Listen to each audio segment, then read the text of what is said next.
For being able to clear such rigorous interview process, and we're extremely delighted with the commitment you all possess. I would like to quickly brief you all about Street Course Hyderabad and what we have done so far in 24-25. We have raised a total of 38 lakhs plus through commitment sheets and non-RFC fundraisers. We have spent over 10 lakhs on projects in 4 months and impacted 22,000 lives.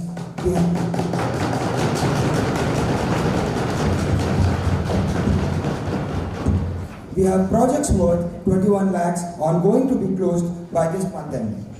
As one of our major focus points, we have organized 2 engagement sessions within the workforce to enhance the tenure experience and unite for the cause. Extremely glad to share that for the first time ever, all divisional fundraisers have happened through Street Cause web app, which is a Street Cause product. On a larger goal to ensure high performance and well-being of our workforce, we have had 2 rigorous feedback sessions. We are also working on implementing the organization's ways of working, which is going to be the only way forward. We have expanded street cars into 4 new divisions. I would also like to present the CEO's office updates. On a larger scale, I am pleased to let you know that we are currently in 8 new cities: Chennai, Bangalore, Delhi, Pune, Mumbai, Kochi, Kolkata and Vizag. We have expanded to Delhi and Kolkata in 2024.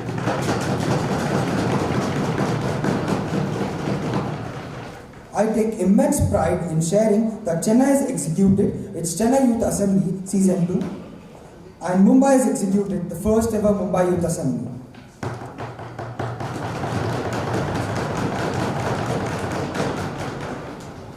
Finally, the Streetcars web app launched by CEO's office led by Akshit Mukpudi.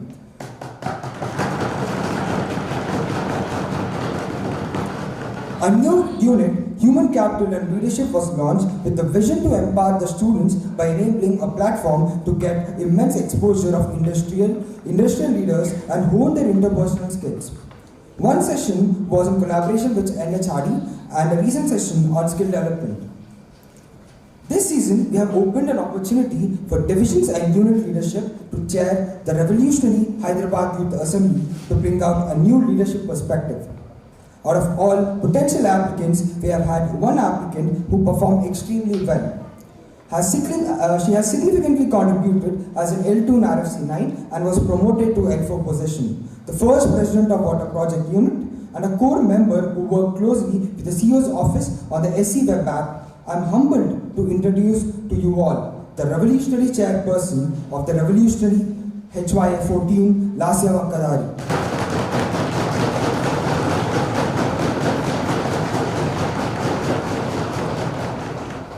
I would like to take this moment and acknowledge the revolutionary work done by the organizing committee for this revolutionary season 14 of Hyderabad Youth Assembly. Your dedication and hard work is commendable. Thank you so much. Wishing all the members and organizing committee the very best. I now declare the assembly open.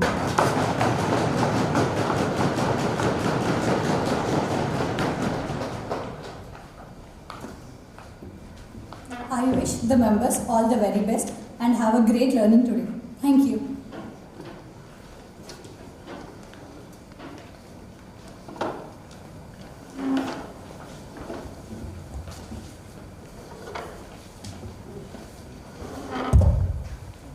Now, it is my honor to introduce Dr. Kalvakundla Sanjay, a distinguished individual whose journey exemplifies excellence in medicine, public service and community development. Born on October 18, 1976 in Raghavapet village, Jagtial district, Dr. Sanjay was raised in a family deeply committed to public service. His father, Kalvakundla Vidyasagar, a 3-time MLA, inspired him to pursue a path of leadership and service. Dr. Sanjay's academic and professional accomplishments are a testament to his dedication.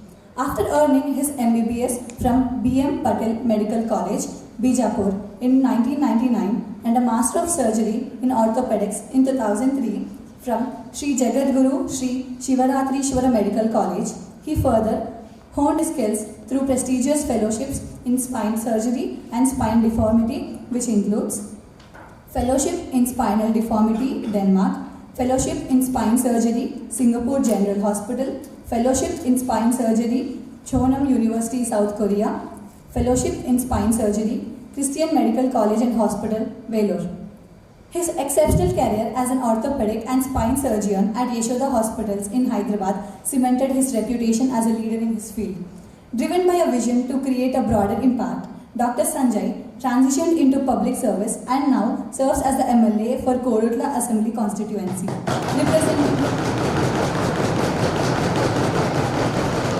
representing the Bharat Rashtra Samiti. His recent victory in the 2023 Telangana Legislative Assembly elections reflects his unwavering dedication to the people and his transformative approach to governance. As we gather here for this revolutionary season for the Hyderabad Youth Assembly, Dr. Sanjay's journey serves as a shining example of how education, leadership and service can bring about meaningful change. His life inspires us to contribute to a better society, whether through healthcare, governance, or grassroots initiatives. Sir, it is a privilege to have you with us today. Your valuable insights will undoubtedly inspire and empower the young leaders present here. Thank you so much.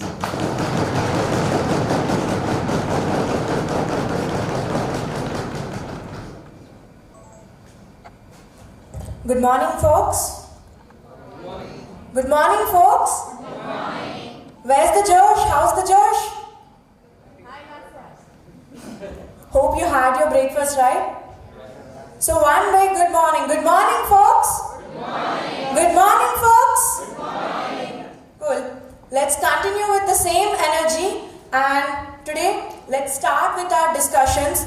Our 4 goals are going to be no poverty, quality education, climate action, and gender equality.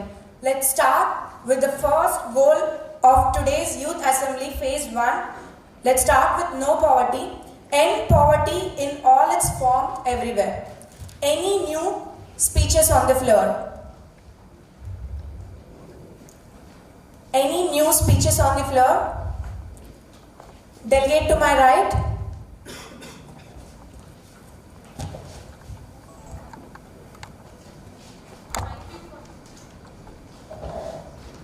Thank you for acknowledging, Chair. So I am Ramesa and I'll be speaking on the goal 1.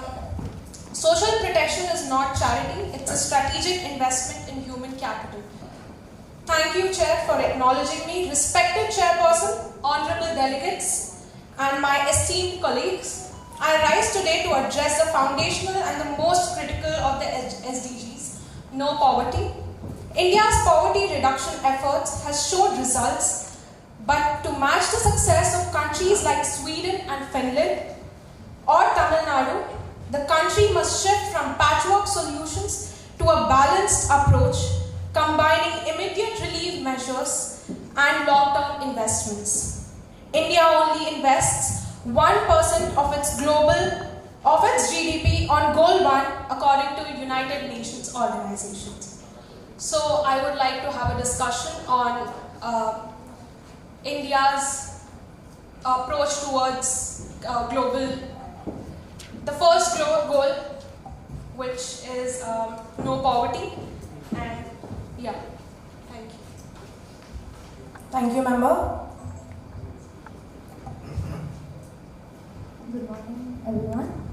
We would like to acknowledge the presence of Nehal Krishna, Vice President of RFC Board 2023-24, President of SC Board 2023-24, Vice President of Division Expansion, Policy Governance and Culture, Career Advancement Head of SC Hyderabad 2021-22.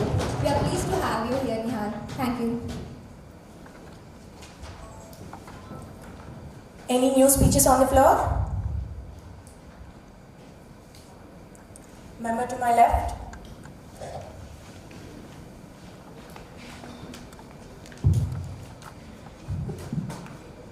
Thank you, Chair, for acknowledging me. Poverty remains one of the most complex challenges in the lives of peoples in India. I have some reports given by Niti Aayog and a few surveying authorities which states that over 90 million people in India are below the poverty line, which is roughly the 6.7% of its total workforce, which is highest in the world. Despite the country's commendable growth in its economy, we are failing to pull out people from the poverty line. The country has done numerous efforts in providing people literacy in finance and many other skill development programs in order to pull out them from the poverty line, but this was not able to create any significant change in our country. So, being the privileged ones, that's why let's come together and make some change. Let's hope for a better future. Thank you.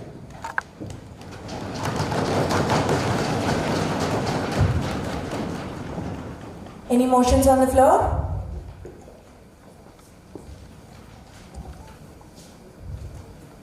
For no poverty, any new motions on the floor? Member from the middle. Thank you, Chair, for acknowledging me. So, I want to raise a motion about upcycled product workshop in which we will use the recycled materials, and we will start a workshop of recycled materials in which we will provide training to the rural areas about how to make new things with the plastics, used plastics and crafts, upcycle clothing and reusable bags, and we will partner with urban markets or online platforms to sell these products. And these products creating sustainable income in the source of waste, so from the waste source. I would like to raise this. Any points of support? Any points of contradiction? Nihal. Thank you, Chair, for acknowledging me. As my co-delegate is mentioning that regarding conducting of workshops for providing recycling materials or at least providing training, right? So I would like to first ask one thing, honest question, one thing. Do we follow our classes honestly? Yeah. Honestly, I want honest approach. During COVID time, we actually seen how online classes we have not have much focus. Now my question, why I'm linking this with this, because providing training for rural people is not a feasible option. Why? Because training is a very long process, because it's again a skill, right? A skill to develop, it's a very long process, and the impact scale, right? You have to think about the impact scale, how feasible it is enough. Because Hyderabad is such organization which focus to create sustainable large-term impact. So giving training, how many days we can give training? 1 month, 2 months, 3 weeks, or 5 months? But at the end, what will be the result? You will think rural people actually listen to us, we students who go to rural people, and because they have one set of mindset who have developed since many years. Now, you can have better approach, but conduction of training is not a feasible option according to me. Thank you, Chair. Member, do you have any answer for him?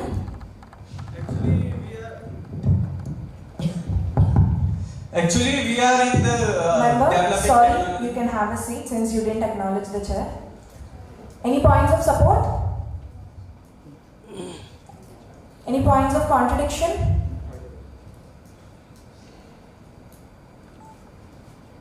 Any points of contradiction? Member to my right? Thank you for acknowledging, Chair. My question to Nihal. If not training programs, what do you think can be a feasible solution for low poverty in education? Member, sorry, I've asked for points of contradiction. Is there any point of contradiction? No, Chair. Thank you.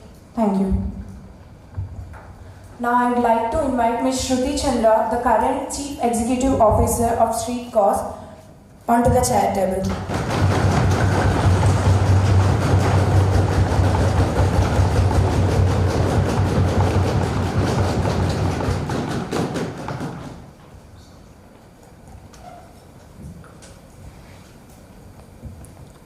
Any new motions on the floor? Member to my extreme left.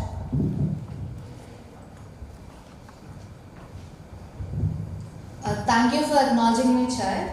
I'm here presenting my motion. My first project is food processing units. Like, based on my literature survey, I have found the reason that most of the people in the rural areas living in poverty is they're mostly dependent on agriculture. So it's not like all of the feed they get is converted into money at the last, no, right? So instead of them depending directly on agriculture, we can convert them into food processing units, like converting them into regular snacks, have food aid through urban areas, pickles, jams, etc. This would create them a regular source of income and have a long-term benefits in there. So coming to its impact, it adds value to their raw agricultural products, and coming to its feasibility, I would like to decide its feasibility from a medium to high level depending on the equipment they use and the areas they are concentrating on it. And coming to its long-term benefits, it creates a jobs to all of the rural areas people, mostly women people, and they decrease their dependency on regular source of incomes like agriculture, sugar canes, which are basically economic products. Okay, And ma'am. Any points of support? You may have the seat. Any points of support? Akshat.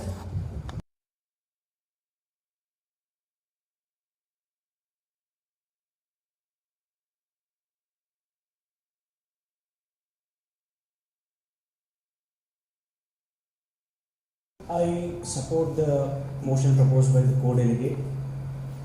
I know as an organization, student organization, we might not be able to do a lot, but even if this HYA could support in setting up a food processing unit for 6, 7 or probably 10 single women in a village, it would obviously, subsequently it will create revenue, and also it will create employment for more number of people. Probably today it will be 7, 8 or 9 people within the budget of the organization, but going for after first financial year or second financial year, the number of people who get benefited would get multiplied, and also this will obviously inspire people from different villages and the surroundings, and also it would inspire the local political representatives to take such initiatives. And I look at this motion as a sustainable initiative, because we are not just giving money to anyone in hand. We are teaching them. We are teaching them how to build the business. We are teaching them how to make the crop or the food, be there for a longer time, and where it can be exported to other parts of the world also when it gets processed. So I'm sure it's a great motion for the assembly to take up if you are aiming at working in the area of no poverty. Thank you, Ji. Any other points of support? Points of contradiction? Member to my left.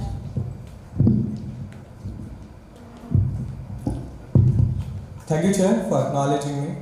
First of all, I would like to say that I'll really appreciate the efforts of my co-delegate for putting efforts and researching into this field. But I think the co-delegate have got its facts wrong, that most of the poor, the poverty-prone peoples are the people in the agriculture sector. I believe that most of the poverty resides in the city where agriculture is not a major occupation. So I think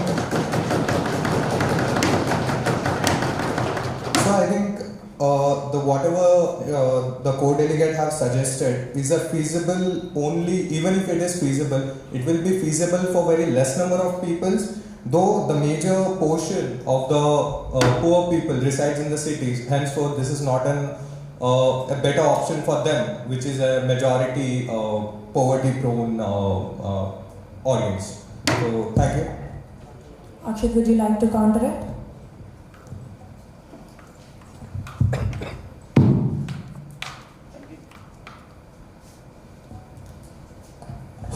Thank you, Chair, for acknowledging me. So most of the people who are in cities are migrants from villages and rural areas of this nation, and till date, even today, 70% of the employment or revenue generation or income generation in this nation rotates around agriculture. Just because in last 77 years of independence we couldn't develop sustainable employment environment or ecosystem around this agriculture, people started migrating from villages, rural areas to cities, and that has diverse adverse impacts on the urban areas of this nation also. You can see the population density of Hyderabad, you can see the pollution of Hyderabad, and also most of the people who are below poverty in the city are not the residents or the people who have their own houses in this city. They are migrants from the villages. If we can concentrate on building employment ecosystem around this agriculture, and if we could convert whatever is getting generated to the agriculture to create more wealth and bring it into the system of this nation, obviously people will start going back to their rural areas. They will start finding employments in tier 2, tier 3 cities of this nation, and tons of crops get get wasted every year in this nation because of the storage issue, because of the processing issue. So it solves multiple problems. Okay, it solves the wastage of the crop because not every state in this nation has enough infrastructure to store the crops which are being produced by the agriculture, and also it can reduce the strain on urban areas. People can go back to tier 2, tier 3 cities, and it can actually bring in the wealth hidden when we link processing units and processing industry to the production of this agriculture field of the nation. Thank you, Chair. Thank you, delegates. Now, I would request Dr. Kalvakuntla Sanjay sir to give his valuable inputs to all the students.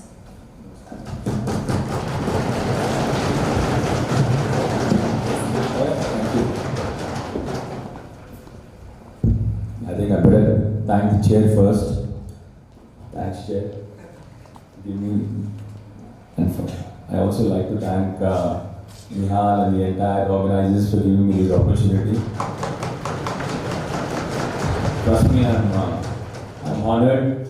I'm happy to be here. I haven't seen any of this kind growing up. Yeah, I mean, I come much older than you guys, so obviously we haven't seen any student assembly when we were growing up. What makes me proud to be here is, trust me, there are so many budding leaders out here. The present generation of leaders, I mean leaders in sense, I'm talking about political leaders. Even I'm one of them. Most of them speak without facts, honestly, telling you. There's just these long speeches which wouldn't have facts. But what I realized from this bunch of people here sitting here, young, most of you are young graduates, I believe. Most of you are still in your degrees, 18, 19-year-olds. Everyone here is speaking with facts in their hands. That's what makes me really proud of you guys, man.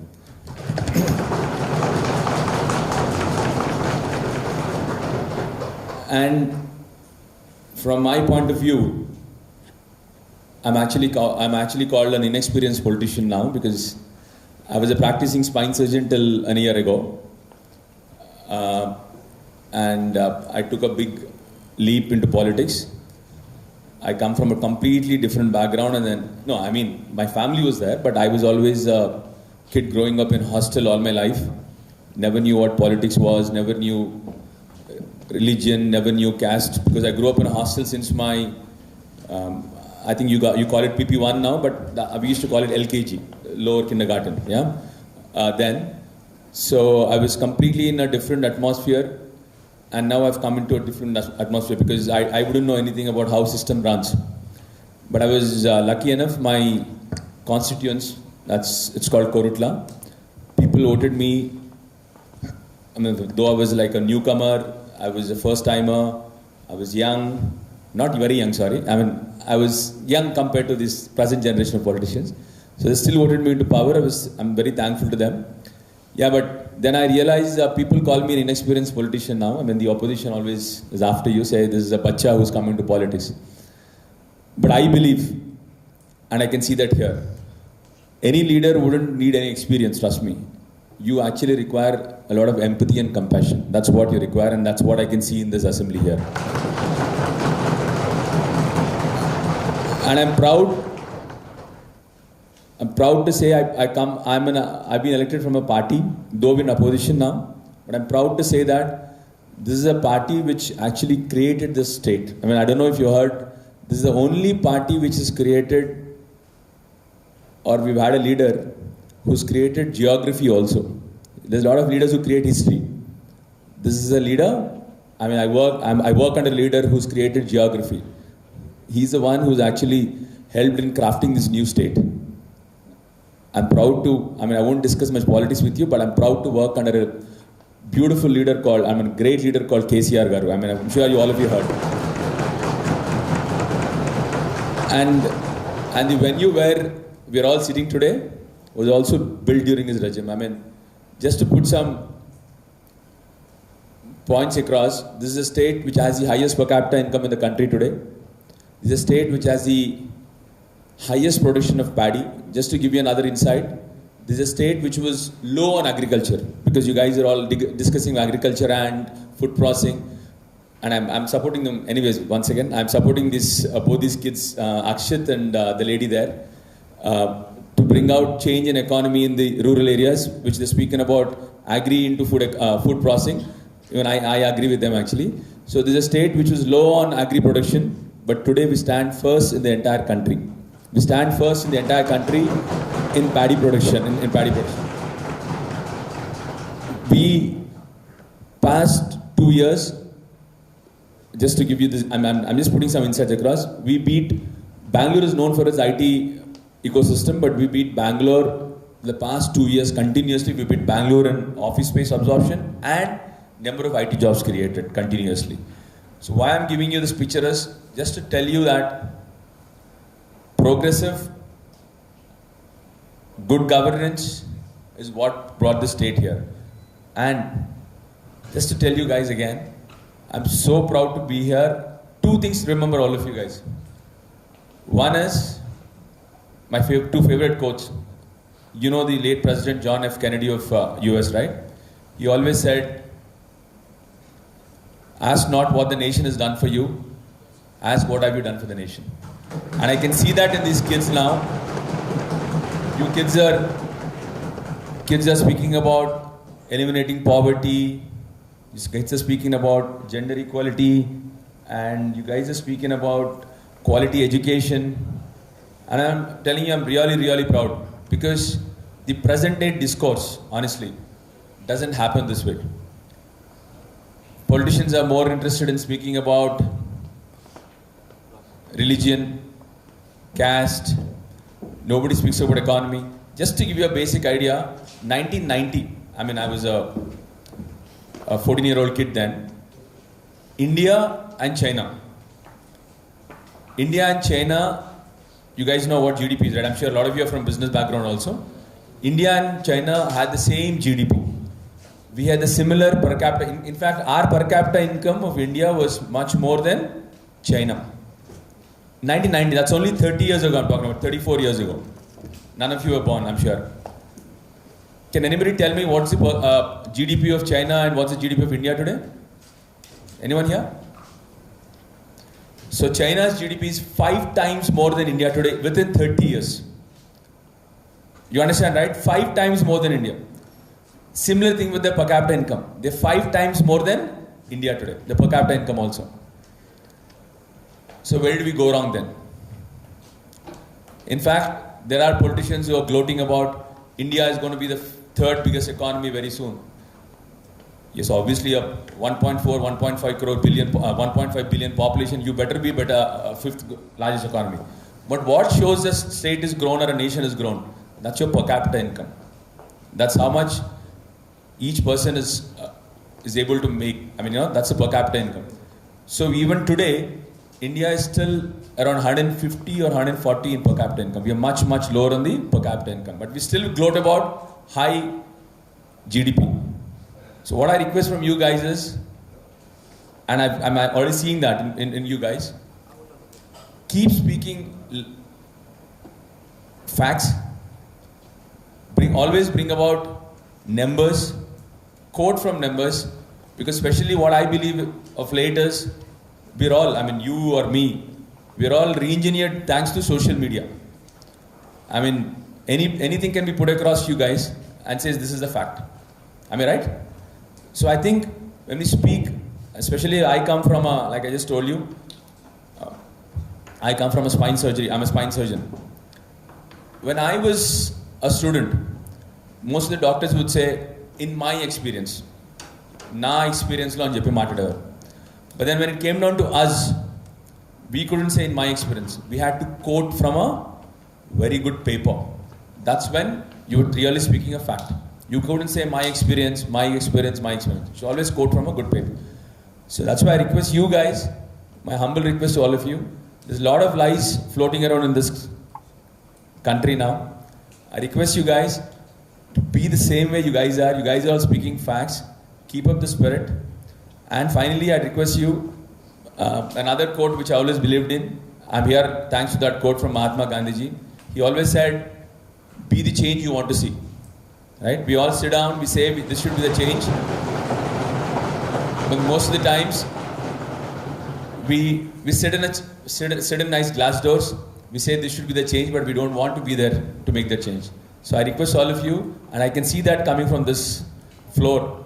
I can see that most of you guys are going to be great leaders, and don't have this misconception. There's a big myth or a misconception that all the politicians are bad. Don't have that. I'm the one who's struggling of late. Honestly, I'm struggling. I need to tell people that I'm really come with a passion to politics. Because everybody, when they look at you, when you come into politics, they look at you as you have some other interest to get into politics. So honestly, I mean, in a classroom, out of 100 people, aren't there 5 bad students? They are, right? Always, right? So there are bad politicians, but most of them are good. They want to make a change in this land. So request you all. I can see some amazing leaders in this hall. So please get into politics also. I want most of you to come into politics also. And finally, to close it up, have this empathy and compassion which I can see from you guys already. I mean, somebody at this age, at 19, I wouldn't even know how to speak. I wouldn't be sitting on a stage to speak, man. Trust me, I was this timid, scared guy. Look at you guys. I mean, you guys are amazing. Trust me, you guys are really amazing. So please, want you to be political leaders too. I know you guys are all leaders already, but I want you to be political leaders also. It's two different things, right? Being leaders in your own arena or being political leaders. So I request you all, continue to have this empathy and compassion. Keep doing great things. And finally, a small request from you guys. I'd be selfish enough, say, kindly come down to my constituency, which is pretty far from here. Come down to my constituency and please do any of your programs in my constituency. I'd be more than happy to support you guys. I'd be there with you guys.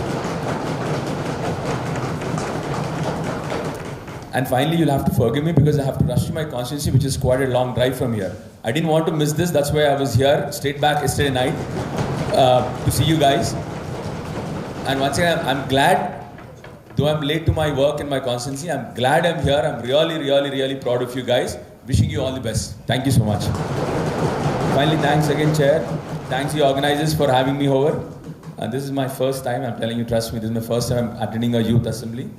And I can see the difference between our youth and this generation youth. Trust me, I can see that. Wonderful to be here. Thank you so much. Thank you so much, sir, for your valuable inputs. We would definitely keep all the points in our mind and we would definitely grow as a good leader and help the society. Once again, thank you so much for coming here and spending your valuable time for us, taking time from your hectic schedule and coming down here. We really thank you. Thank you.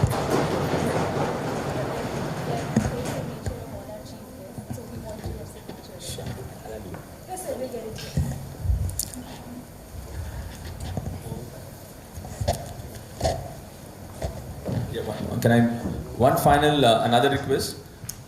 After your discussions, whatever, can you send me across your conclusions? That would be great. Sure, sir. We will definitely send you all the conclusion for all the goals that are being discussed in this current Hyderabad Youth Assembly.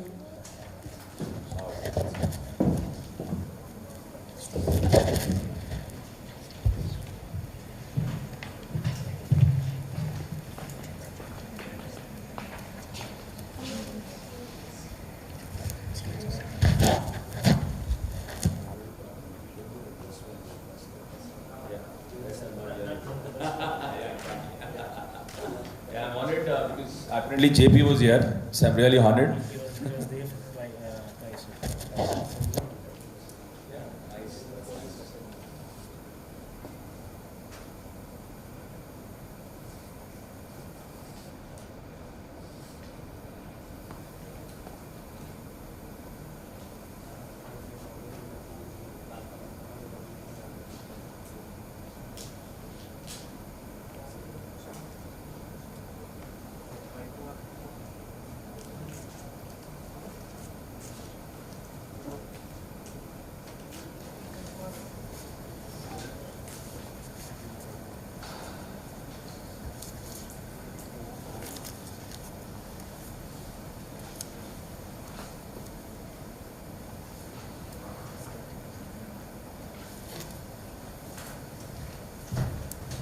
Yeah. Thank you so much. Wishing you all the best. Thank you. Sorry.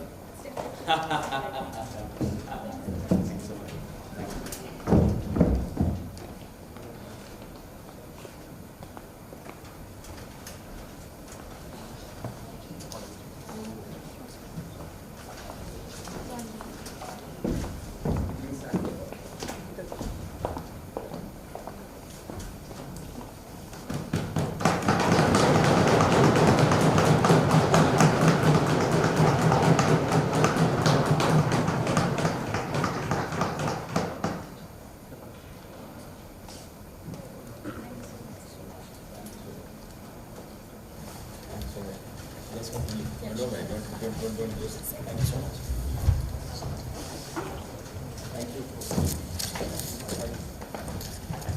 Thank you all, man. Thank you.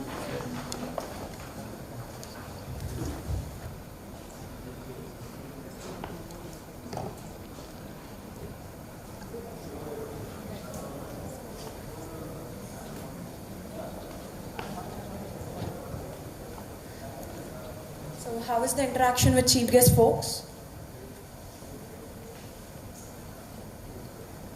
Folks, let's make this session a very more interactive way.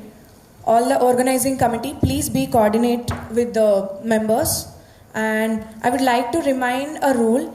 After your motion, when you have raised your motion, when you have done with your motion, you can please take a seat.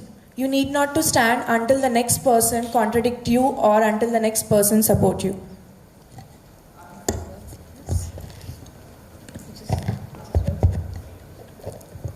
Any new motions on the floor?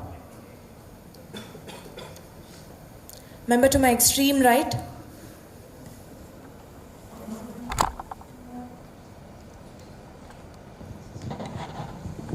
Hello. Yes.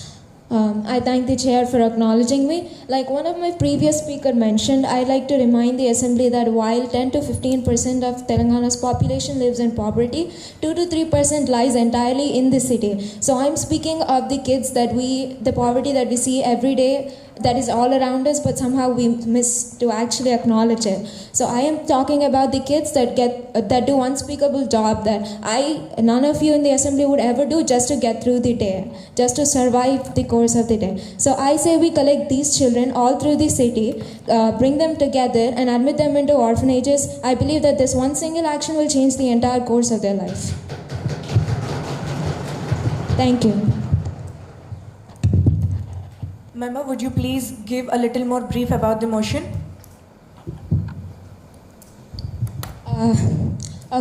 Being more specific, I see everywhere around the city, we see kids formed into groups with no sense of directions, probably because they lack any adults to direct them, and they rag pick or the subjects of child employment, do any kinds of labor just to get through the day, and they have a particular residence in the city where we seem to miss them. So I say we go collect them, admit them into orphanages.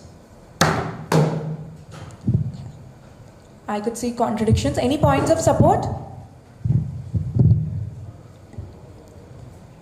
Folks, please hold your placard in such a way so that I could see your name also. Member in the front. Thank you, Chair, for recognizing me. I would like to show solidarity and support with to my fellow delegate. I think that what we see to be specific, near traffic lights, when we're traveling from one place to another in our very comfortable cars, we see a lot of children on the roads begging for money and selling items like toys or flowers or lot of daily use items, and to be honest, most of us don't even consider buying from these kids because we think that we are it's probably not the best place to actually shop from, right? But imagine how the kids would be doing as they are the people actually selling it. And as we are today we are in Hyderabad Youth Assembly, and youth and youth and kids are the future of our nation and the future of any kind of development. So I agree with my co-delegate and say that we have to bring out measures to do something about these children who are very unfortunate, who don't have the resources or any other means to earn their livelihood or even get the basic roti kapda makan. Thank you. Any other points of support? Points of contradiction? Member to my extreme right.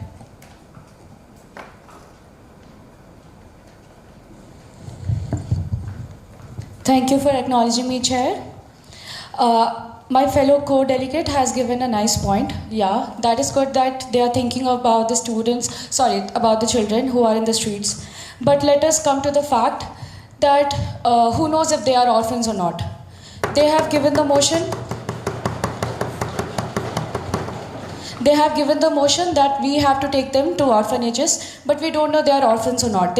Might be there with their relatives, might be there with their families.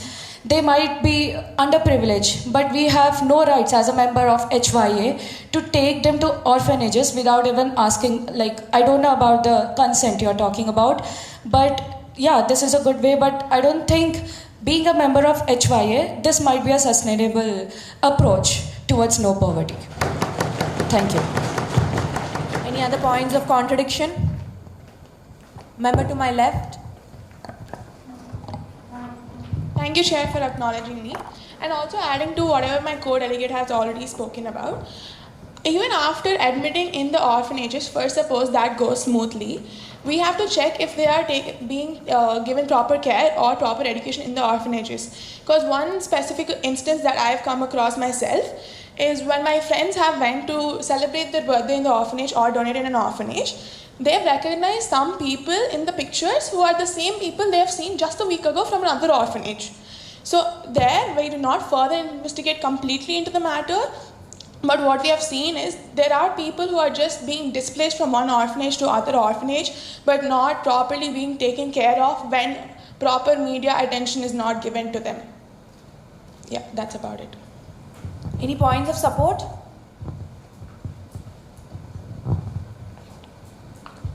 Member to my right.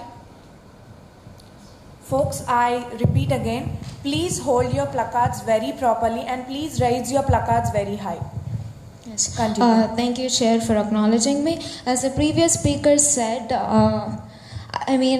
we have to find, as HYA, I think it is our job to find them proper orphanages, and not all orphanages do not provide proper care. And honestly speaking, I think we can keep a check on their progress. And frankly speaking, being in an orphanage for a kid who is rag picking or doing harsh labor just to get through the day, being in an orphanage sounds very better. And I simply do not understand how this is not sustainable.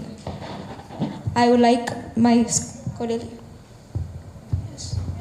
Have a plan of action for the same?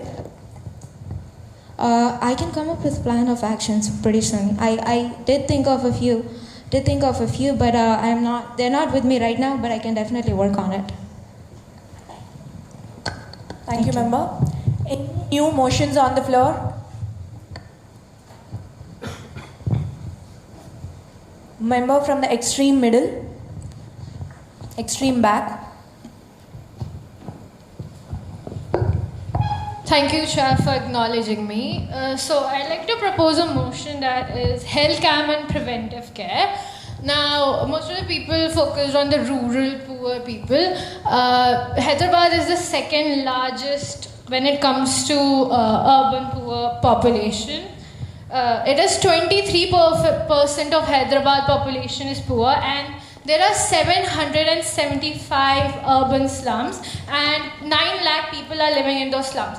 Now we know how the healthcare condition is in the slums and how people live there. Now there are a lot of infections, bacteria, different diseases that can occur there.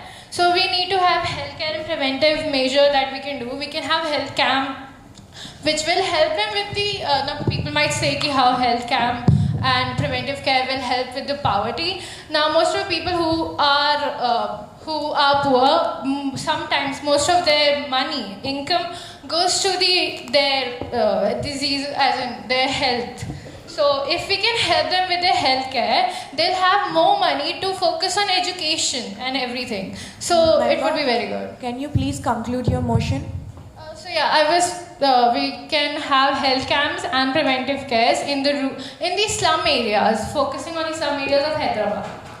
So you meant to say in health camps and preventive care units in underprivileged areas? Yes, especially in Hyderabad, as is the biggest urban slums. Any points of support? Member to my left. Thank you, Chair, for acknowledging me. I definitely agree with my co-delegate where she mentioned the fact that most of the people who are living in the poverty lacks the basic need to the facilities like healthcare, education, clean water supply and hygiene food. So providing health camps or organizing health camps and providing good food to them can be a way for a sustainable development in that. That's what I have in my support to the motion. Thank you. Any other points of support? Shreya? Thank you for acknowledging me, Chair. I definitely agree with my co-delegate as she has provided clear facts and stats about how major parts, like major slum areas are present in Hyderabad, and HYA or street cars conducting healthcare camps and providing facilities in the healthcare unit is vital, as there are a lot of successful camps. There are a lot of successful health camps which have been conducted by street cars itself in various villages and like districts. So I think it's a very viable option, and it's also sustainable for us. Thank you. Any points of contradiction? Tejish?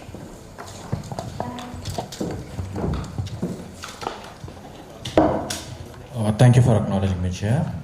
My dear member who raised the motion, I totally agree with the point, and it's definitely a very noble concept. I request you to elaborate further on what do you want to do if you identify something during those health camps. Is there any plan going further? How are you going to support them? How are you going to provide that healthcare or whatever is the required medication or the cure for that? What kind of a plan of action do you have for the same? I request for the elaboration. Thank you. Delegate who raised the motion, would you come up with a plan of action? Thank you, Chair, for acknowledging me. Okay, so the first thing we can do is partnership with doctors, medical institutions, and we can also make we can make this thing like vocational as a part of vocational training and residence for the doctors who are in doing their MBBS. So it can serve as their training thing, and also we can distribute hygiene kits to the people, and it will reduce the health-related expenses, and also it will help in the early detection of diseases, so it reduces the cost to a lot degree, and also death will be less in the urban slums. Any other point of contradictions? Member to my extreme right. Thank you, Chair, for acknowledging me. As my co-delegate said, we need a partnership with the doctors, but I don't think it's a sustainable option, because how many medical camps and how many villages will you go to? I don't, because HY is all about sustainable goals. So I don't think it's a sustainable option. So I want to ask my delegate that she needs to be a little more elaborate. Thank you. Member who raised the motion, would you like to answer? It's not about like how many places we can go to. If we do this, we can more and more people can be affected from this. So it's a start that matters. If we do this, maybe more people will be influenced by us and help us. More people samne se they will come to us and volunteer. So I think it's a start that matters. Once we start, many people will come samne se and they'll help us.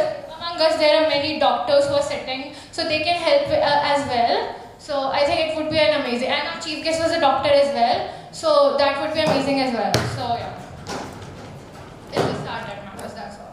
Thank you, member. Any new motions on the floor?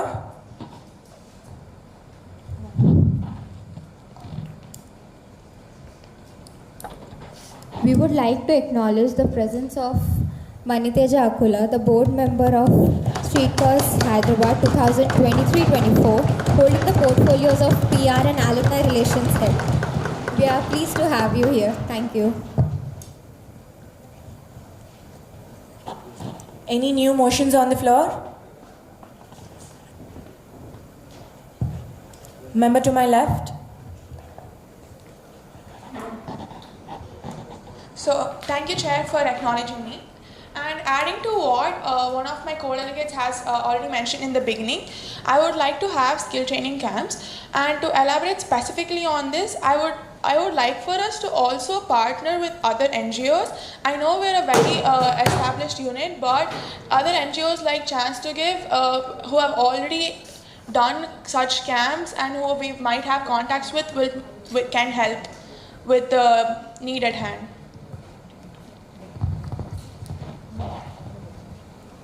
Any points of support?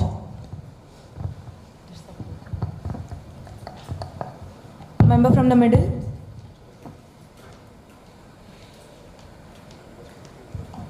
Thank you for the acknowledgement, Chair.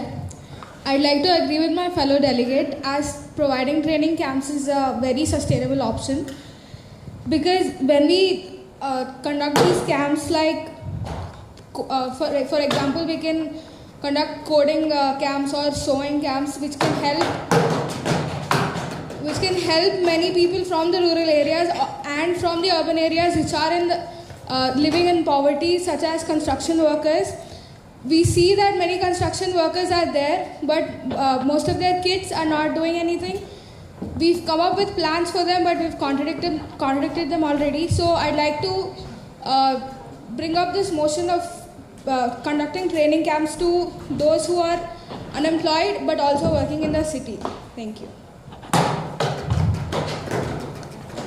I could see a lot of contradictions, but any other point of support? Points of contradiction? Dhruva.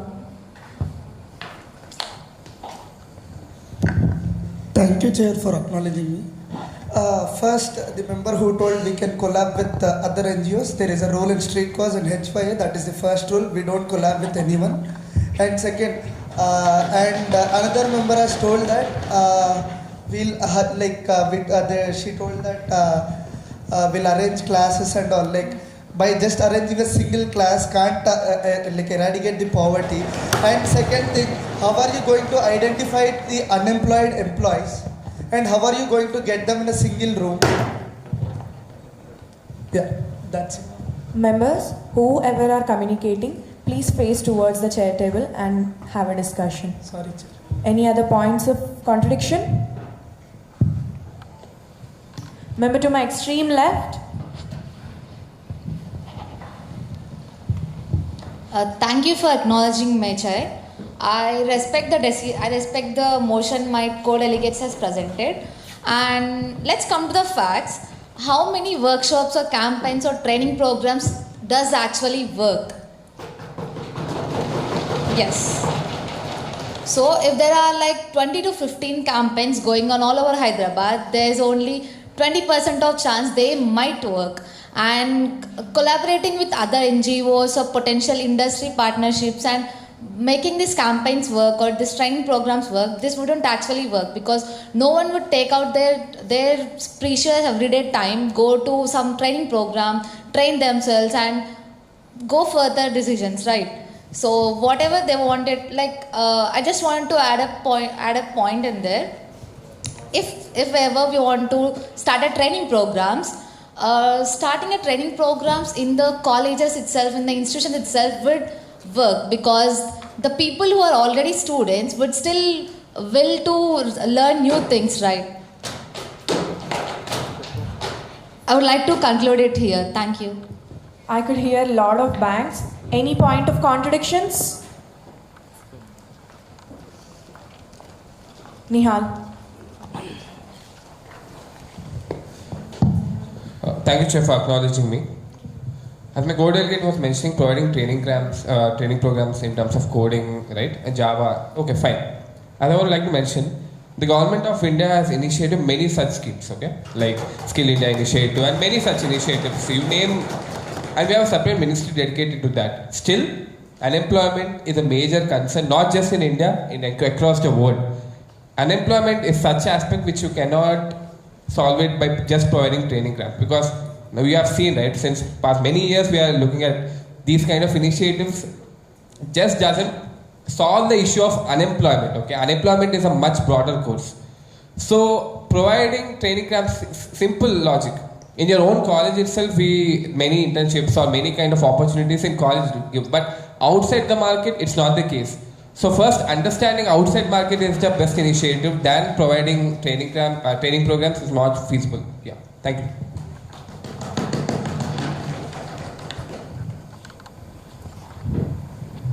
We would like to acknowledge Kirtana Manda, the chairperson of Hyderabad Youth Assembly Season 13, Vice President Auditor General of Streetcars Hyderabad 2022-23. We are pleased to have you here, Kirtana. I would also like to acknowledge Kirtana, co-chairperson of Hyderabad Youth Assembly Season. We would also like to acknowledge Katyayani, co-chairperson of HYA Season 13, Associate President Finance and Legal of Streetcars Hyderabad 2022-23. We would like to acknowledge Hemant Naidu, Alumni Association Team Member, Vice President of Streetcars Hyderabad 2023-24. We are pleased to have you here, Hemant. Thank you.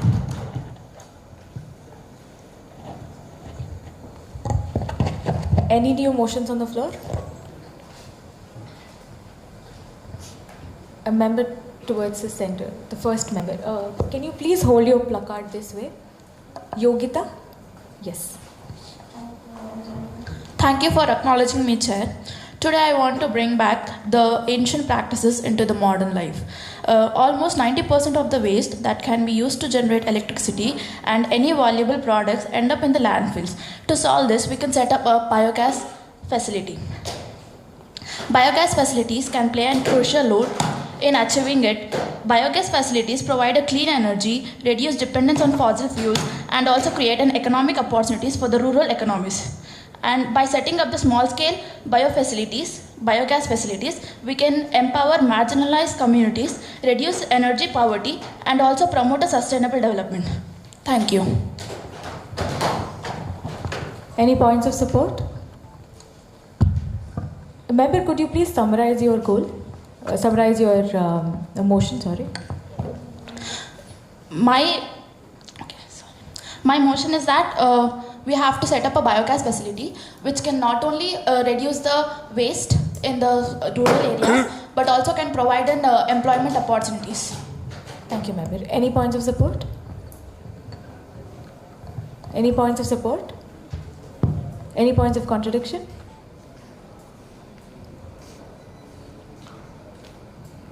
Any points of contradiction?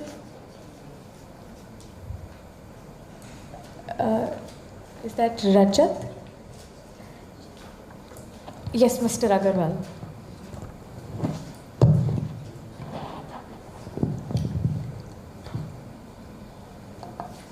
Thanks, Chair, for acknowledging me. The delegate that mentioned the motion, firstly, I want to know how can you, by using this motion, biogas, how can you generate employment? I just want you to elaborate. Member, would you like to answer that? Thank you. Thank you for acknowledging me, Chair.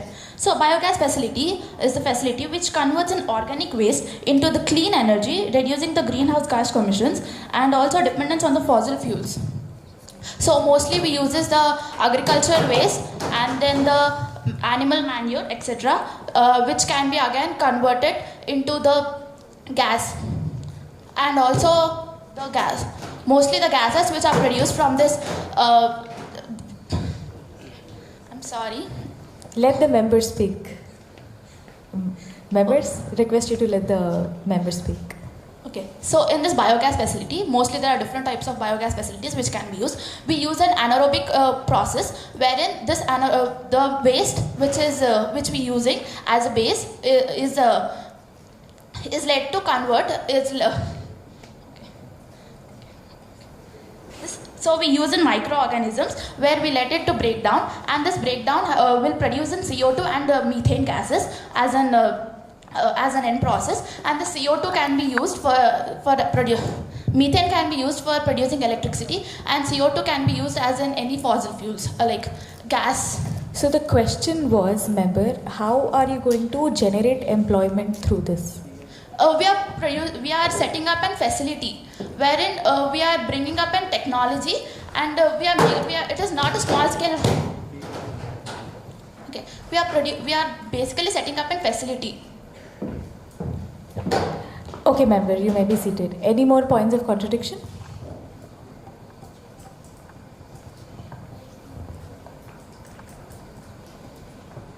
Member to my extreme left, the first member. Thank you, Chair, for acknowledging me. So before coming up with any motion, we should think that how many people are getting impacted through it, right? So I'm just asking, how many people do you think will get impacted through this project? Member who raised the motion, would you like to answer that question? The hall is open for debate. Member, you may start the debate.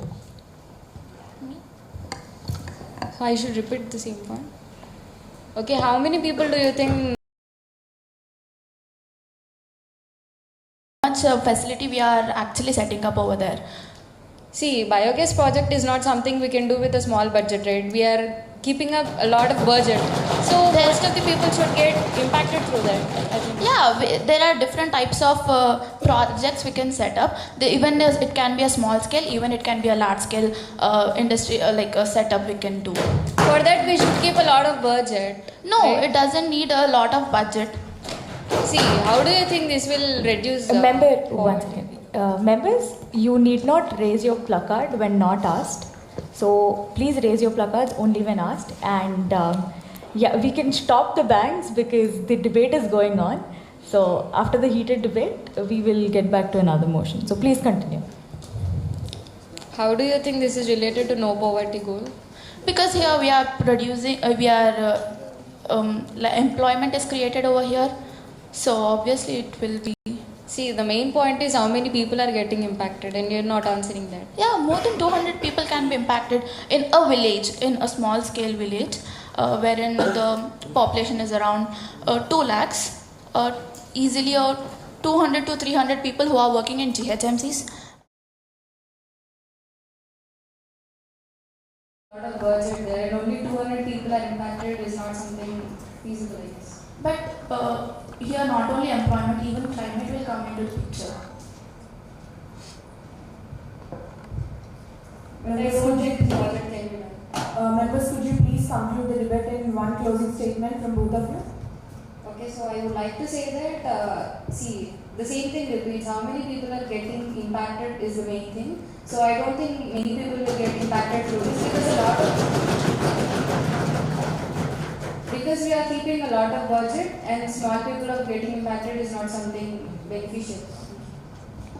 There are many technologies which not only require much amount of investment, we can even do these projects with a minimal investment. Thank you, Mary. You may be seated. Thank you. Any new motions on the floor?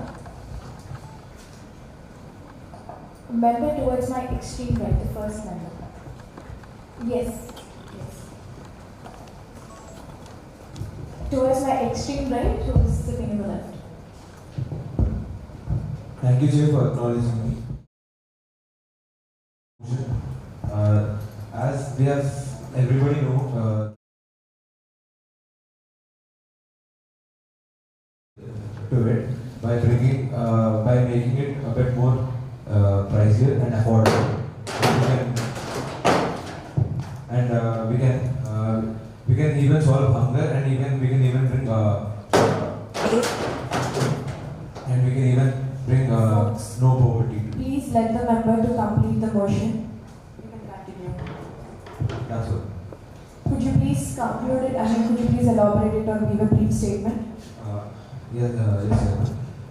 So I want to say that we can keep something like food business where we provide them what they need exactly, and they can start their business, which can be affordable to everyone, which can also solve hunger.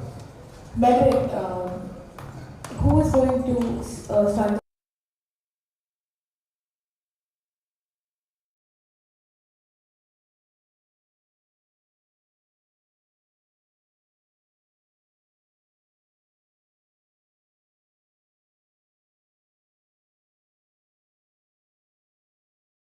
Motion is you will. Hello. So you're gonna conclude the motion as arranging food business to provide the income. Yeah. And members overlooking it. Yeah. Any points of support? Any points of contradiction?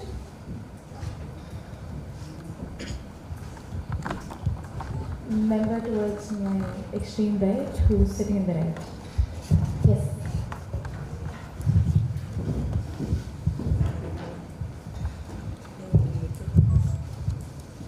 Thank you, Chair, for acknowledging me. So, are these programs enough?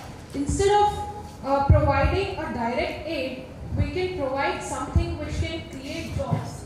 Rather than social protection is not charity, it's a strategic investment in human capital. So, if people rely too much on government aid or any aid that we provide, they may lose motivation to work or innovate. Without strong accountability, money could be misused or fail to reach those who truly need it. So, real change requires economic growth, such as creating more jobs and improving wages rather than just giving money on something which would provide a direct aid to them. So, I would like to contradict this statement. Thank you. Any other points of contradiction? Akhil.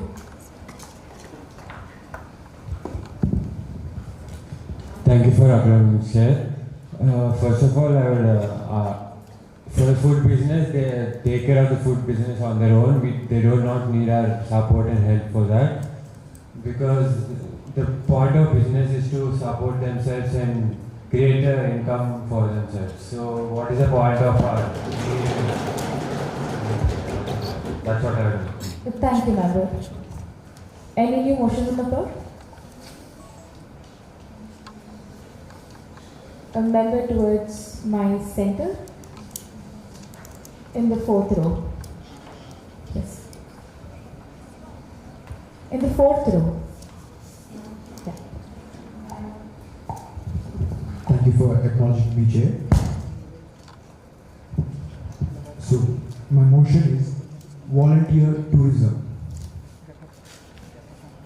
So, it basically involves volunteer in community development activities, especially in rural areas.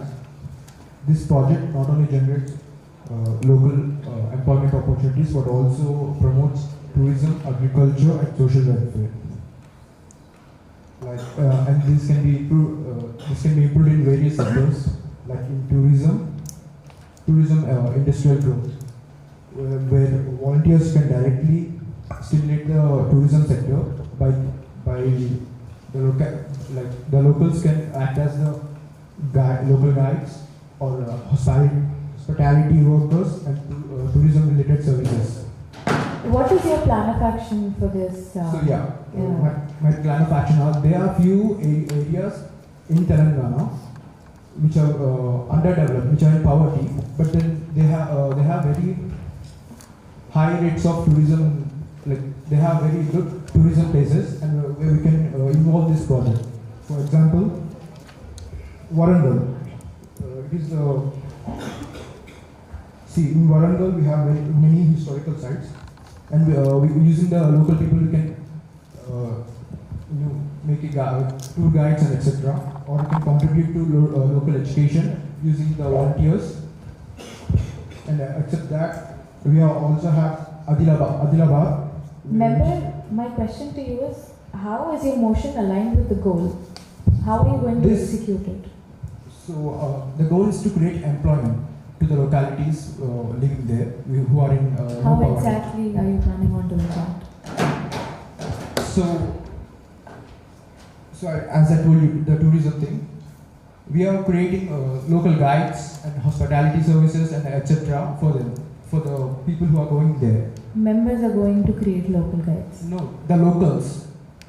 We members are the volunteers are going to stay there and take care of the place, enjoy the scenery and stuff. And the locals are going to guide them and give them the services they need. And this is also a interactive learning skills. Thank you, member. Any points of support? You may be seated. Any points of support? Any point of contradiction?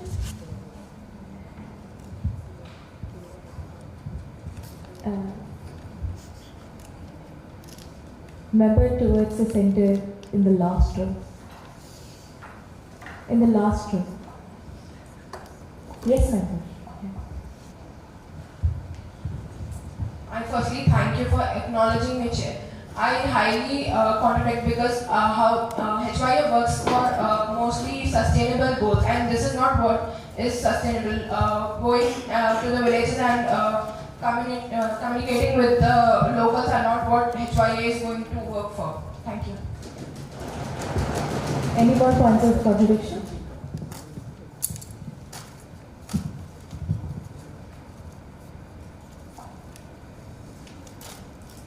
Siri. Thank you for acknowledging, Chair.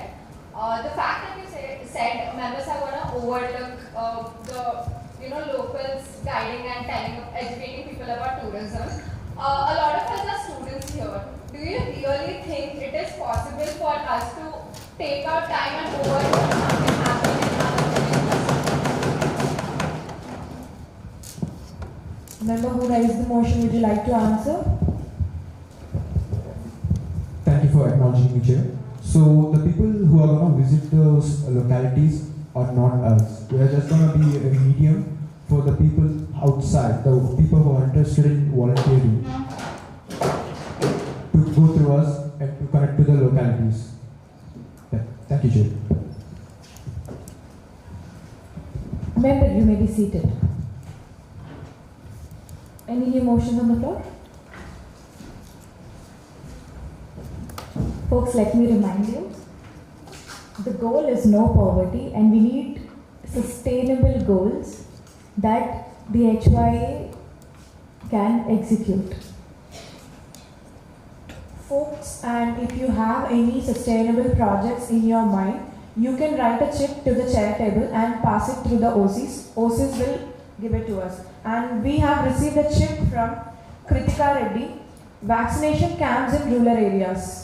Kritika Reddy, would you like to raise the motion?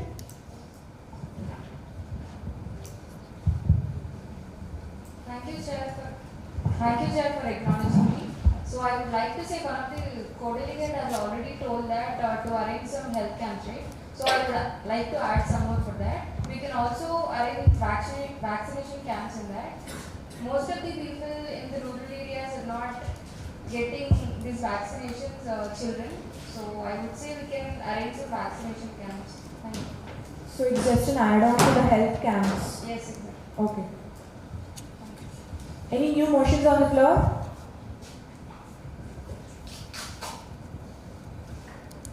Member to my extreme right.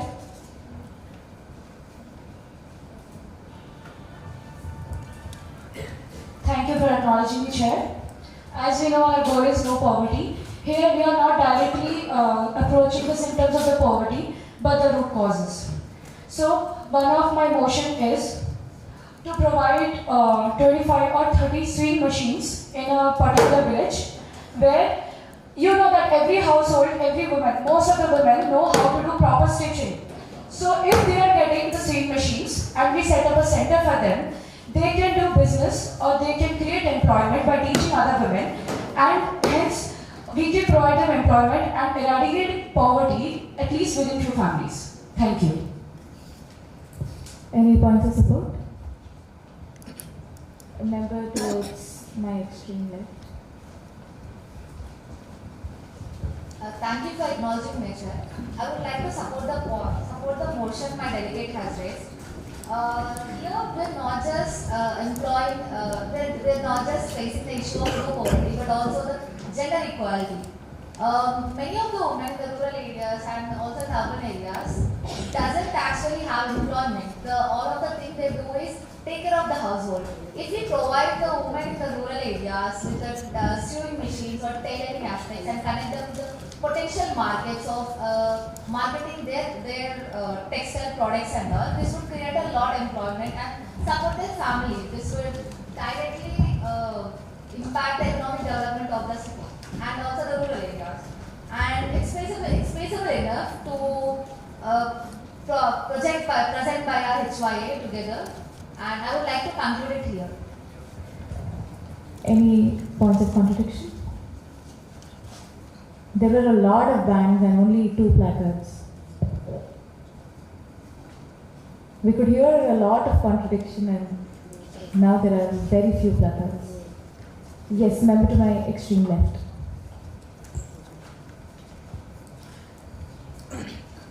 Members, please make sure you show your contradiction or support only when you are in support or in contradiction. Thank you, Chair, for acknowledging me. The member to the front. Thank you, Chair, for acknowledging me.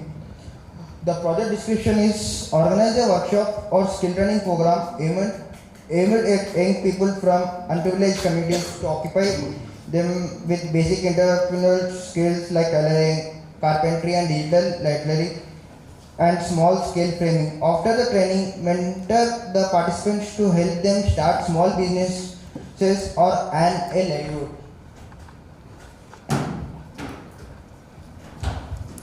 Member, could you please summarize? Impact: the project will be reduce dependency and charity by providing individuals with skills to generate income and become self-sufficient.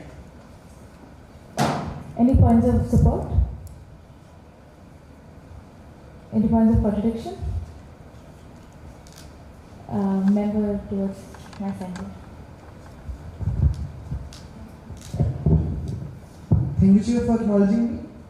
Firstly, I want to address that the delegate who was speaking before this one, like she was talking about the sewing and all about the women, and then you started about the carpentry and all. It didn't got a point actually.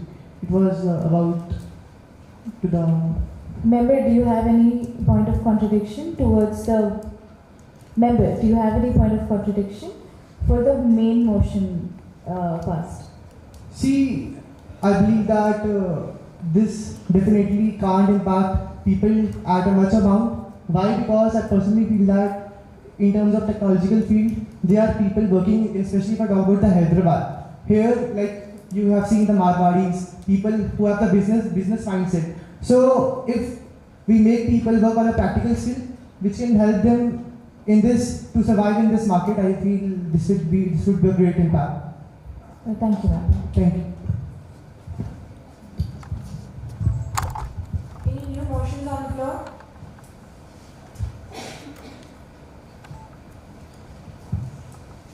Member to the extreme backside.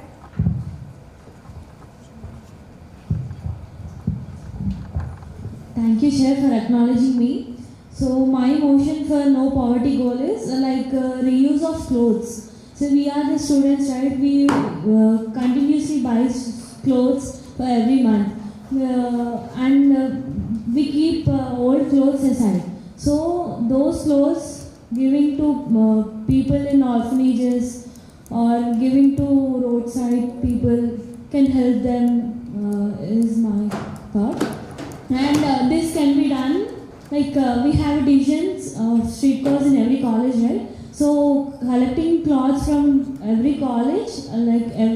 from every student, and we can give that clothes to poor people. That's it. Thank you. Any points of support? Member to my extreme right.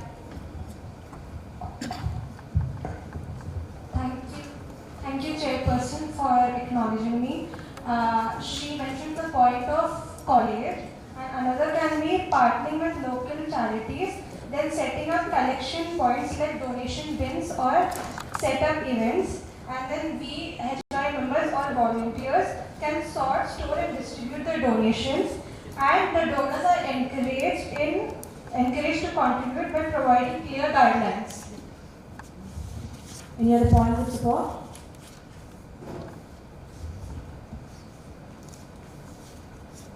Member from the middle row. Thank you for acknowledging me, Chair. So, as my co-delegate said, this motion already deals with one of the aspects of no poverty, which is clothing.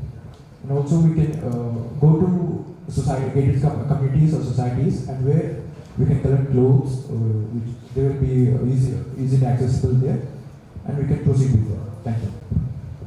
Any points of contradiction for the primary motion proposed, which is donating clothes? Any points of contradiction? Yes, Keita.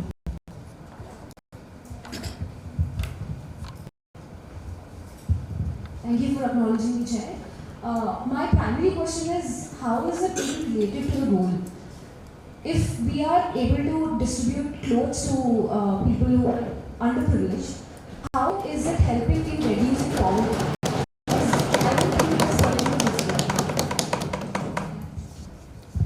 Any more points of contradiction? Member towards my center.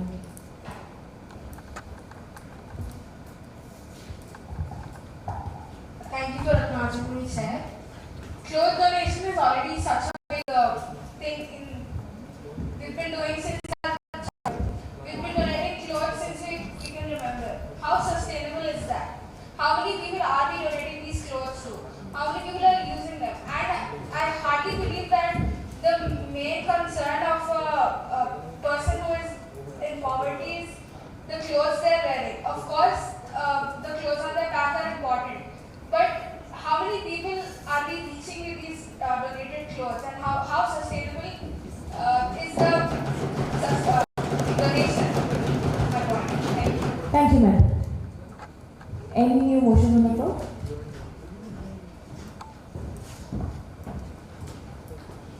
Member towards my extreme right in the last but third row. Yes, madam.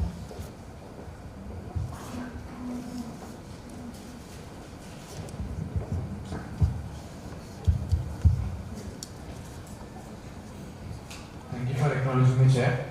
So, I want to propose a motion where whenever the HY is doing any projects in the rural villages, tackling any unsustainable or any problems faced by the villages in our rural areas. So, whenever we are working with professionals to solve the problem in a rural village, we will align the juniors or the people from poverty who are willing and capable of doing work. We align those juniors to the senior or professional people, and then these professionals will teach them how to work.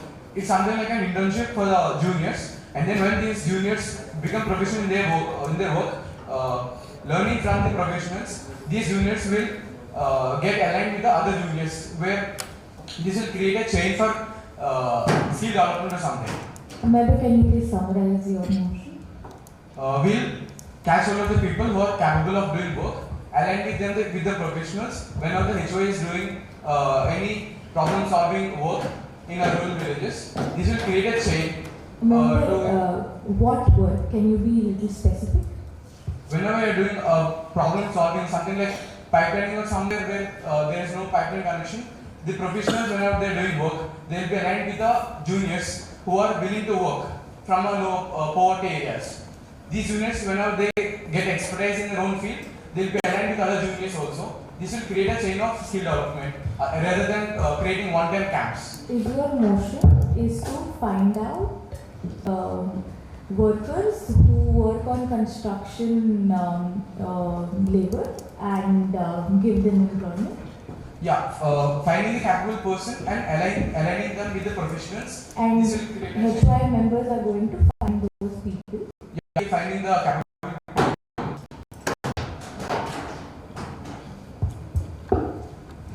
Any points of support?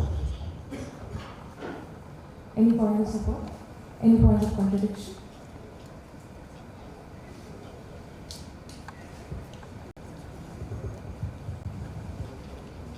Member towards my extreme left, last member.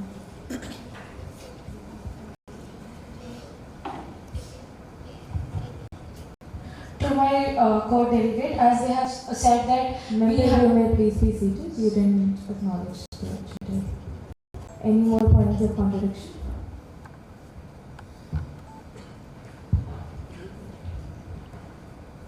Member in the center, the first, in the third row.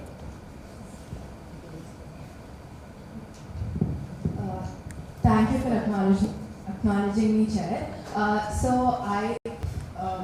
I would like to first point out that the motion was not completely clear.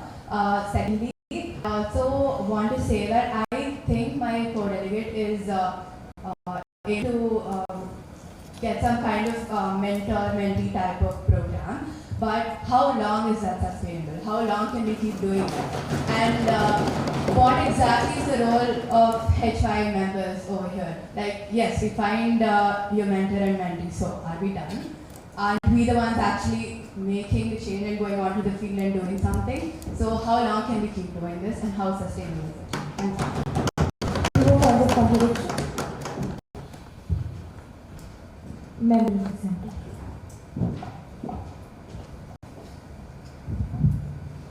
How is a Thank you for acknowledging me, Chair. How is a mentor and a mentee relationship different from a training program? Since all of us as the assembly as a whole, we contradicted the fact of providing training programs to people in poverty. And how is finding out capable people and giving them work to do different from giving a training program? That is my point. Thank you. Any new motions on the floor? Yes, Dhruva. Thank you, Chair, for acknowledging me.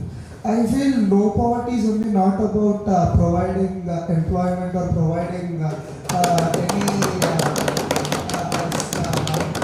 trainings and all. I also feel it is important for raising the standard of living. I feel providing solar lights for a hamlet and the 3-tier villages because we don't have proper electricity in the hamlets and all. So my motion is providing them the solar lights.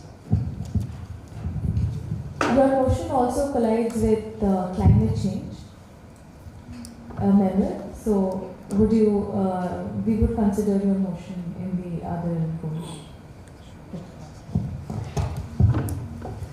We have received chits from Manvita. Manvita, would you like to raise the motion?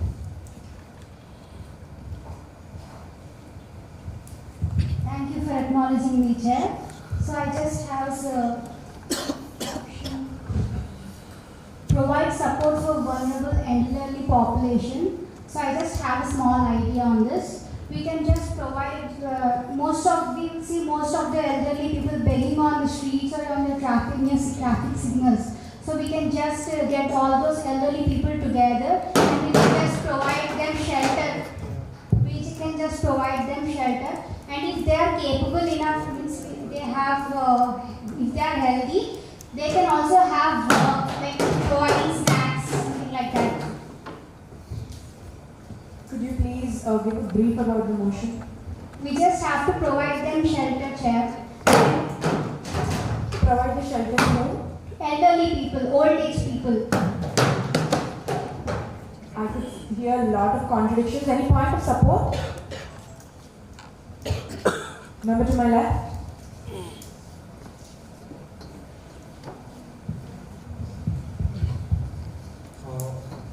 Thank you, Chair, for acknowledging me.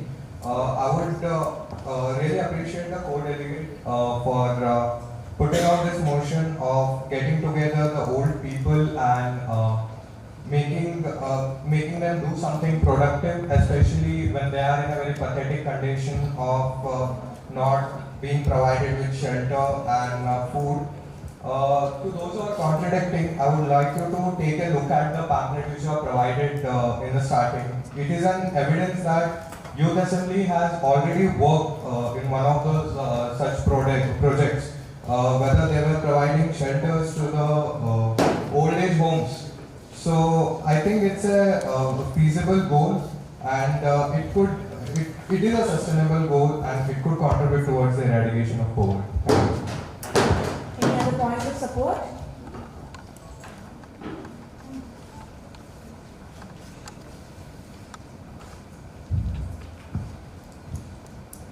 We acknowledge the presence of K. Sujal Srinivas, the Executive Board Member, Digital and Branded Head of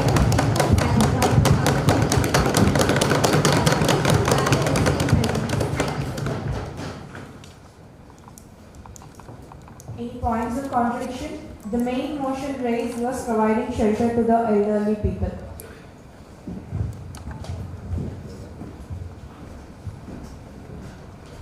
Nihal.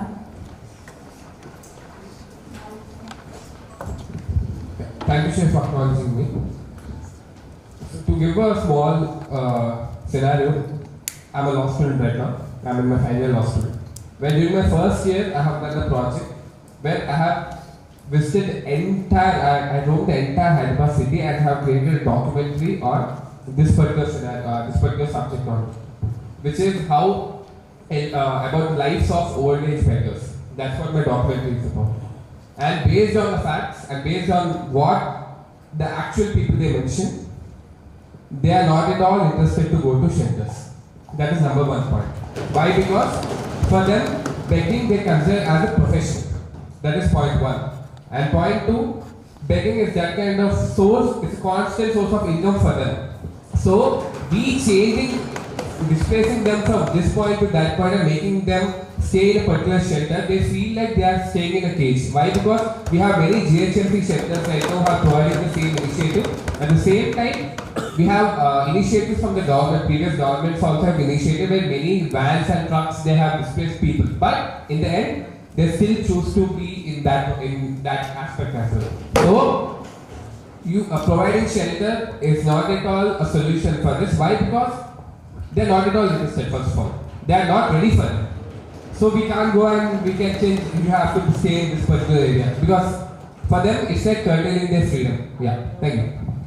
Thank you, members, we have been receiving a lot of motions which are not in coordination with the ongoing goals. So we request you to please send relevant motions. Any further new motions on the floor? Member towards my extreme left. Members, please hold your placard this way so that we can see it properly. Thank you, Chair, for acknowledging me. My motion for no poverty, we usually see in rural areas, most of the women are very much in problem for washrooms. We usually see them going out, and it is very problem for them. It can lead to many infections and many other problems. So we can build washrooms in rural area that can be used as public washrooms.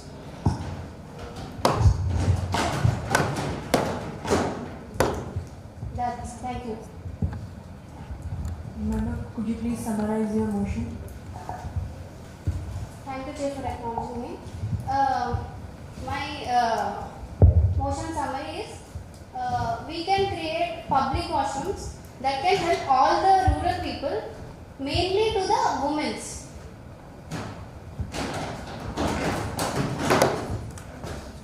Any points of support? Any points of contradiction?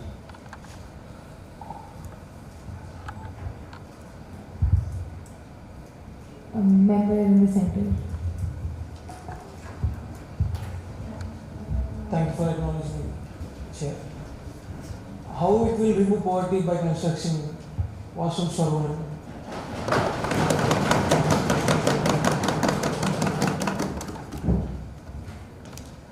Any more points of contradiction? A member towards the extreme right? Yes, sir.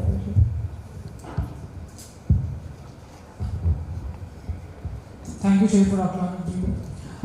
The point was to build a washroom, but this is a goal of gender equality. So how will this solve the problem of the poverty? Thank you. Any new motions? Folks, let's consider this as the last motion. We are looking for a very sustainable, impactful project. If you feel that your motion is very sustainable, please raise your placard. This is going to be the last motion for no poverty goal.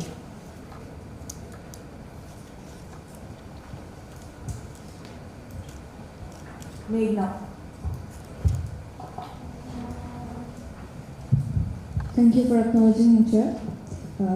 The thing we are talking about is no poverty. I believe no poverty is not only lack of funds, lack of income, but also health and the strength for them to earn their own income. For that, I want to propose a motion to make people aware about the nutrition. See, if you're talking about poverty, many people suffer with malnutrition. See, if we can support that, if we can make them awareness and do a few projects by donating the most nutrition foods and make them aware, by this we can actually eradicate the health and on themselves. Could you please summarize the motion? Yes, we need to figure out the nutrition food and some grains which are really helpful to avoid malnutrition and make people aware on that and do few projects which while we donate them and also explain the I could see a lot of bands and contradictions. Any points of support? Member to my right. Thank you for acknowledging me, Chair. So, as my co-delegate raised the point that we need to focus on the nutrition and the malnourished people in the underprivileged society or the rural areas, I think that's a really good point because as a paramedical student, I'm pursuing my degrees in clinical nutrition dietetics, so I know how the malnourished people they face problems. So I think this is a double win situation because एक point पे we'll be focusing on the malnourished part of society, and on the other aspect there are many pursuing people in the bachelor's degree. So India we have a lot of underemployed people. So this can also work as an internship for the people or the students who are pursuing similar degrees. So we can raise funds for the people in the village who are malnourished, and apart from that, side by side we can even apply interns who are in the similar area. So this is like a double win situation for the students in the aspect as well as for the village people. Any point of contradiction?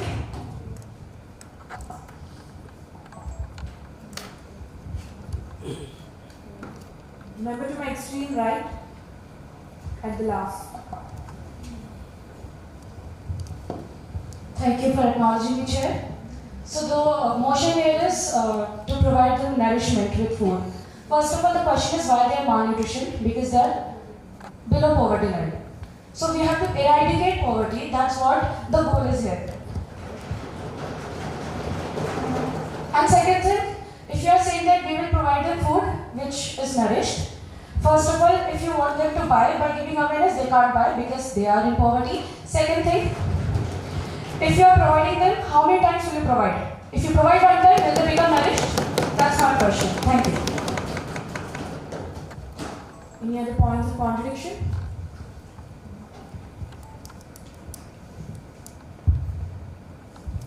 Remember to my extreme back in the middle now.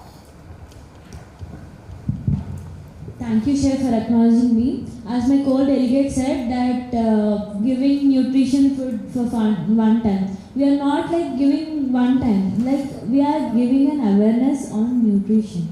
She already mentioned that point. So giving awareness is different and giving nutrition food for one time or multiple times is different. So actually we don't give food like many times. For one time we'll give them awareness and one food. We'll show them what is nutritious and what is what. Thank you. Thank you, Member. So we're going to conclude the no poverty goal.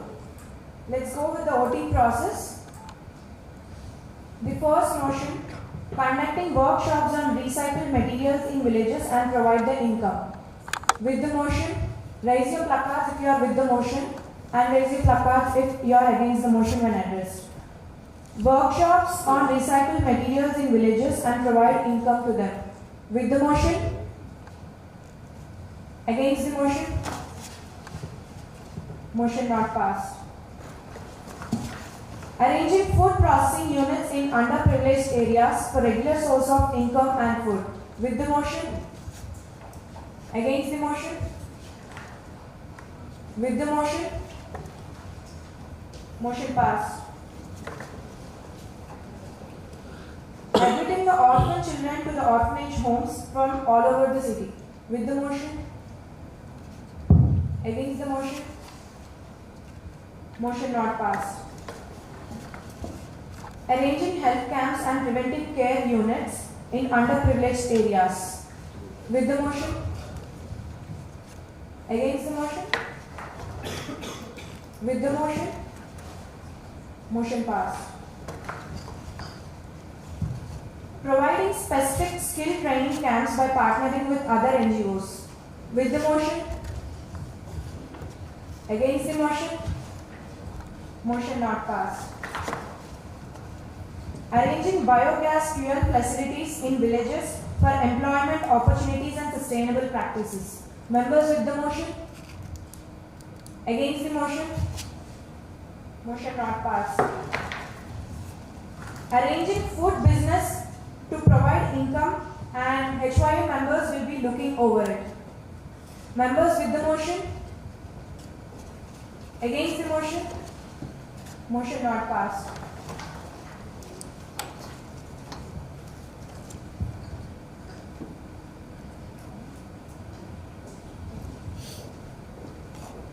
Creating employment to local people by volunteering tourism. Members with the motion? Members against the motion? Motion not passed. Organizing vaccination camps, which is an add-on to the health camp motion. Members with the motion? Against the motion? Motion passed.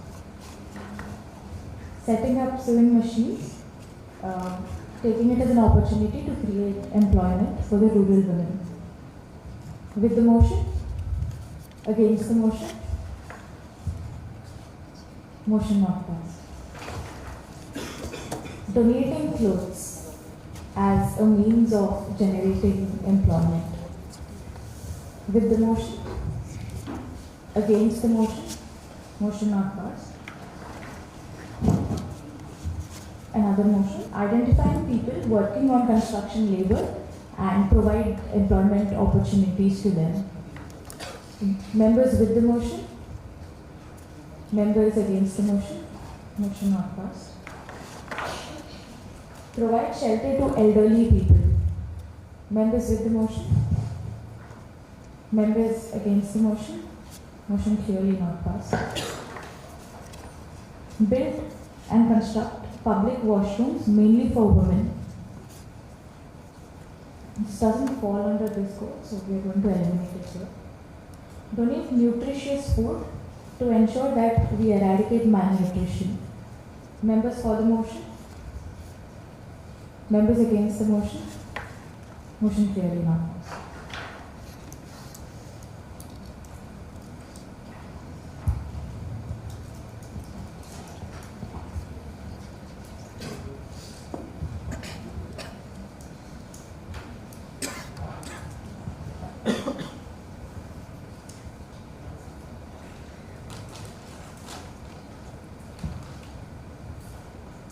Thank you so much, Shruti, for sharing the table.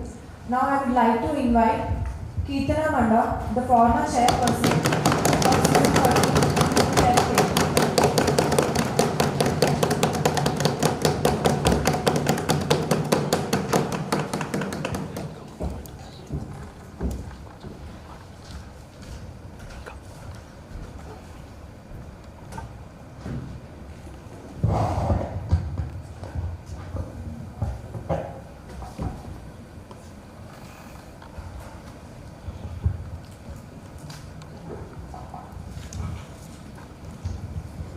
Alright, we will be moving on with our second goal for today, which is climate action. Any new speeches on the floor?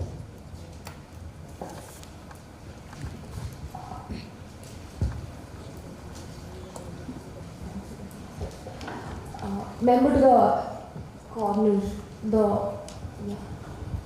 yeah, please stand up. Thank you for acknowledging me, Chair.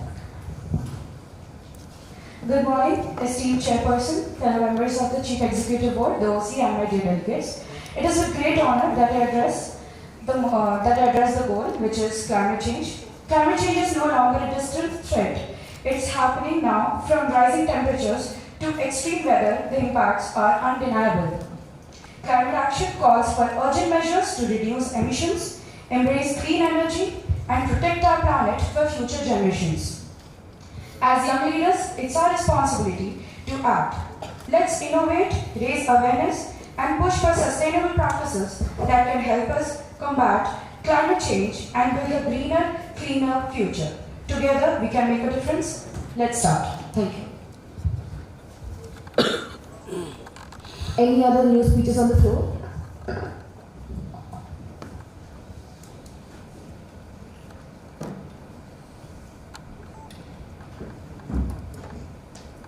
Members to the left. Member to the left. Yes. Thank you for acknowledging the chair. Hyderabad, Telangana's capital, faces increasing climate challenges, including urban heat island and water scarcity due to over-extraction of groundwater. To combat this, the Telangana government has implemented programs such as Haritaharam, which has planted over 2.4 billion saplings. Yet, with Hyderabad air quality declining and a growing carbon footprint, collective action is essential. Citizens, industries, and the government must work together to build a greener climate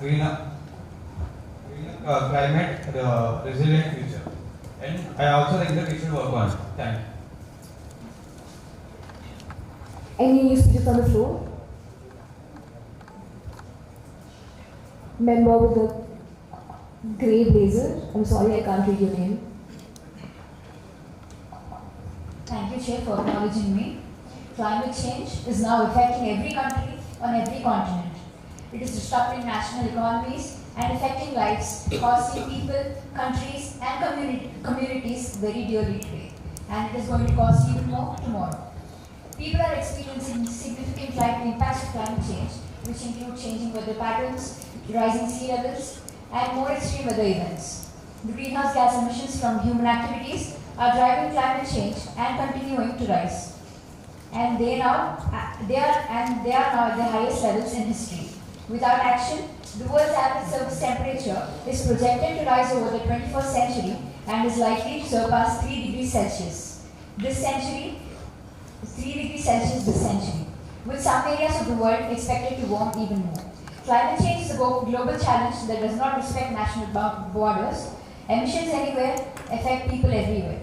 It is an issue that requires solutions that need to be coordinated at the international level, and it requires international cooperation to help developing countries move toward a low carbon economy. To address climate change, countries adopted the Paris Agreement, and the implementation of the Paris Agreement is essential for the achievement of the sustainable goals and provides a roadmap for climate actions that will reduce emissions and build climate resilience. Thank you. One last speech, folks. Any more speeches?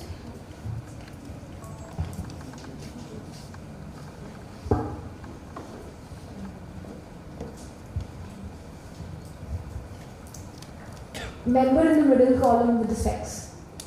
Folks, I'm so sorry I'm calling out in this way because I really can't read any of the names. You're too far. Thank you, Chair, for the acknowledgement.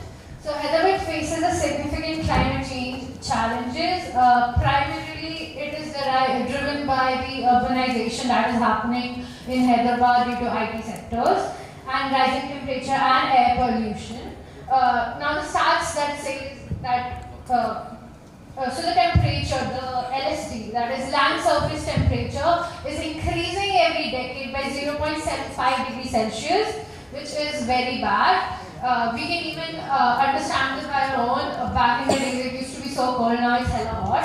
Sorry, it's so hot. Now the air quality is also decreasing. The concentration of particulate matter has increased to 88 microgram per cubic meter in 2022.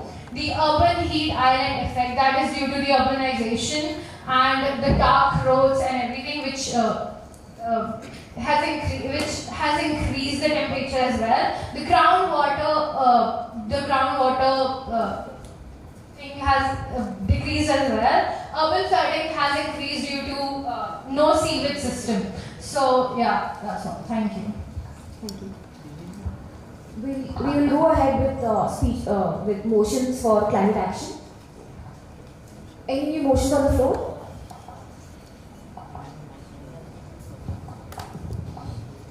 Yogita Gaur.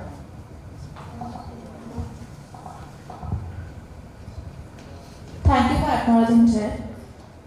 My first motion is increasing the forest cover at the same time increasing the agricultural production. This is called as an agroforestry. It is a practice wherein we are integrating agriculture with the forest. In the traditional farming, we cut down the trees, we clear the forest areas, and then we start our agriculture. But in this type of agriculture system, we are integrating the agriculture with the forest. The benefits of this type of forestry is that it regulates the climate, it also improves the crop yield, and it acts as a carbon storage and also enhances the water cycle. In India, this practice is used on a small scale in the states such as Kerala, Tamil Nadu, in the coffee plantation, cardamom plantation, etc. And in late 1900s, the Brazil is the country which have used this agroforestry on the large scale and have been successfully implemented it and have also increased its forest cover. Thank you. Folks, is the motion clear? The motion is about agroforestation. It's basically about including your agricultural crops in order to increase your forestation as well. Am I right? Points of support?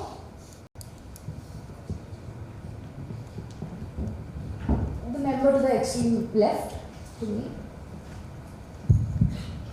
Thank you for acknowledging me, Chair. I would like to support the motion proposed by my co-delegate. And agroforestry has been in the society for a very long time, but it did not gain the sight of people because it's been mostly used by the people in the very rural areas like Adilabad and Nirmal type of districts.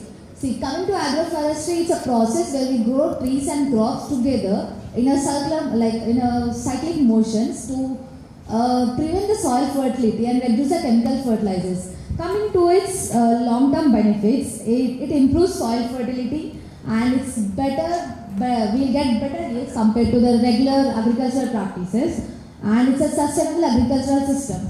So its feasibility, I would like to propose its feasibility to be very high comparative to the other organic farming techniques and all, because agroforestry, we use very less of chemical fertilizers, and most of the practices are sustainable enough, and not much training is needed for the farmers to continue with this agroforestry, because they know what's their soil worth growing on. So I would like to conclude my point up here.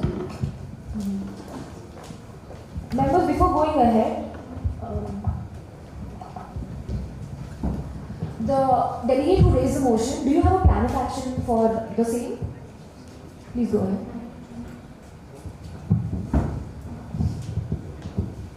We can either take adopted lands, or we can also collab with the farmers who are very much interested in doing this kind of practice. Because in this, I wanted to add a few points that here we are using no chemicals. This is a natural process wherein the trees help themselves. So there is no need of our intervention except from seed sowing. And then this is not a crop rotation. We will not cut any plants over here. The trees will be as they are. Just the thing is that we will leave some space, and then we will plant the crops which we require.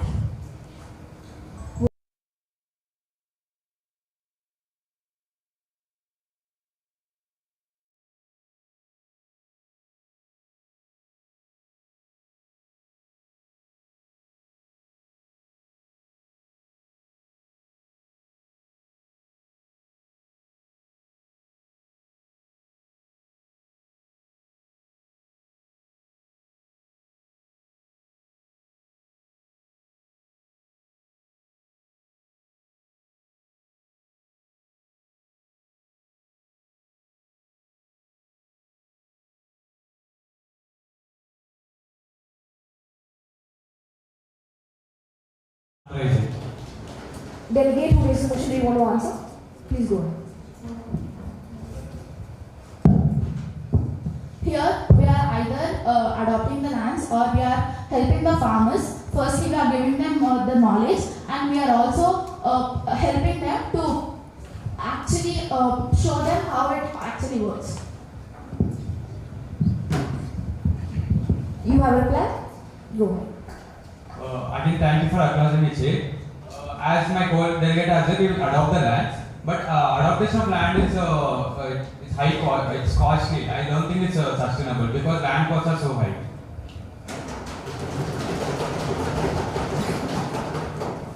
Member who raised the motion, would you like to answer? The floor is now open for the debate. It is not always, I understand that the lands prices are very high, but we can also ask the farmers, or we can even use the dry lands which are of no use, which people are not using it, and we can use them as a source for planting trees, more trees, and we can also use this agroforestry as a key. As you have mentioned dry lands, the dry lands actually don't contain nutrients. That's why they don't grow crops there. So how would you say dry lands will grow there? This is again a different topic where we can even use the dry lands to grow crops. Even the Sahara Desert is being now cultivatable, and even the Rajasthan is being cultivatable. Why not the dry lands? To cultivate dry lands into agricultural land, we need chemicals. You already said that we don't use chemicals. No need of using chemicals. First, we have to create an ecosystem, and then we can start with this agroforestry. This is a long-lasting process. How long will it take? This is a sustainable process. It is sustainable, but it is long. We actually concentrate on we don't take like that much time. We don't take it. It will take long time. Climate is a long process. We cannot take any shortcuts for a climate change. So obviously, it is, even if it is a long, it has a greater impact upon the climate change. How will you make sure that it is sustainable and it is done in a short time?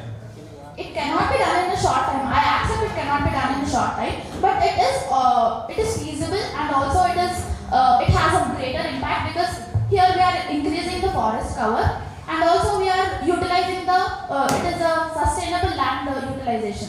You you said forest cover. The forest cover is already there. What are you increasing? Forest cover. Where it is forest cover? Forest Forest cover is decreasing. Here we are planting more trees to increase the forest cover, and then we are utilizing the gaps between the trees to use it for agriculture. Can you be more precise in here? See, so between the trees we have some space. In that space, like around 5 centimeters of space, we are planting the trees around the tree. We are planting the saplings which we need. But you don't think that the tree will take most of the nutrients which you gave to the saplings? No, this is the thing which we need to understand. There is a And process. one more point. We need. There is no cross talking. Please complete your points. Oh. Do not cross talk. Quickly, Sorry. please. In farming, they generally place plants and saplings with a certain distance. The trees don't have the distance between the trees is not that much. How will you make sure? Firstly, it is a forest. So there are mostly the mother plants have a very huge root connection, and we are planting the small trees which are almost all near to the ground level. So the nutrients will be absorbed by the plants, and the mother plant will also supply the nutrients to the younger plants. It does not take away all the nutrients which are given from the ground. It will not take away all the nutrients. The mother plant mostly absorbs the nutrients from under the ground, not from above the ground. One. Folks, please conclude your points. One last point. Go ahead.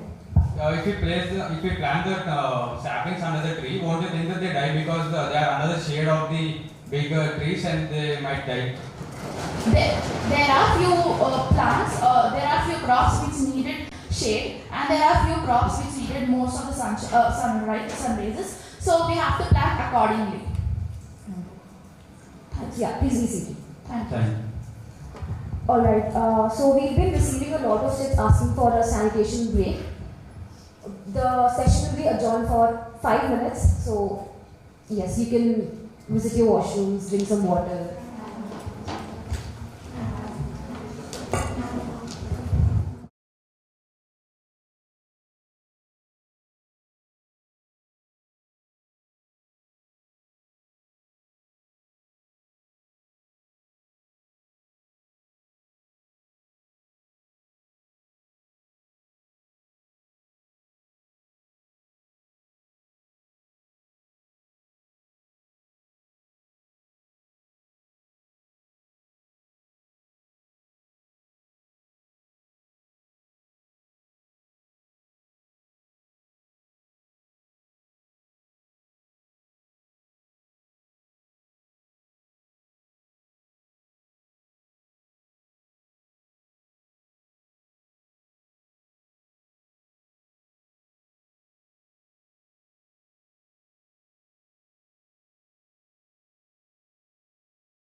sufficient. You do not have to go into details. Okay. A place where farmers grow different farmers grow different crops, and sometimes due to climatic conditions, they might not able to grow the same crop, which bring their high yield. Though even if they're in a position to provide that conditions for the plants and not in a position to get the seeds, that time the seed bank would help them. Alright. Any points of support? Points of contradictions?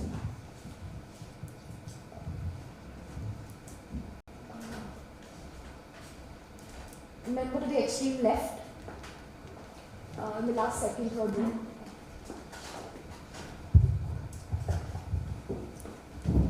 Thank you for acknowledging me, Chief. So, my said that we have seed banks. So, already in some villages, we are already having some seed storage banks.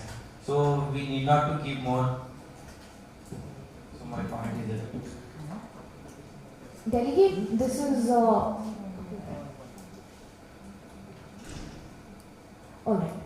Any other points of contradictions? Delegate in the middle.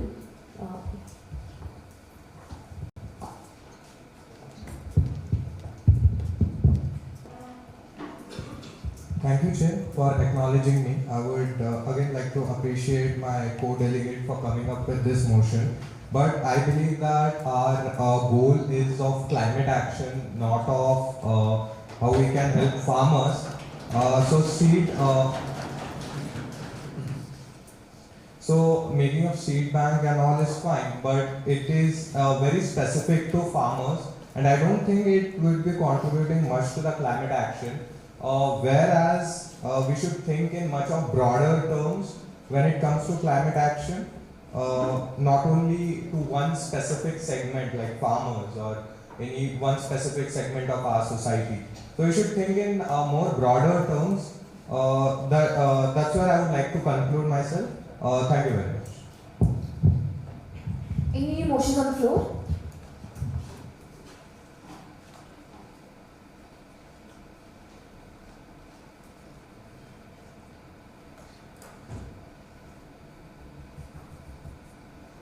The delegate with the specs in the middle. No, the much left to that. Thank you, Chair, for acknowledging me. We're talking about climate change, so I want to include a very cliche step, which is solar energy, solar panels installment. This is very sustainable because this is never going to get out of trend and never going to be until the day where the source of electricity is going to be solar energy. I will keep raising this motion. And if we make a little bit of research and provide electricity through solar to the places where there is no actual electricity, might even add up to more sustainability. Thank you. Delegate, you have mentioned that your idea is about installation of solar panels providing electricity, but where do you want to take up this project? How are you going to, can you give me a vague plan of action for this? Yes, sure. Thank you for acknowledging. We have to make a research where the electricity is really, the government is not providing electricity, say rural areas, or say the areas which, or orphanages which are, facing difficulty to pay the electricity bill. We can actually install those there, and this also helps us in other. Alright, got your point. Thank you. Any points of support?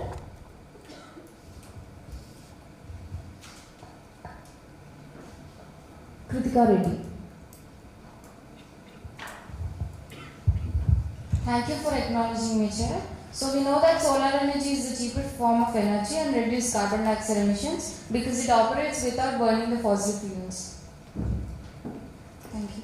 Any other points of support? Nihal.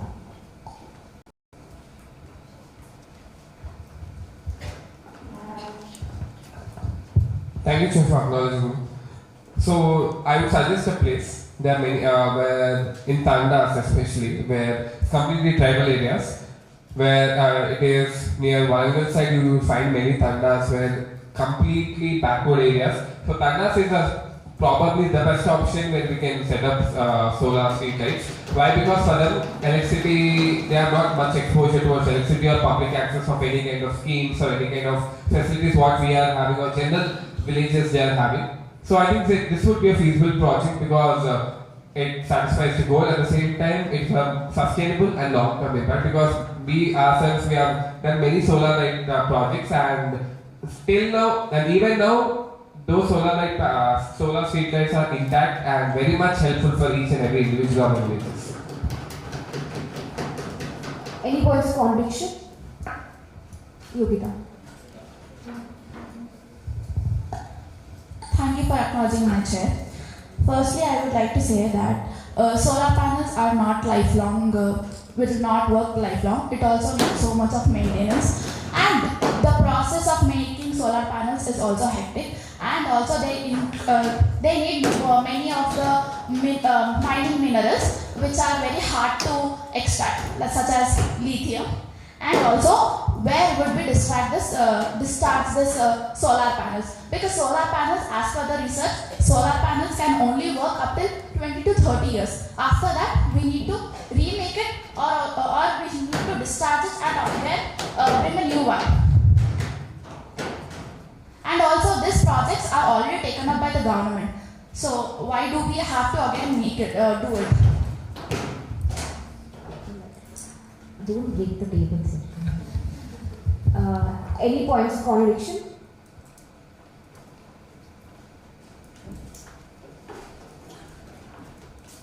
Delegate to the extreme right.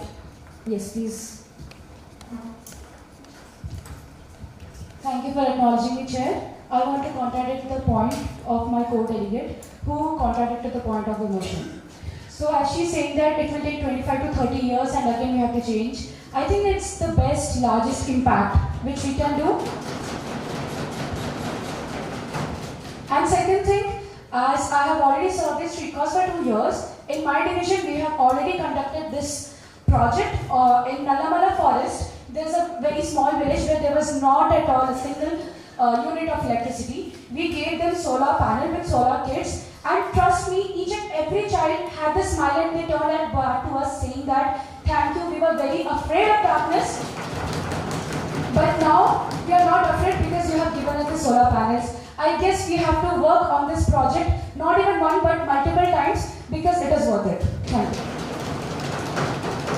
Any other points of contradiction? The motion. Yogita. Thank you for acknowledging my chair. I want to contradict my co-delegate who said that this project, many of the people are doing this solar panels. I accept that it is sustainable for 10 to 20 years down the line. But what about after that time period? Where will we discharge the solar panels? It contains so many harmful chemicals such as nickel, cobalt and all. And there is no natural process which can absorb this harmful chemicals, which will in turn cause more damage and even also cause a larger climate problem. Thank you. Contradictions to the contradiction based. Nihal. Thank you, Chair, for acknowledging me. So I would like to ask my co-delegate, so this is not permanent. Tell me one thing which is permanent. I just want to ask my co-delegate, like, she mentioned that solar power plants are not permanent, this is not feasible, not long-term impact. First, I would like to mention, nothing is permanent in this world. Right? You have to just understand what is the long-term impact we are creating. 25 to 30 years is not a small thing, okay? 25 to 30 years is literally a lifespan, almost half of lifespan, which means if I am a child right now, 25 to 30 years, we are the cause of providing light in their life. So just imagine the long-term impact we are providing. And in villages, in tandas where they have no exposure to light, they are staying. They are living in dark their entire childhood, middle age, old age. We'll be providing them light. Just imagine, we are very much privileged enough to be sitting in this glass house under this light. Just imagine if electricity is gone, what would be our lives are. So, same way we have to think from their perspective. And one more thing, we are not a mining company where we will be extracting lithium. We will be just providing them the vendors, we will be asking them the vendors to provide, right? So we are not a mining company where we are extracting the lithium, so it will be a long-term process. It's just that we have to allocate the budget. That's a simple logic which we are missing here, right? Thank you, Chair.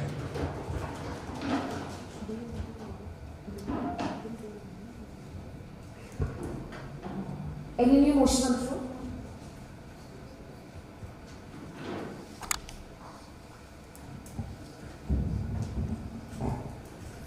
Sorry, but the checks blazer. Checks blazer, yeah. Thank you for finally acknowledging me, Chair. Finally? Yeah. How many times did you raise your motion when I was here? The first goal I've never got a chance to give my motion out there. So, yeah, thank you. So one thing that is very contagious to every organ of the body is garbage that's present in every corner of India. Lack of hygiene in India is a major reason for decreasing health conditions, especially in rural areas. But garbage is something that is clearly present in urban areas as well. So we can do something with this garbage. We can either convert it into energy without using the solar panels and end the debate that was going on, or we can convert it into recycled products and ask local businesses to sell it at affordable prices, which can even create jobs and uplift people out of poverty. And 277 million tons of municipal solid waste is generated annually, and in Hyderabad 6,000 metric tons of waste is generated daily and 180,000 metric tons per month. A significant portion of waste, especially non-biodegradable and mixed waste, is dumped into landfills and are overburdened, leading to environmental. I would like to repeat, it's a motion, not a speech. Could you please read the motion? So my motion is converting garbage or plastic waste into energy and recycled products. Yeah, thank you. Points of support? The member behind the person who raised the motion. Thank you, Chair, for acknowledging me. I support the motion which has been presented. Like, we can convert the waste to energy by setting a small biogas and encouraging the communities and by educating them how to use, like how to convert the energy into waste. It wasn't clear. By setting up what? By setting a small, like we can educate the people how to transfer waste to biogas. Thank you. Alright. Any other points of support? The delegate discuss. Thank you, Chair, for acknowledging me. I'm in support with my co-delegate who raised the idea that we should convert the garbage generated into energy. So what we can do is not just rural areas, we even have like so much waste generated in the urban cities. So like we can just take a particular area and then landfill, we can produce like biomass fuels or waste to energy plants. Where what we can do is the steam produced by burning all the can be done with anaerobic respiration, and then with that the gases produced will produce power and help in the generation for energy. Thank you. Any other points for support? Last. Go ahead. Thank you, Chair, for acknowledging me. The biggest problems in climate action is waste management, and I like the point of how to manage waste. So I would like to add a point that we can make the bricks out of the waste plastics. This shall be considered as an add-on to the current motion. So points of conviction for the actual motion raised as well as converting the garbage into bricks. Contradiction points. Ujjwal?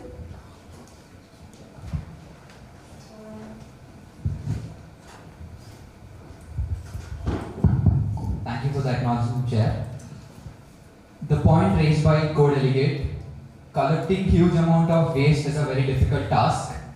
There are tons of waste present around the city or in rural villages, and to transport it and convert it in the form of biogas or any other recycled product, it is a very difficult procedure and also not a cost-effective method that can be acquired by HOI. It's a large investment to convert any recycled materials which have been done into a plastic pellet or a wooden pellet or even a biogas. Thank you. Any points of contradiction?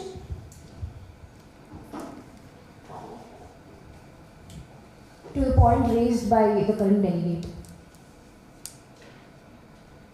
Ushita.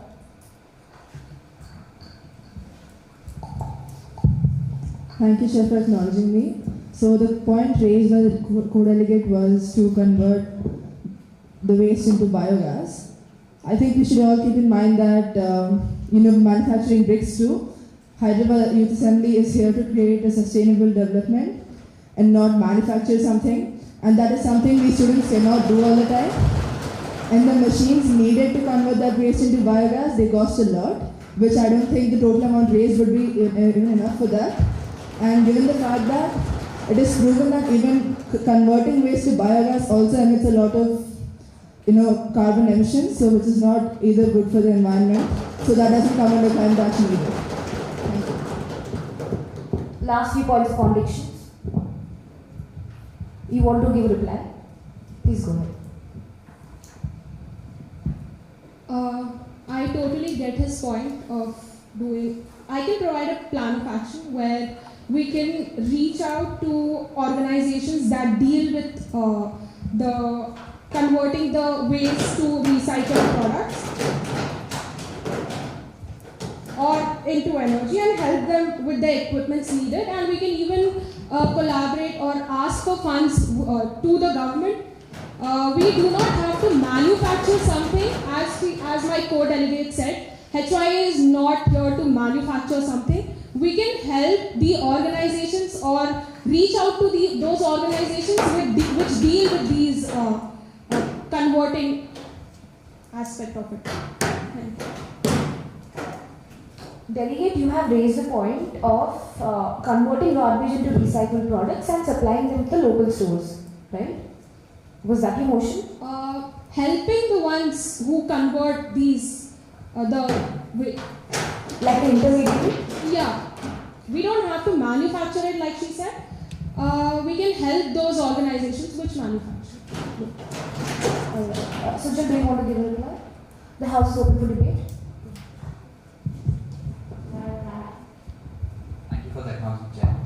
So, as mentioned, all the industries which are present in India or in Hyderabad, which convert all the waste into biogas, are in crores, and they do that for their own business sake, and they sell the product after the recycle. And how will you go and collaborate with them, or how will an NGO go and collaborate with a corporate company, and why will they help us out? And we are here to create an impact among ourselves and as the students, not to support any other company.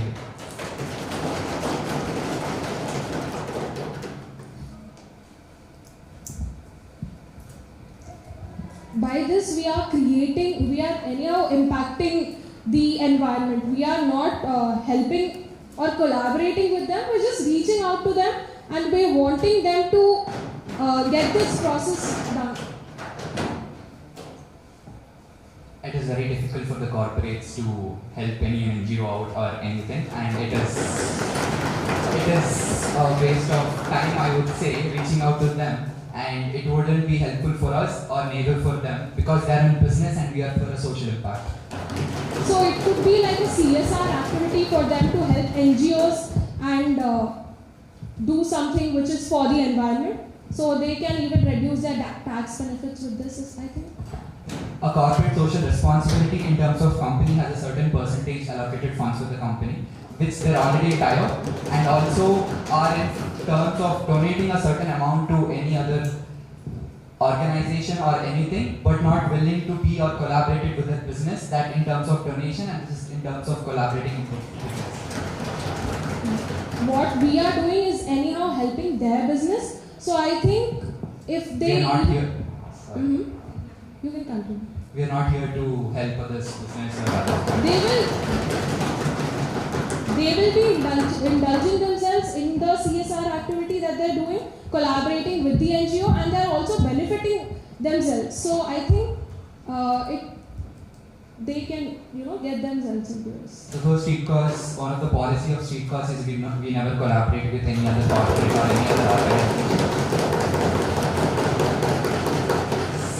Secondly, when they're in business and even though they have a CSR responsibility, they would willing to donate, but they wouldn't cooperate or collab with any other things which help.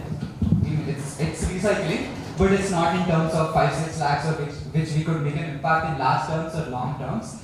A normal recycling waste management system would be plastic, wood or biogas, would be in crores to have the machinery, and we have already invested in it, so it is not a sustainable project, I would. What if we reach out to the government and ask them to help us? Because it's an NGO, non-governmental organization, which we try to make an impact individually, which we target areas where we also find places which government is not being targeted or government has not have an eye on it. Last few points of conviction, folks.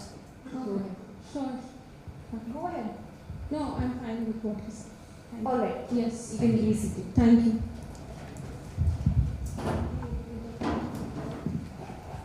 Folks, we've been receiving so many chats regarding the motions. So, one of the chat that we have received is precising farmer techniques like using devices, water management for crops depending upon the climate. Chat sent from Yashwant. Member, would you like to elaborate?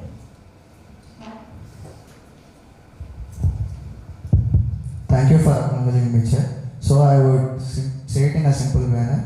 So we see that especially in Hyderabad or in Telangana, there is various times of climate changes where there is an issue of water. So we can come up with devices, basically like an IoT devices, so that we can control the water flow in the crops, and it would be helpful for the farmers also.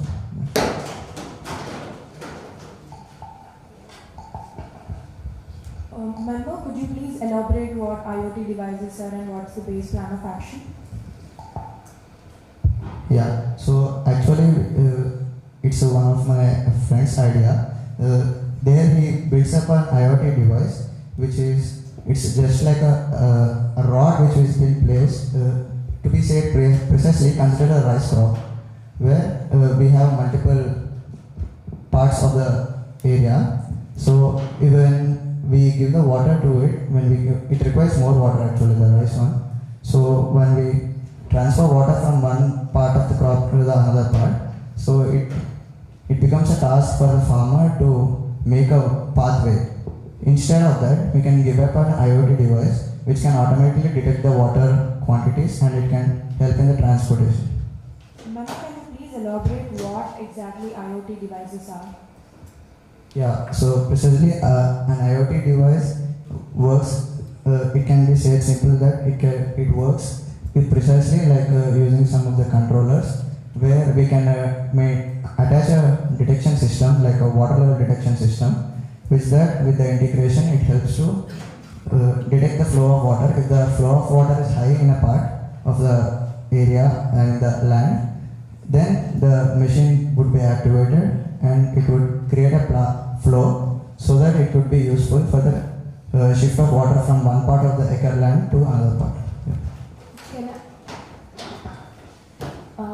May I know the price of these IoT devices and how much will each of them cost? Yeah, so I can't exactly say the prices, but the making of the IoT devices is really very compatible, and I think it would be very less, but I can let you know soon. Yeah.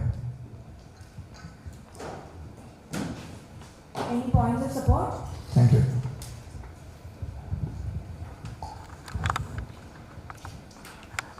Meghna. Thank you for acknowledging me, Chair. The thing my co-delegate mentioned is IoT devices in agriculture. In India, not even 10% farmers use technology in agriculture. That can be very effective way. The method is said is like when we insert IoT devices in the plant, with the plant, it will check if the land is wet or dry, then it will irrigate. By this, we can eradicate over irrigation and no need to dig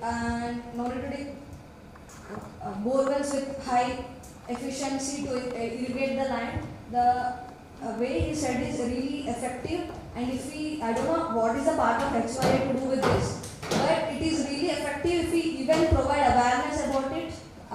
Providing awareness of technology in the agriculture is very important. I guess it is role of us to provide awareness on this, not as a project. So you want to add a point that instead of using the technologies, giving awareness on these technologies is very important. Yes, sir. Any point of support?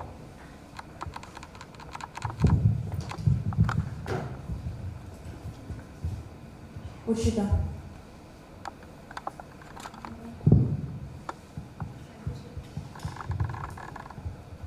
Thank you, Chair, for acknowledging me. The motion raised by my co-delegate is actually very feasible. It has already been done in our college, and also depends on the place if you are going to do it. Even though Hyderabad Youth Assembly cannot take it up, I feel like Street Courts I&R can definitely take it up and work on it, because it is something which has already been used by many farmers, including my college. So, and IoT devices are actually very cheap to make. It's just detectors and sensors. So yeah, even though Hyderabad Youth Assembly cannot take it up, I feel like Street Courts I&R unit can definitely take it up. Thank you. Any points of contradiction?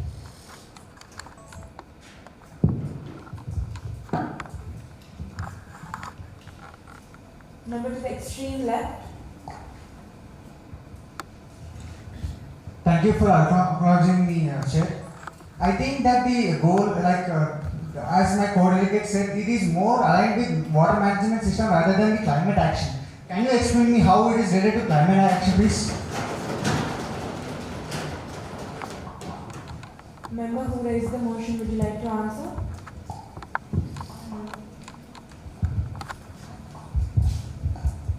Yeah, thank you for acknowledging me. So as my co-delegate mentioned, so coming to this climate action, I think basically climate action, it depends upon the usage of the water also, so that, and in the places like in coming to the Telangana where the water levels are not stable in every places, so I think this is the perfect answer for the climatic action, the motion I have been raised. Yeah. Any other points of contradiction? Member to my extreme right, at the back.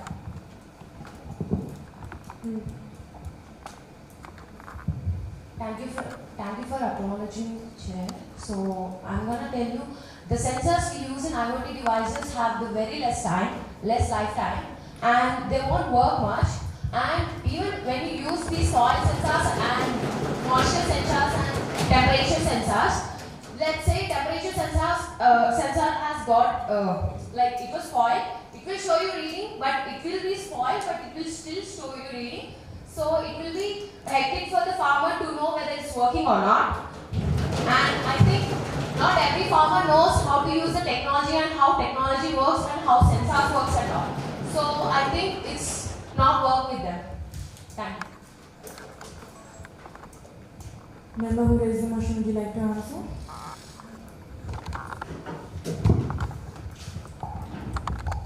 Thank you for acknowledging me, Chair. So I would like to answer the motion, the reason. I think for this, and instead we can add up a point to this. Like we can appoint few of the technicians, so that whenever there is an issue with the farmers, they can directly go meet the technicians and they can make the device work properly again. Thank you, member. Any new motions on the floor?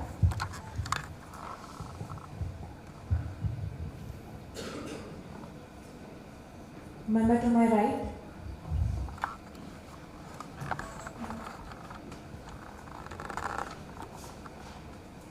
Okay. Thank you for acknowledging the chair.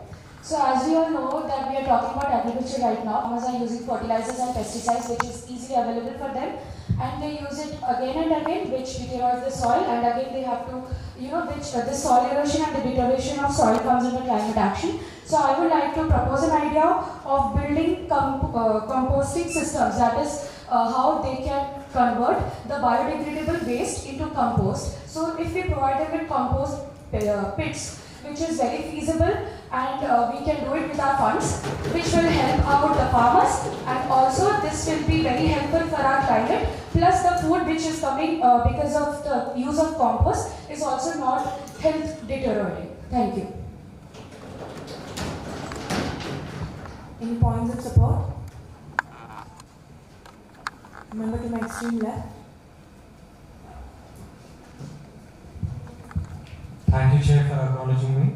Yeah, the compost system is very I think the point is very valid. It's very important. Like compost system, it's an easy way to maintain, and it is not expensive. So I think I like the point. Any other points of support? Member to my right. Thank you, Chair, for acknowledging me. I'm totally in support with the member who raised the point about converting the waste into manure or like biocompost. Because what happens is it not just increases nutritional value, but also it's an easy way. So we don't have to implement a lot of fundraising for that. We can just spread awareness and then we do the part. And it's more like a natural process. So it's also very feasible and very easy one. It's more like a biological process. So we just need to spread a bit of awareness, and then the ecosystem will do the rest of the work. Thank you. Any points of contradiction? Member to my left.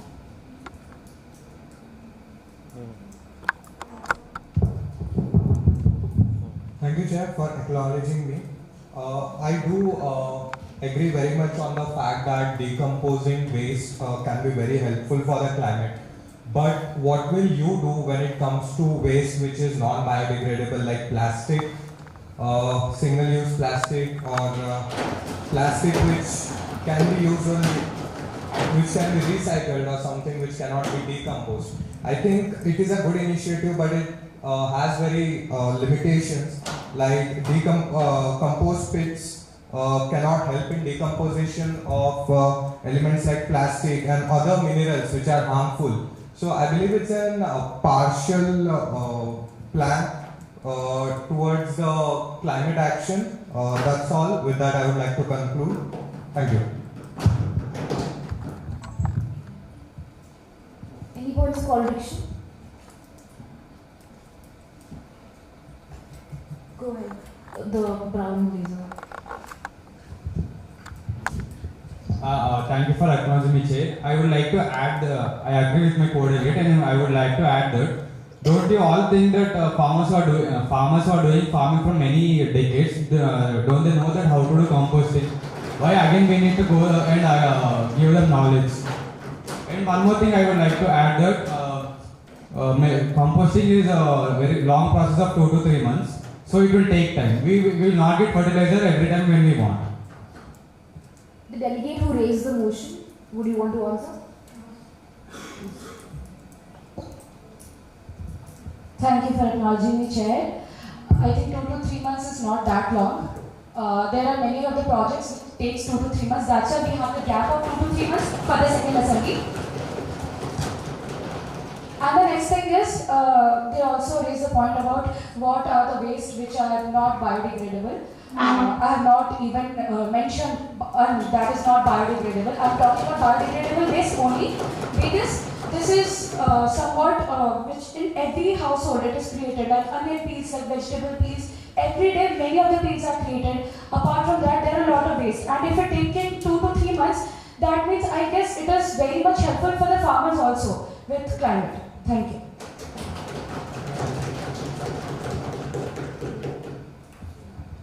No, Devi. We'll move on to the next motion. Any new motions on the floor? Nihal. Thank you, Chair, for acknowledging me. So, the goal, as mentioned, was climate action, right? So, many of co-delegates have mentioned about regarding construction of something new or building renovation or setting up composting place or anything. But everything requires certain materials, the raw materials. So, my idea is, it might take some time, but if we can spend some considerable amount of time in researching about the vendors who provide green building materials. There is a concept known as green building. Green building is a cost-effective and sustainable way where you will be protecting the environment by making sure you are not using so much of high-emission materials. There are many raw materials to, in fact, manufacture them. It requires so much of carbon emissions, right? So, if we can, there are many vendors in Hyderabad as well.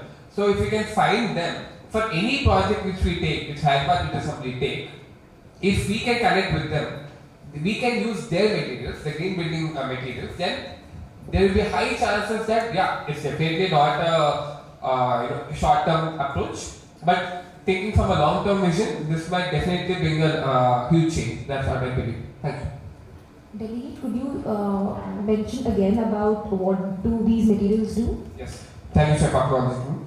So these green, the concept is, generally there's a concept known as green buildings. Just like we have greenfield airports, we have brownfield airports, then now it's new concept of green buildings. Green buildings means the raw materials which are used for this construction of buildings, they are produced and they are constructed in a way where carbon emissions are not of high risk. And these materials are very environment friendly, at the same time they are very cost effective. Because for construction of any building or using of raw materials itself brings so much of carbon emissions from that. So, supporting these kind of vendors who promote green buildings, who promote the concept of manufacturing green building materials, it will be a high time where we have to take something innovative. Why? Because from past now this is the 14th season, so construction of composite pits or construction of this, that, it is going on and on and on. So I feel now is the time where we have to shift, we have to transition from this concept. So is your motion regarding collaborating with companies that help in... which means we generally buy vendors, right? I mean we take materials from vendors for any kind of project which XIV takes. So instead of taking materials from traditional vendors, like because we look for cost effective budget as well, right? Now we have to make sure that even if it's a bit higher than what the traditional raw materials are, if we can find out vendors who are selling the raw materials of any kind of project which we are doing, then it would be a way where we can cut down carbon emissions. Any points of support?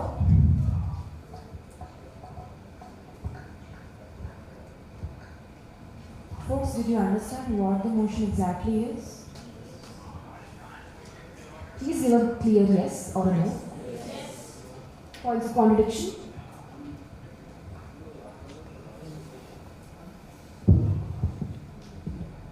Member from the middle row. Thank you, Chair, for acknowledging me. As my co-delegate said about giving materials from e-materials, right? So here HY is to not give materials. Like how much in what tenure it will be? Like how much? How many months or how? The tenure for members is 6 months or whatever the tenure for members. After that, who will be doing these things? It should be sustainable, right? Member who raised the motion, would you like to answer? Thank you, Chief, for acknowledging me. So, we are not providing materials. I was mentioning that for any kind of project which we do, we will be acquiring, we will be taking vendors from them. Which means the amount which we are allocating for these projects, we will collect the raw materials, which means we procure the raw materials for the project from the vendors who are providing green building materials. You understand? Hope you understand, right? Because it's not like we are collecting materials. It's like for any project which we are doing, we will be taking them as a vendor. Which means the project which we are doing, it will be done in a sustainable manner. Nanda, would you like to answer? Yes, sure. Like, actually, is it relatable to climate action goal? Folks, now the floor is open for debate. Thank you, sir, for acknowledging me. Sustainability, green buildings itself comes under the term of climate action. So now I'm not understanding where now it doesn't fall under this category. Because green buildings, the concept itself is to protect the environment, right? The name itself is green. So where we are not able to understand why it doesn't fall under this category. I can understand the member, but what? Understood, right? Listen. There is a chances of getting wrong directions in this. Like what happens is in this tenure, see, we'll get proper materials from the vendors, okay? Not from tradition. We'll go into a good E materials, okay? No, it's not E, it's green. Okay, green. Green materials. Okay. So why this tenure specifically mentioning about this tenure? Why? Because I would like to answer this. This tenure means, see, this one is not like this takes years. I'm just mentioning right now. Also, I'm mentioning that any project which you do, choose them as your vendors than the traditional vendors. Why? Because these vendors promote efficiency in environment. That's a simple thing. We are just shifting the vendors. We are not shifting the projects. Okay. Thank you, Chair. Any new motions on the floor?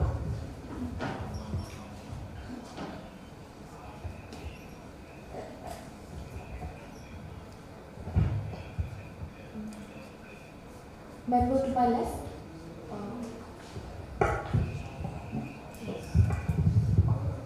Thank you for acknowledging me, Chair.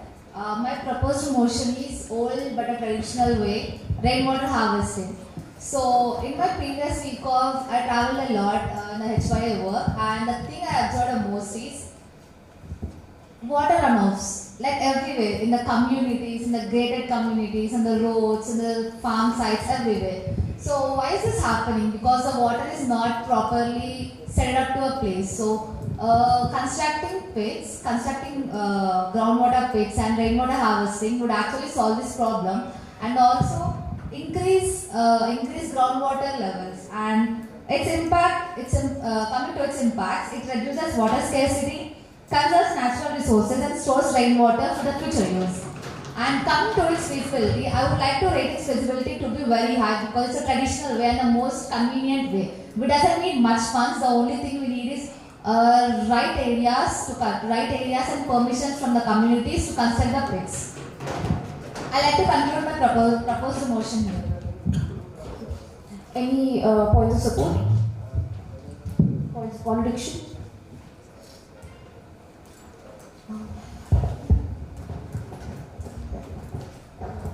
Member with the maroon blazer. Thank you for acknowledging me, Chair. As you said, I don't understand the concept of rain harvesting in this climate change action, because rain harvesting has been we have been doing traditionally, and we have been doing many projects as well. But rain harvesting, we are trying to narrow down the concept of climate change into a very peculiar action which doesn't have much impact. I do understand rain harvesting might cause some errors, but there are many broader kind of factors that we try to address, that we want to work for. And I don't think peculiar action such as rain harvesting could be a sustainable project. Thank you. Any more points of contradiction? Is it a contradiction to the motion raised? Thank you, Chair, for acknowledging me. So I would like to say rainwater harvesting is a conventional procedure and it is being followed at every household, I feel. Because it's a new government norm, I guess, since the past 10 years, that every new building that has been constructed or is being constructed has to have a rainwater harvesting pit for sure, or else the permission will not be granted. So I don't understand the role that HY is going to play in this. What is the contradiction to the motion raised? Please go ahead.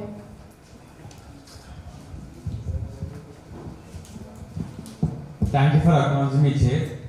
I think instead of doing the regular rainwater harvesting, we can go for rainwater storage and filtering it. I guess that would be a more feasible idea because rainwater harvesting is already present in our society. Delegate, would you want to differentiate between them? Rainwater harvesting, generally the water goes into the land, as we all know. But rainwater storage, we can set up tanks in like communities area and then filter it out and we can provide them for drinking. The delegate who raised the motion, are you okay if I change your motion or add a point of rainwater? What was your point, sorry? Thank you for acknowledging, Chair. And the point that my co-delegate has raised here, actually the point he raised is the subunit of the same system. Rainwater harvesting and the rainwater storage are the same, are come in the same category. So I was asking you, are you okay if I add on to this? Sure. Please be seated. Any new motions on the floor? A member who hasn't raised their placard until now?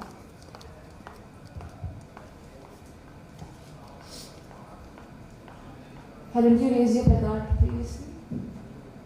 Yes. You please.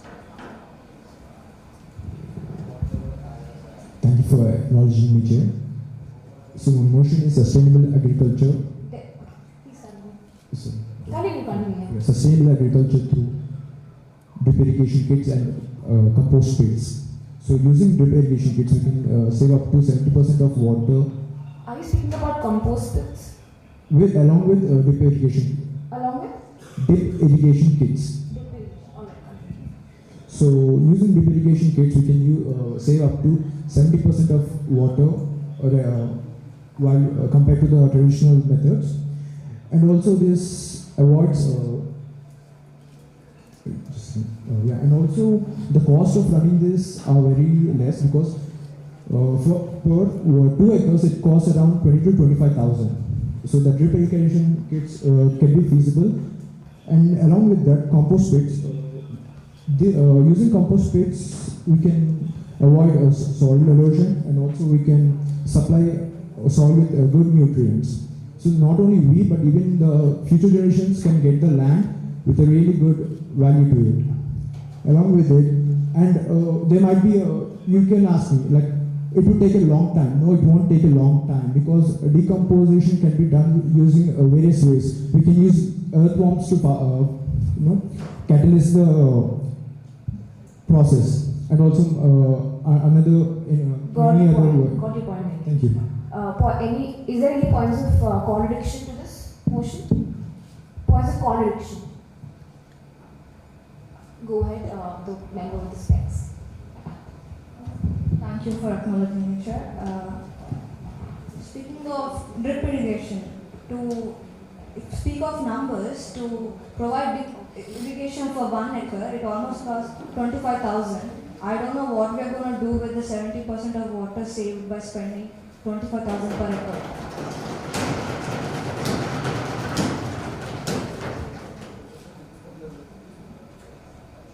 Member who raised the motion, would you like to answer? Thank you for acknowledging me, Chair. So 2 acres, it's 2 acres from 20 to 25, which we can cut down if we have a good talk with the vendors and stuff. And also, 70% is a lot for 2 acres. Don't you think so? Because we are saving, the thing is we are saving groundwater resources, reserves. And it really plays a vital role. Because we know about the about the current situation, about the waters underground, right? Underground waters. So I think this could help a lot. And also we could do this in district like Nizamabad district, which is 172 kilometers from away from Hyderabad. because this is heavily dependent on agriculture. With this, I would like to conclude. Thank you. Alright, delegate, we will be adding your drip irrigation project to the compost pit project which was raised earlier. Any new motions on the floor? The member in the middle row. The first one, yeah. Thank you, Chair, for acknowledging me. So my motion is about the distribution of small plants in the urban areas. I have some facts here. Around 5 lakhs vehicles are sold every year in Hyderabad, and around one vehicle produces around 4.6 metric tons of carbon every year. And planting one tree will save around absorb about 2.3 pounds of carbon emission. So distribution of plants in the urban areas will be a great initiative and cost-effective initiative for this climate action. Points of support?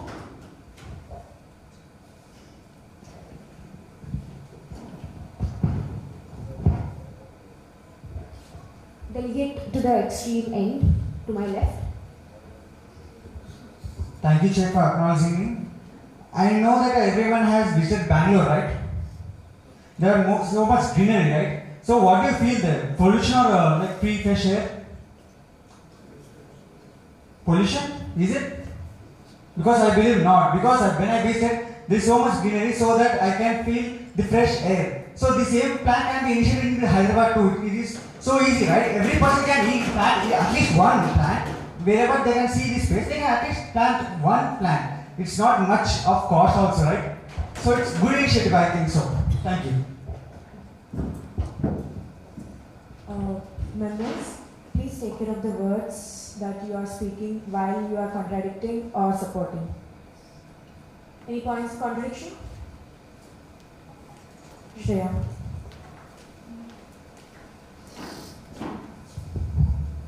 Thank you, Chair, for acknowledging me. I want to directly contradict the motion raised by my fellow delegate.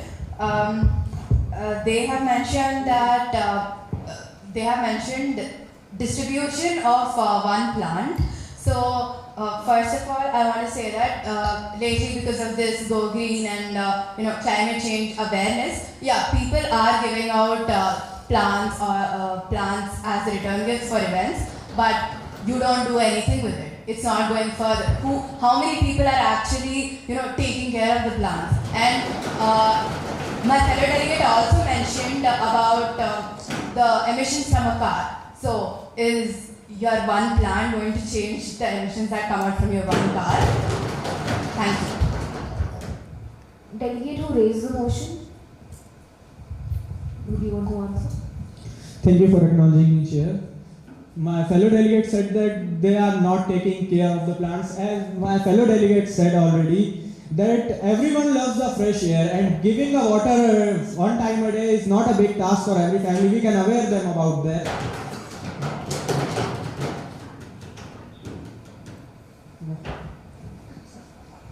I'm sorry, could you please repeat your point? Yeah, we can spread awareness about the fresh air, what small plant can give you about the fresh air, and how much care you have to take. You have to just give water one time only. So my point is that. Any other points for contradiction? I heard a lot of bangs, but why aren't the placards being raised?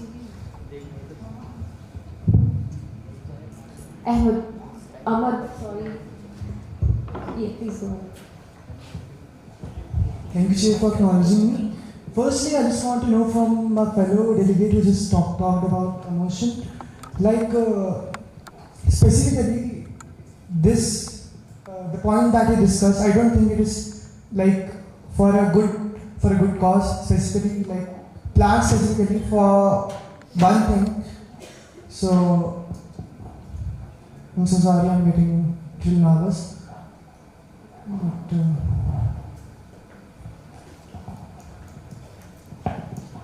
Manu, would you like to elaborate on?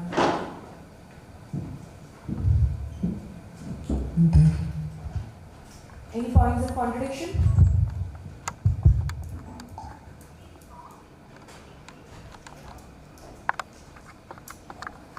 Meghna. Yeah. Thank you for acknowledging me, Chair.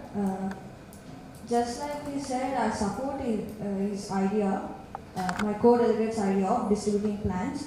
Not only distributing plans, but we can actually get talk to the people who know about plants and get the plants which actually release more oxygen compared to others.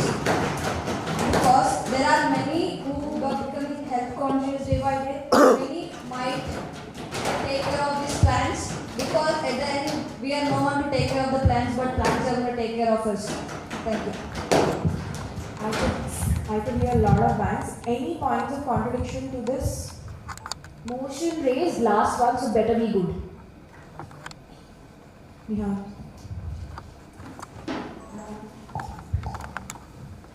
Thank you, Chair, for acknowledging me. So I'd like to, as my co-delegate mentioned, that plant will take care of us. If we don't take care of plants, how plants will take care of us? That's simple logic, first thing. And one more thing is distribution of plants you have mentioned. When I was a part of executive board member of E-Force during my tenure in state course, where we have done a project where we have done a plantation drive of 1,000 plants in 1 month across Telangana. But I'm proud enough to say that we have done such a great project. But to speak in practical terms, who will look after the plants which we are giving them? That is first thing. Because simple, we not here, we generally give saplings to chief guests or anyone who come to events. Do you really think that they would plant the sapling in their own garden itself? No. So, giving distribution of saplings is just a huge financial burden on us. Why? Because, and in fact, to give an oxygen of such a large extent, you require so much of trees. Because one single plant is not like each and every single plant will give oxygen each and every time, right? To give a large amount of oxygen, you require millions of trees. That is what the logic here is. Thank you, sir. Any new motions on the floor?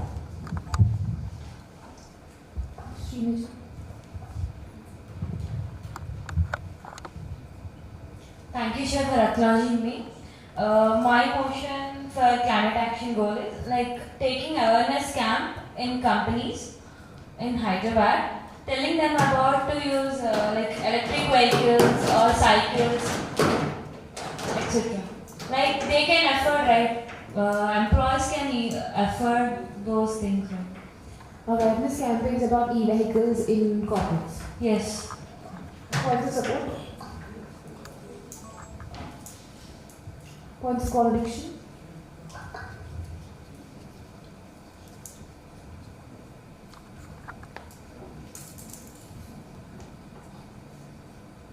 Member to my left.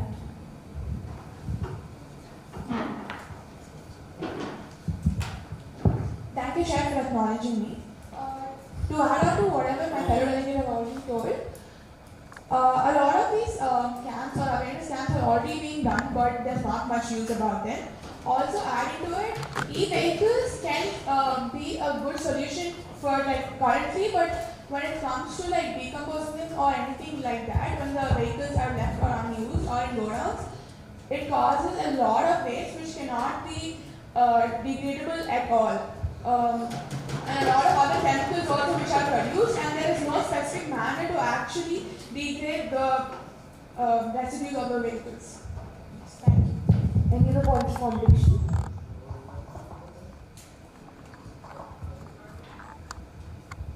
Member to my right.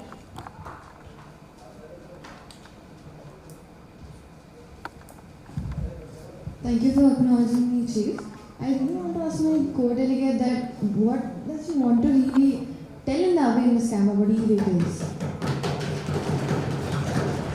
Member who raised the motion, would you like to answer?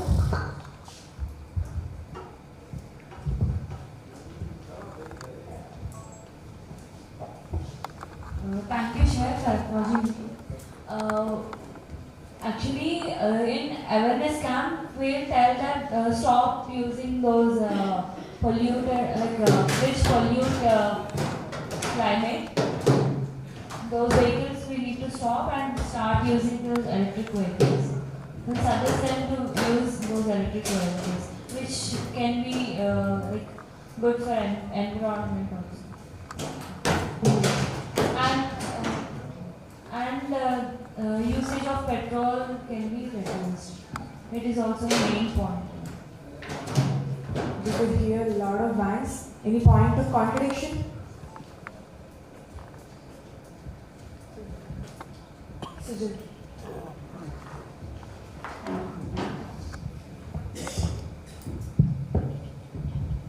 Thank you for the acknowledgement, Chair.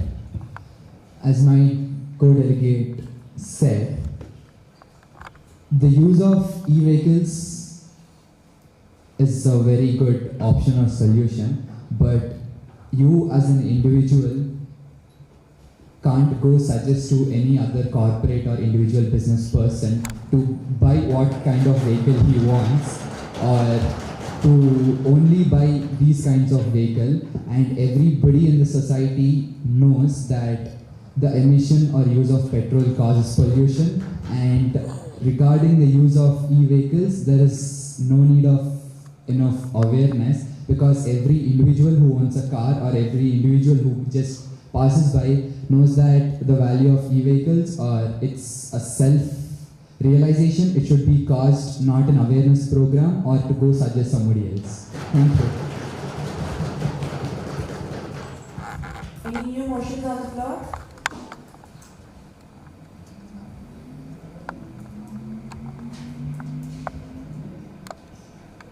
Member to the extreme back.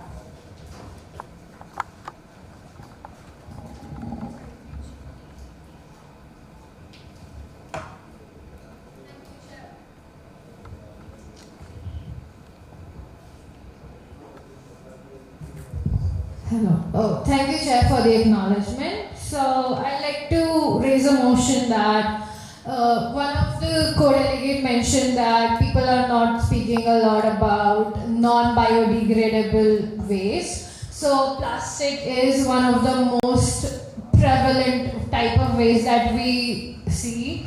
Almost 460 million metric tons in overall in annually, and 8,000 metric tons in India annually, and 915 metric tons in Hyderabad actually daily. So we need to also talk about biodegradable, non-biodegradable plastics. So what I propose is we go to different vendors and people who sell stuff, and we offer them different biodegradable plastics or biodegradable bags, so they can use it. These biodegradable plastics can be decomposed within 47 and 50 days. So it's easier and it is a much better option. Delegate, is your motion regarding providing biodegradable bags to vendors? People who sell stuff, yes. Supplying the biodegradable materials to the vendors so that they can sell to the... They can use it. They can use it when selling stuff. Their own selling stuff. So, for example, people who are selling maybe food, vegetable, whatever. So they can use that like biodegradable plastic instead of the non-biodegradable plastic. Members of support? Members in support of the motion?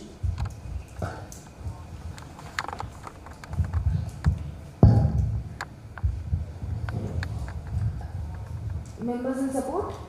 Members against?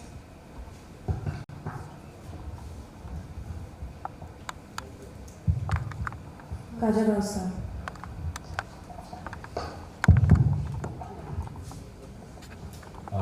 Thank you for acknowledging me, Chair. As you said, it's a great startup idea, but I don't see our organization being involved into any of this, because we do not promote or we do not engage any profits from anywhere.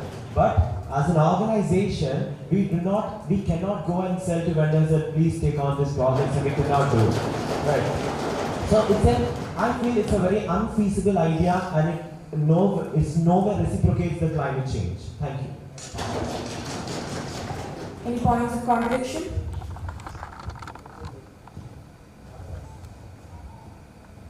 The member to my extreme left, extreme corner. Thank you for acknowledging my much. So my co-delegate said that we will go to vendors and do that. So already government had taken that, but no response there. So we can't do anything on that. Thank you.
Yeah.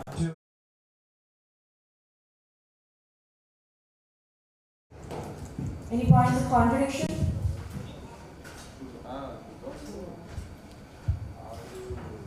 Remember to my extreme left.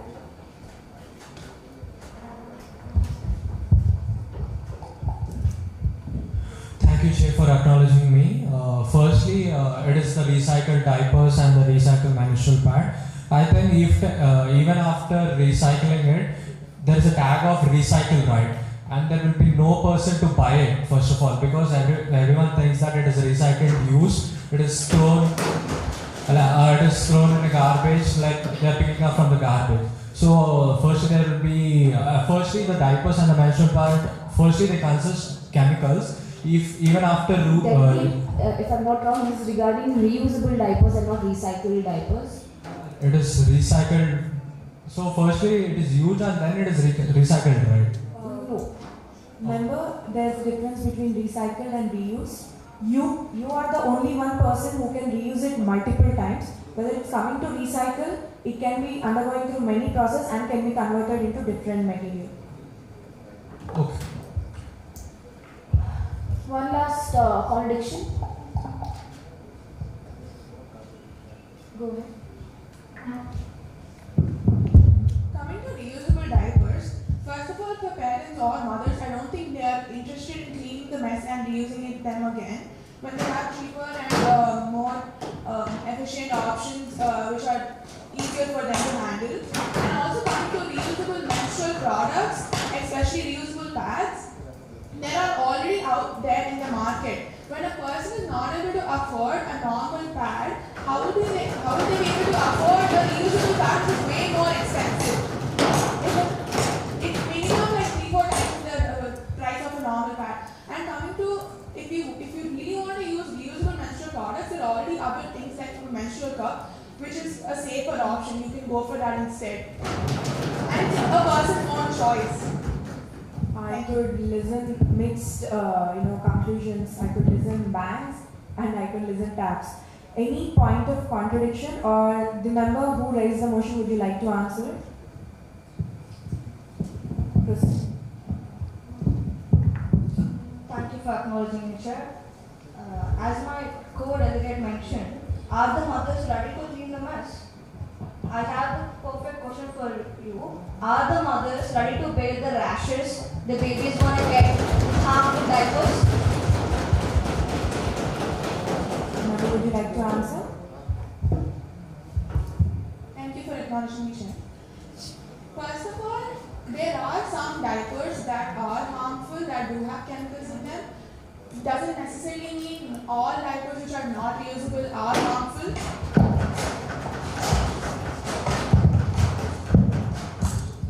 Delegate, do you want to reply? Yes, sure. The House is open for debate. Thank you. Not all diapers necessary, but do you think there are biodegradable or screen-friendly diapers are selling more than the regular diapers in the market? I just think it is normally a person's choice. Just visualize you going to the supermarket, which you find in the maximum quantity and which people buy in the maximum quantity. To my knowledge, it's one which are not reusable. I didn't get it. Coming to diapers, I think to my knowledge, people prefer to use non-reusable ones more. Not non-reusable or reusable. You mentioned that there are non-harmful diapers. I'm asking you, are non-harmful diapers are selling most or harmful diapers are selling most? See, I'm not necessarily aware of that, but to add on to it, I am aware of it. Once again, I'm aware of it. Do you have a guarantee that all reusable diapers are non-harmful? But far better than harmful diapers which are selling in the market. And one more thing about menstrual pads and affordable, what you call it. When you buy one reusable menstrual pad, you can use up to 24 washes, which means 2 years. I actually looked into it. I made a few calculations. Buying menstrual pads every month is more expensive. It's not even 5-6 times more expensive than the reusable ones.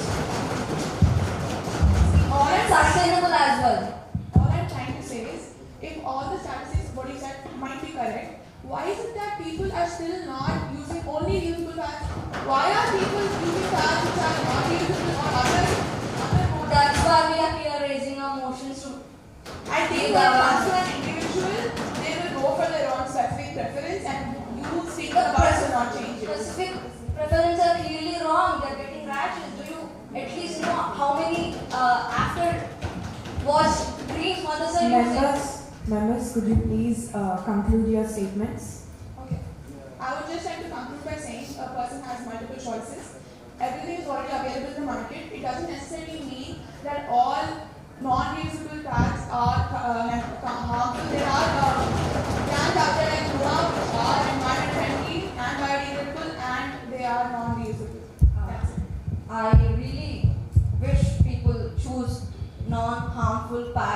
purpose over harmful ones, and also really more than I wish that, I wish people use reusable ones.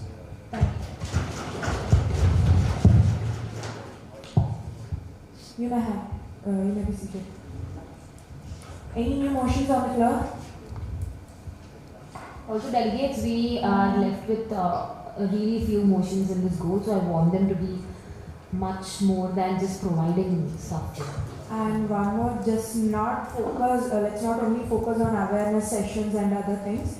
Let's be more sustainable, let's be more practical on grounds. Any new motion on the floor which you think is very sustainable? Does not have to be Cat A, it could be Cat B as well. Number to my extreme left.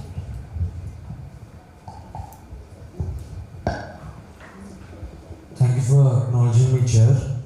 So, to improve climate change, we obviously need some greenery around. Like, who doesn't like to be surrounded by plants? Plants also help in reducing pollution around. So my motion is to go for vertical plantation.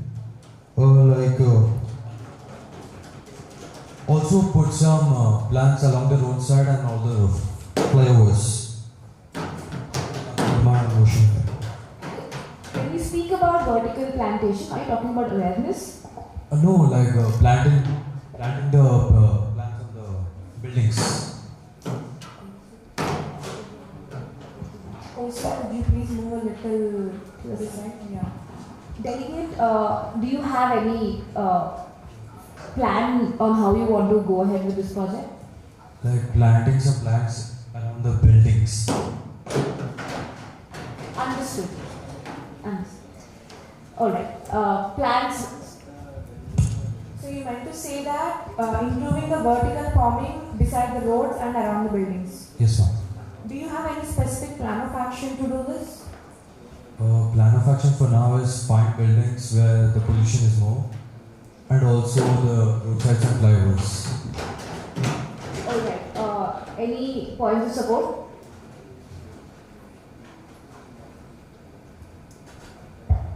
Delegate in the corner with blue blazer.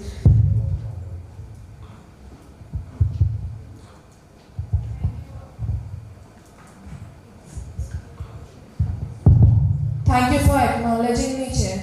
So mostly by growing plants, it helps protecting forests, and we can grow the plants and take care of them. It provides more oxygen to the people, and more about working of them, like making sure that the plants are alive. We can take the help of the local people who are around us. Thank you. Points of contradiction? Point, Nihal.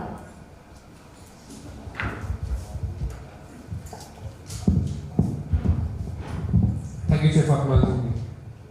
So I would like to address this particular point with everyone. Like, see, I'm repeating the same statement again and again. Distribution of saplings or planting small sapling or trees is not the solution at all. That is not the solution for curtailing environment. And one more thing, even if you plant 100 trees in a small area or in a highway, that doesn't make any sense. Why? Because you have to maintain it, you have to constantly make sure watering has to be done, and who will take care of it? We will now, see, our tenure is hardly 6 months to 7 months or hardly 1 year. Who will take care of that? So you have to think about the long-term vision as well, right? Because HY is known for that. So just giving distribution of planting is not the solution at all. So I request each and every delegate to think something more than distribution and just providing saplings. Or yeah, I know that in climate action definitely trees play a major role and they are the bunk of the oxygen. But this is not the feasible option. Thank you. Any points of contradiction? Remember to my extreme right.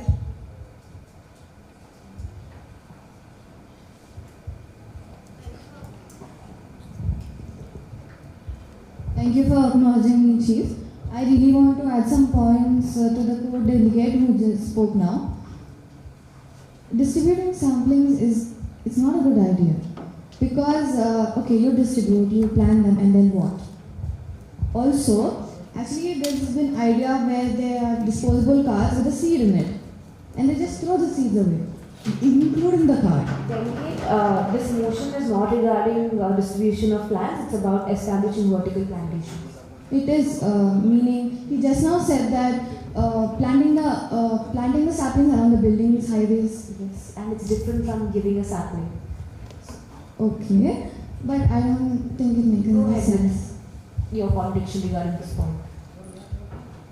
It's not a good idea because somebody has to manage it every single time, and we can't just leave it because it's a plan. Thank you. Any other points of contradiction? Akhil. Thank you for allowing me, Chair. First of all, I would like to think that already the government has done this kind of thing before. So, they are kind of not maintaining it. So, what can we do in long-term processes? So, thank you.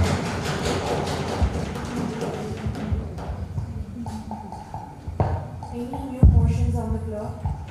Members, mind you, this is going to be the last motion, so better be creative.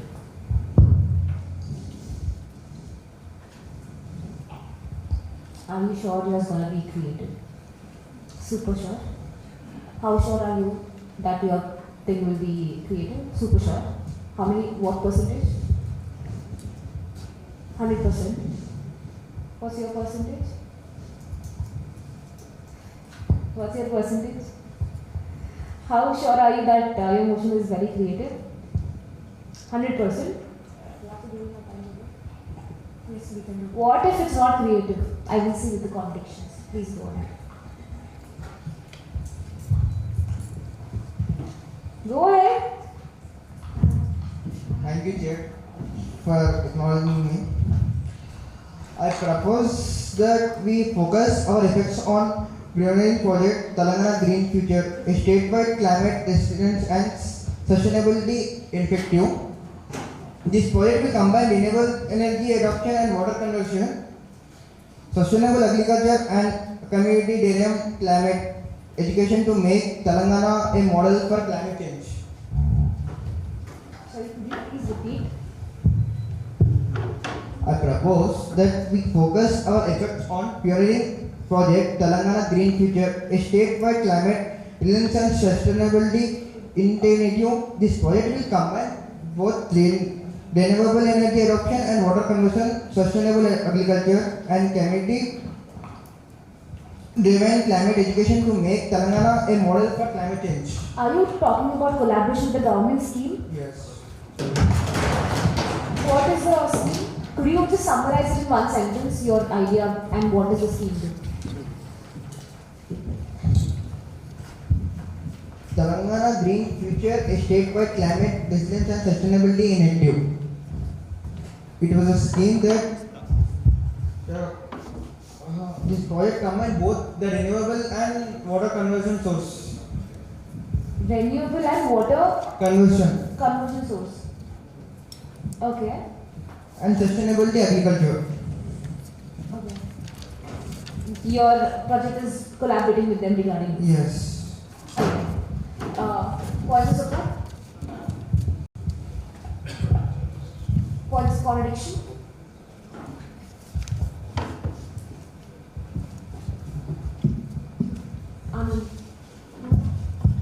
Yes, go ahead.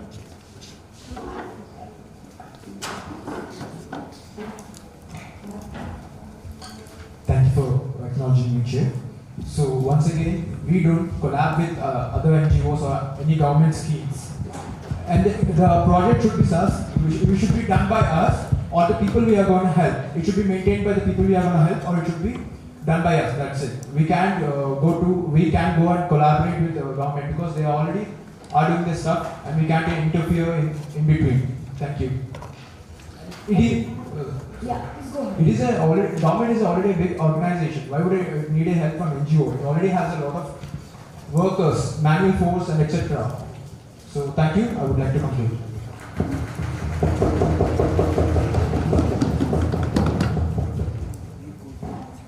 other points of contradiction?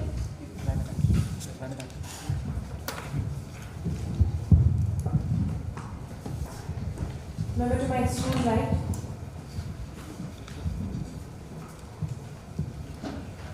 Thank you for acknowledging me, Chair. I support the co-delegate who has just contradicted the motion. First of all, yes, we can't collaborate with government when already government is working. And second thing, the person who has given the motion just now is not even clear about what plan of action he is going to do. He has just given us the subheadings or the headlines of the projects which are going on, but there are no particular plan of action proposed in this assembly. Thank you.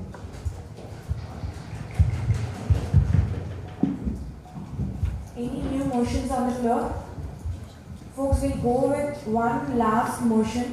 Any new motions on the floor which are very sustainable?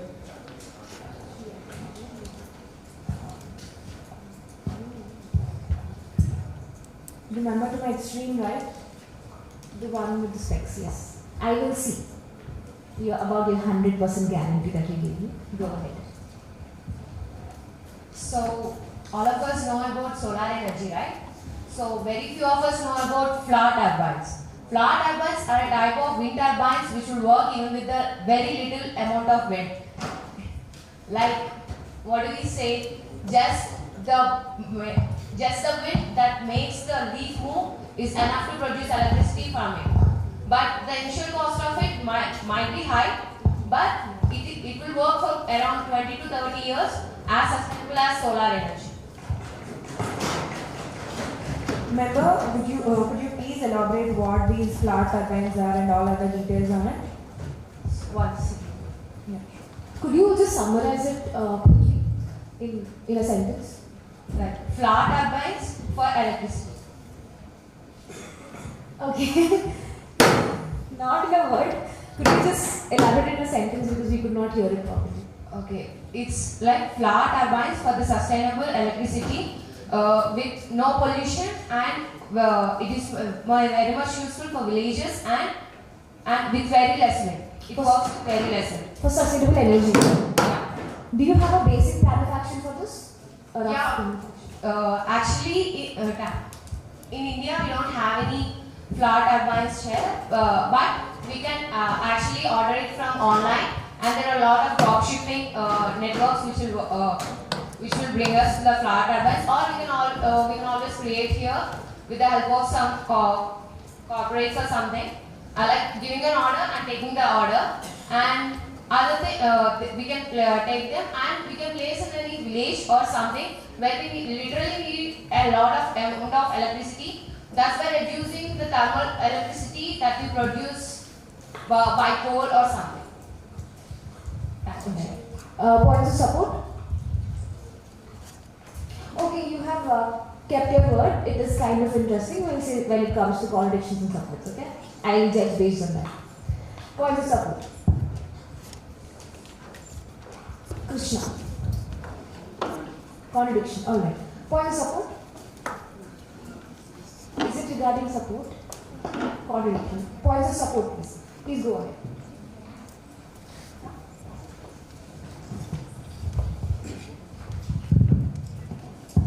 Thank you for acknowledging me, Chair. The fact that she said that is going to work is very much obvious. That is you will grab the electricity by that, and it's mostly preferable. Other than like you don't have any issues with that because solar energy takes a lot of time, but this is like very feasible and it's sustainable mostly. Thank you. Points of contradiction. Krishna.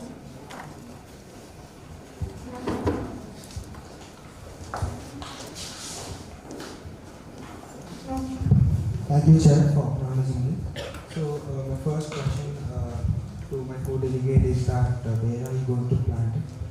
Because basically, as you say, it is a substitute for a windmill, a miniature thing which is making use of wind. We are harnessing wind energy. So, where are you going to use it? Because there are very limited areas where we can use wind energy, especially in Telangana. Points of contradiction? Points of support?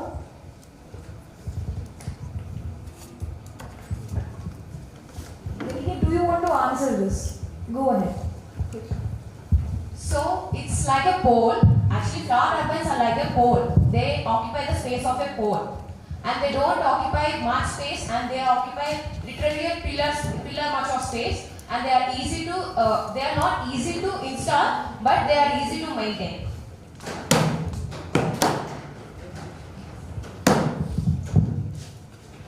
Points of contradiction? Alright, a debate between Krishna and the girl in the motion.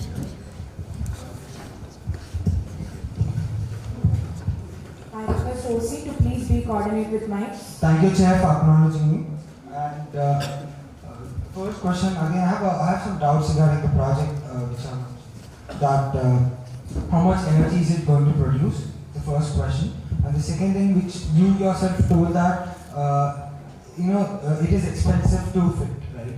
And it is easy to maintain. But if I'm not wrong, you told that this particular item is not available in India. Then I'm pretty sure that the expertise to repair it, in case if something happens to it, it will be very difficult for us to find it. Actually, flower turbine works on petals. There are a lot of petals inside, and it works by rotation of those petals. So even if one or two petals got short circuited or something, there are a lot of petals that will work, and this has the same lifetime as solar energy, so it will work for a long time. So I think this will clear it out. I don't think you have answered my question. My question was quite simple. I'll repeat it again. Like you mentioned, we don't have the expertise to repair it or to install it. So basically in HY we make sure that we actually impact the rural most parts of Telangana. So if you are using these things in the rural most parts, how do we expect the technician to reach there if there is no expertise available in the market? I agree with it. There are not much technicians, but there are a lot of people from Bangalore who work on these. But Hyderabad recent graduates can do that, I guess. I think they can do that. Krishna, would you like to continue or conclude it? No, I would like to conclude the debate. Thank you. Thank you, sir. Any other contradictions? Okay, folks, I think it's time. Let's go with one last motion. Before that, I received a chit. Ramnisa, am I pronouncing your name correct? Rumez, I'm so sorry. Alright. Students learning organic farming can intern or work with farmers in Hyderabad. We can provide farmers with organic material at subsidized low rates, so they will be willing to buy as well. Folks, did you understand the motion? Folks, did you understand the motion? Quickly, a yes or no? No. Delegate, do you want to explain? We are anyhow not working for profit, so we can sell, purchase the organic materials in bulk and then sell it to farmers, and they will be getting it in subsidized rates, so I think they will be willing to purchase as well. The main reason that they don't purchase is because it's costlier, so we can give them on lower rates, so I think this is something. Any points of support? Any points of support? Any points of contradiction?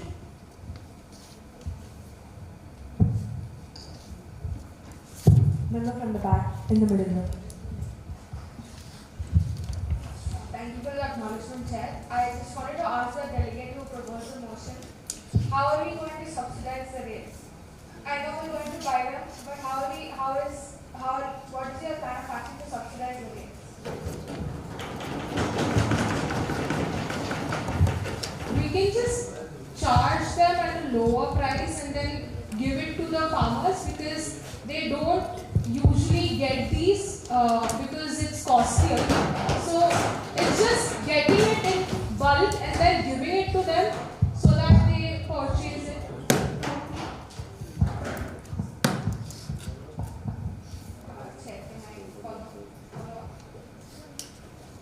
Yes, you may proceed. XIV is not a charity. Okay, we know that. But I'm not really understanding like how we'll buy it in bulk and we're planning to sell them at a lower price to the farmers, organic. But how is that helping the climate action? Organic farming comes under climate action. Sorry, Chair. The floor is not open for the debate. You may have a seat. Thank Any you. other point of contradiction?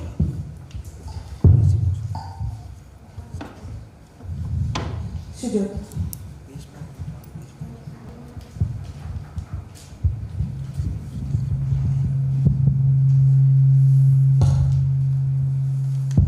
Thank you, Chair, for acknowledging me. As the co-delegate mentioned, that organic farming can be a subsidiary solution to the climate action and climate change. But I believe that farmers have better understanding of organic farming. Still, they choose not to follow it because in organic farming, the thing is production is very less and the time taken is very high. They intentionally use chemical fertilizers. They prefer chemical fertilizer except the organic manure, whatever they produce, in order to get quick results and better productivity and yield from the crops. So I think it is feasible. Organic farming has been becoming popular recently, but I don't think it can be implemented at huge scale because farmers care more about their production rather than environment. That's a sad truth. Being myself a person who hails from a farming background, I would say that farmers do prioritize their production, and that's a sad reality. So with that, I would like to conclude. Alright, moving on to one last motion.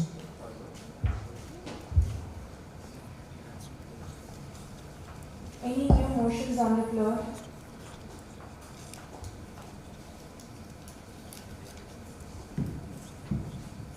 Member to my extreme back. Thank you for acknowledging me, Chair.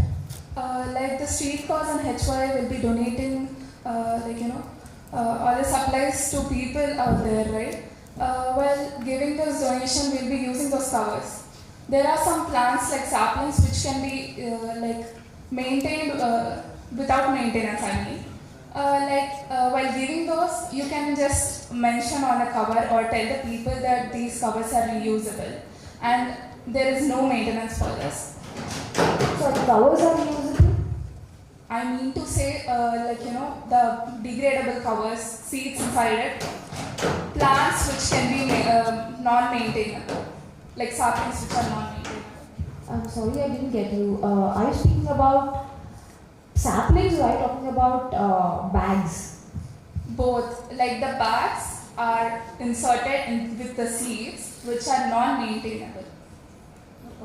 What does the bag do here? I mean to say that we will be giving supplies to people out there, right? Yes. So while giving the bags, we should mention that these bags are reusable, like they can be degradable. Member, could you please elaborate the motion? We didn't get you what you want to convey. Are you speaking about biodegradable bags, like jute bags? No, not the jute bags. Like a normal cover which can be degradable in ground. I mean.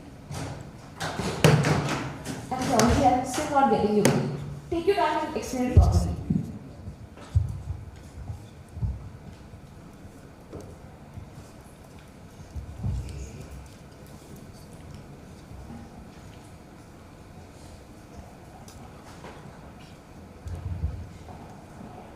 Like the seeds are inserted in covers. Seeds are inserted in the cover? Yes. Okay. There are some covers out there, right, which will be the plants will come out of it. Do you have an idea about it? Okay. Yeah. I don't, but okay, continue. Yeah, like we should supply those bags while giving the groceries to the people out there. So you just want to convey that instead of giving a direct sapling, you can give a bag which contains a seed which is very sustainable and biodegradable. Yes. Got it. And you are willing to give this to the vendors, hawkers? Not to the vendors. Like we will be doing some awareness camps, right? We will be supplying the covers for grocery and Awareness camps where you will speak about these bags. no. We will be giving out grocery, right? Like we will be supplying grocery to the people. Okay. At that time, we should use these bags. I need to say that. Alright, got it. Points of support? Points of contradiction?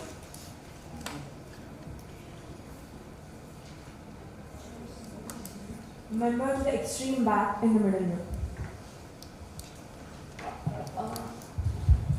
Thank you for acknowledging me, Chair. So the fact is, I just want to ask her that how will she go and spread awareness? What will she speak about that?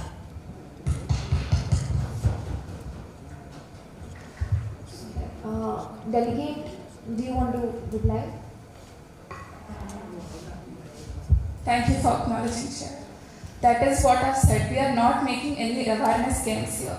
Like when we are going to give people grocery, at that time only we will have to tell them that these covers are degradable. Okay. Any other contradictions? Sanjana.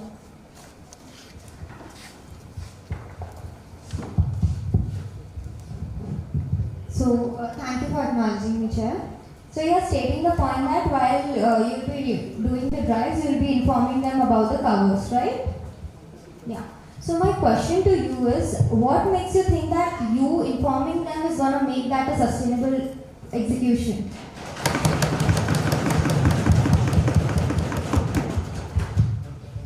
Delegate, do you want to reply? Even if they won't use, it will be degradable even if they throw it out. It can be like. Go ahead. Yeah, it's open for debate. Yeah, so you're saying that you're just giving it a trial that they might use it. So, Not a trial. Even if they won't use, it can be converted into soil grade. and even for that, we need a medium. Right, you have to put that cover into the soil, or you have to have a medium for that, right? So what if they just throw it out in a dustbin? We are just gonna waste the amount and all the practice and every workforce we have kept effort on doing that is gonna be on hold, right? So that's my question, that how will you make sure that it's gonna be sustainable enough? Alright, delegates, please. Let's close with the goals, folks. Let's end this goal. Let's start the voting process.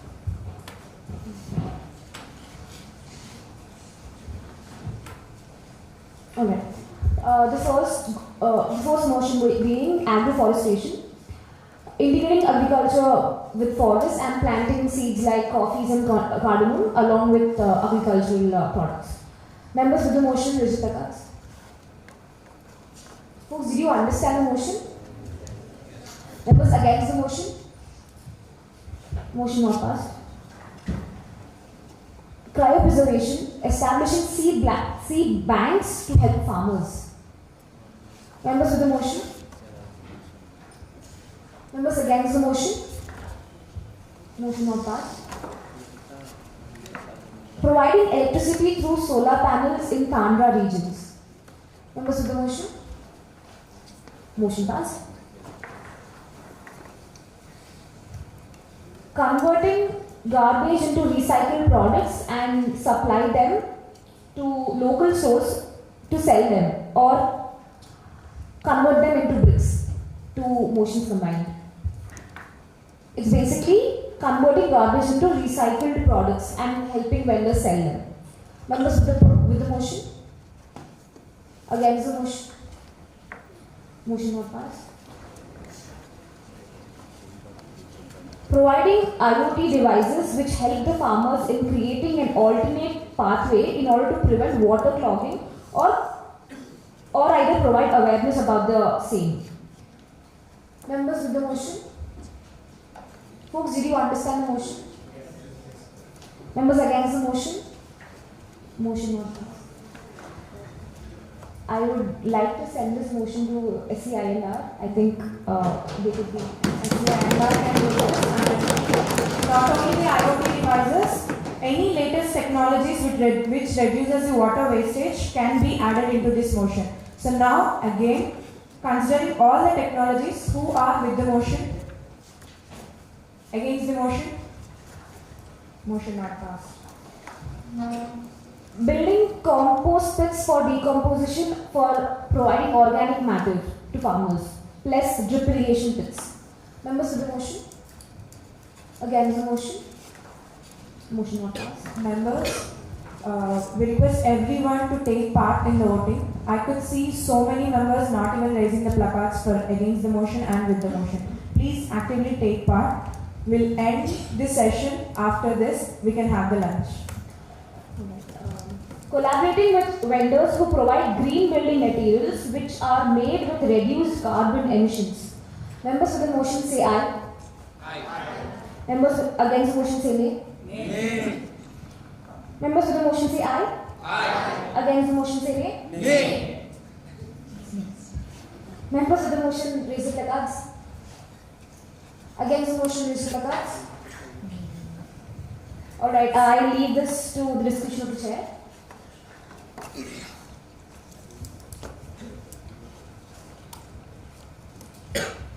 Construction of rainwater harvesting pits and rainwater storage systems in villages. Members with the motion? Against the motion? Motion not passed. Distribution of small plants in and around urban areas. Members of the motion? They ask you to raise your cards. Say aye. Members of the motion say aye. Members against the motion say nay. Nay. Motion not passed. Awareness programs incorporates regarding usage of e-vehicles and its importance. Members of the motion say aye. Members against the motion say nay. Nay. Really motion not passed. Providing hawkers with biodegradable bags to help them sell their items and to their own buyers. Did you understand the motion? No. No? It is basically providing hawkers or vendors with biodegradable bags so that they can sell their items in those biodegradable bags to their buyers. We will be providing them with biodegradable bags. Members of the motion, raise your placards. Against the motion? Motion not passed. Providing reusable diapers and sanitary pads via approaching such concerned organizations. Members of the motion say aye. Aye. Against the motion say nay. Nay. Members with the motion say aye. Aye. Against the motion say nay. Nay. Motion passed. Establishing vertical plantation drives around buildings and bridges. Members for the motion raise your placards. Against the motion? Motion not passed. We only got 2 to 3 motions passed, so I wonder what the members will be doing to implement projects. Alright, Telangana Green Future Scheme, collaborating with the government scheme for water renewability and conservation. Members with the motion say aye. Aye. Against the motion say nay. Nay. Motion not passed. Providing flower turbines for renewable energy in villages. Members with the motion raise your cards. Against the motion? Motion not passed. Motion not passed, but I think this is also one of the projects that INR, Speakers INR can do. So, providing internships for students and to provide farmers with organic material at subsidized rates. Members with the motion, raise your placards. Members against the motion. Motion not passed. Providing seat covers to people during the awareness camps which are being taken up by HY. Members of the motion say aye. Against the motion say nay. Nay. Motion not passed.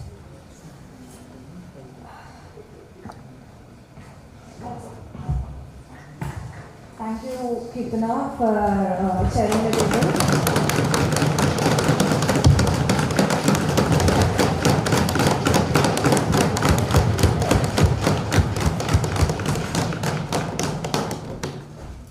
So folks, we end the session with climate action. We'll have a lunch break for 45 minutes. Don't roam around the campus, just have the lunch. OCs, please guide the members and please be on time. The house is adjourned.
Should we start or should we have an activity? Activity. So you like that?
Sit.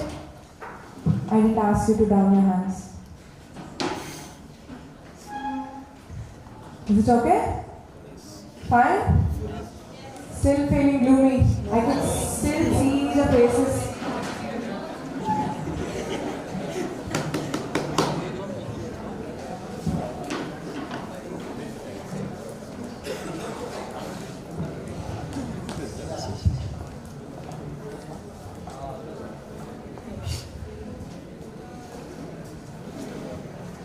OCs, please take your positions.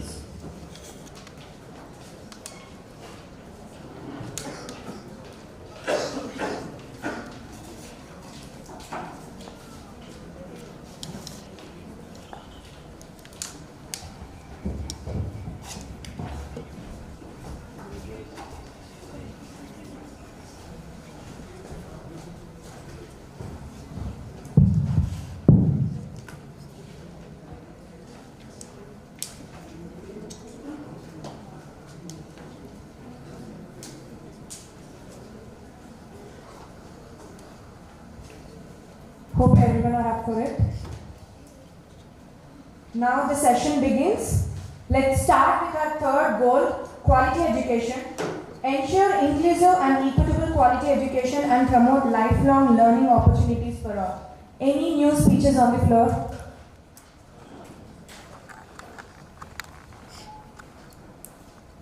Member to my extreme right.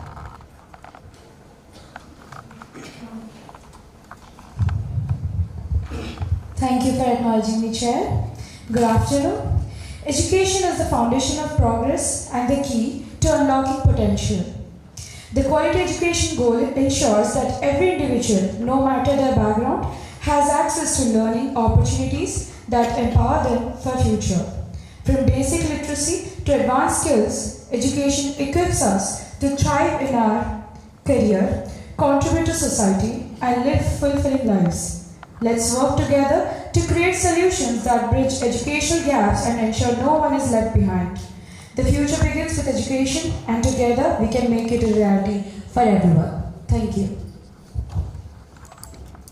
Any new speeches on the floor? OC, could you please just move a little? Member at the extreme back in the middle row. Thank you for acknowledging me, Chair. So education is a powerful tool. We have to change the world. Yet millions of children are remain excluded. It doesn't. It teaches us facts. It also builds the future. It gives children to skill the break free from poverty, empower women, create leaders who can take global challenges like climate change. But talking is not enough. Here's how we can ensure lasting impacts. Thank you. Any new speeches on the floor? Member to my extreme left, in the first row.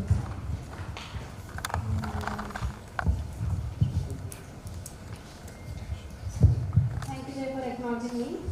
As a strive to achieve a sustainable development goal, quality education will require its transformative power. Education is the foundation for the breaking cycle for poverty, fostering equality, and promoting sustainable development. Let us ensure exclusive, equality, and equality education for all, focusing on access, affordability, and outcomes. From literacy to lifelong learning, we must empower every individual with skills, knowledge, and critical thinking. Together, we can unlock human potential, drive innovation, and build a brighter future for all of us. Thank you. I would like to invite Katyayani to come onto the chair table.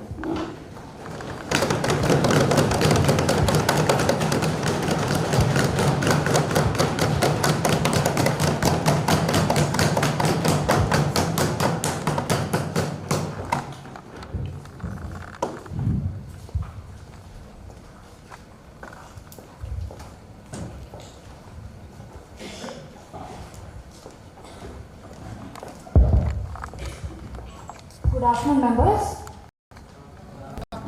Good afternoon, members. Cool. Any new motions on the floor?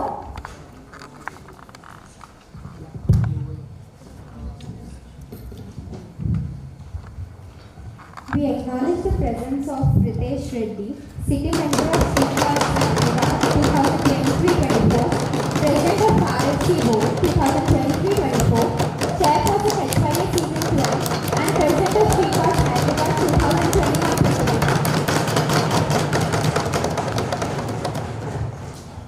Thank you for coming, Ritesh.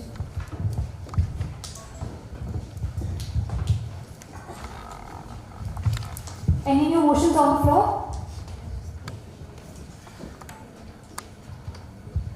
Member to my right.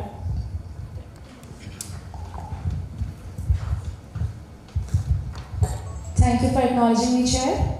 As you all know, that education is the right of every child in our society. So, I'm proposing my motion here that we have a lot of orphanages where orphans are not given chance for education. So, I would like to say that let us all set up a library there where we all can, just take a corner of their orphanage and make some shelves there and contribute few books which are very beneficial for them. Thank you. Any points of support? Any points of contradiction? Member in the center.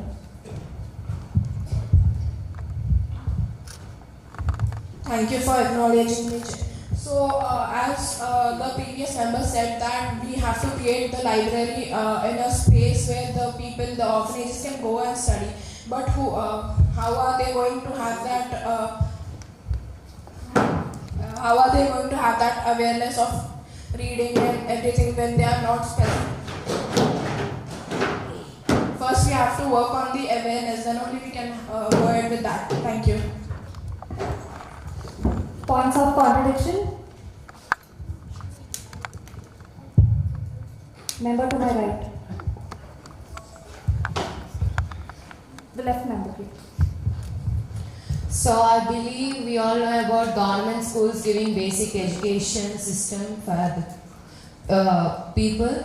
Like the orphanage people can get the basic education from the government schools, and by that knowledge, I think by providing the library as my delegate has told, so I think that would be better for them to improve their knowledge and broaden their mind. Sorry, member, I asked for points of contradiction. I was contradicting. Sorry. You may sit. Any other points of contradiction? Points of support to the motion raised? Member to the left. Thank you, Chair, for acknowledging me. So I want to support this project because this will promote the literacy in the state and this will also create learning environment for children. So we can also provide some books, magazines, newspapers also in the library. Thank you. Points of contradiction? Points of support? Nihal. Thank you, sir, for acknowledging me. I'd like to just add one point. Instead of setting up shelves or instead of doing some physical like something, what my idea is, as digitalization is taking place at a rapid pace, right? We can provide them with all the digitalized versions of the documents. We have audiobooks, right? For audiobooks, you don't require a person to read or at least write it. Just they have to listen. So I think setting up of a digital library would be much more helpful. Why? Because it can help them in reading, not just reading in the booklets, they can understand, they can visually see. Because you can, whenever you see something, you tend to remember more, right? So I think this would be my add-on point. Any points of support?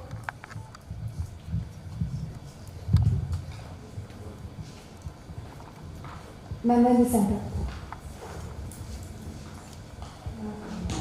Thank you for acknowledging me, Chair. So I would like to add a point. So we can use preloaded devices to provide the audio and or video sessions for them. Thank you.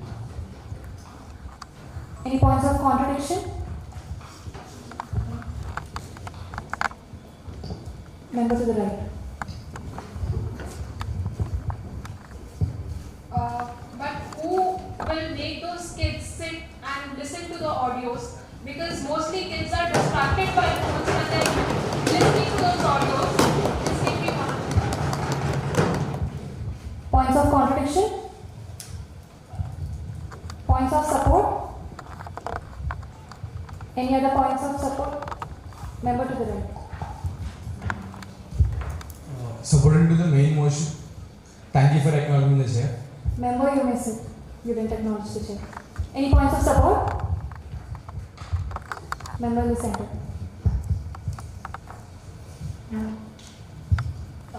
Thank you for acknowledging me, Chair. This is in support with the main motion that my co-delegate raised.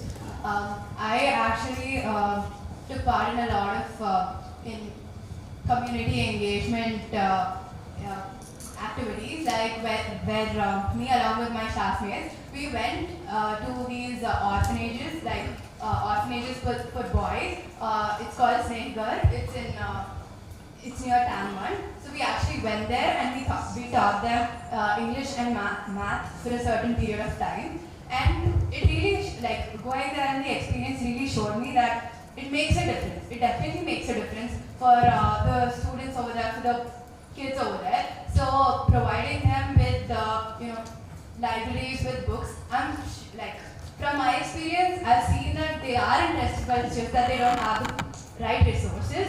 So providing them with those resources is definitely something which is beneficial. Thank you. Any new motions on the floor?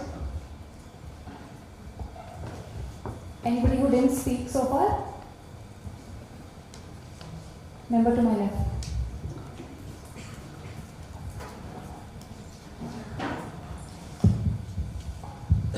Thank you for acknowledging me, Chair. So today my idea is, I'm thinking about this from so many years. Actually, I had this problem in my school life. So we were struggling to get so many guides which will help us pass our boards. So we can come up with this idea, we can collect guides, and especially CBSE, ICSE, SSC students, we can collect their high school textbooks. And for intermediate students, plus 2 students, we can collect Narayana materials from students who have already passed out and pass it on to the students in orphanages or even students in rural areas, government schools, which will help them, because at the end of the day, education is what we get from books. So, thank you. Any points of support? Member to the right.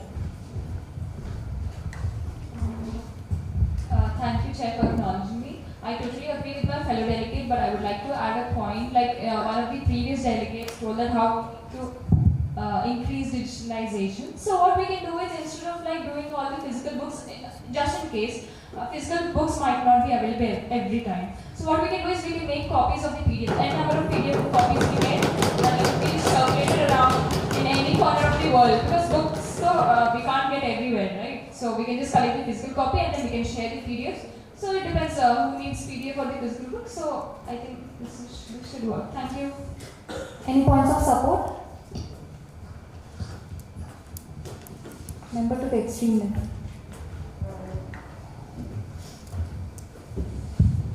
Thank you for acknowledging me, Chair. I agree with the member. Like, we cannot ensure all the people receive right books if even though we collect textbooks from previous members, and we don't know who need what kind of books. But if we maintain PDFs or something else, we can ensure that they get whatever they need. Thank you. Any points of contradiction?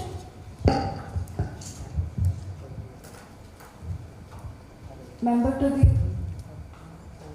the right. In the front row. Thank you for acknowledging, Chair. So, the point is, turning the physical books into PDFs is a good idea, but how do you ensure each and every person gets a device all the time?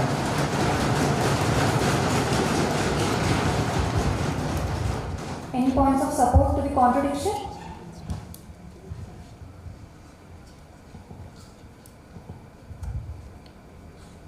Member in the last.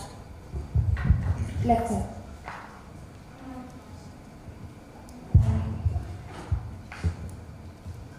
Thank you, Chair, for acknowledging me.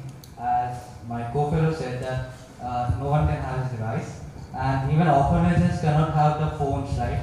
So making PDF to study that one. Thank you, Chair. Any points of support to the motion raised? Any points of contradiction? Points of support? Member in the center. Blue jacket. Thank you for acknowledging me, Chair. This is in support to the main motion raised. So we as XIV, we are focusing on India and the rural places in India. So India is not completely, it's not completely in the direction of smart education. We are slowly progressing, but we are not completely there.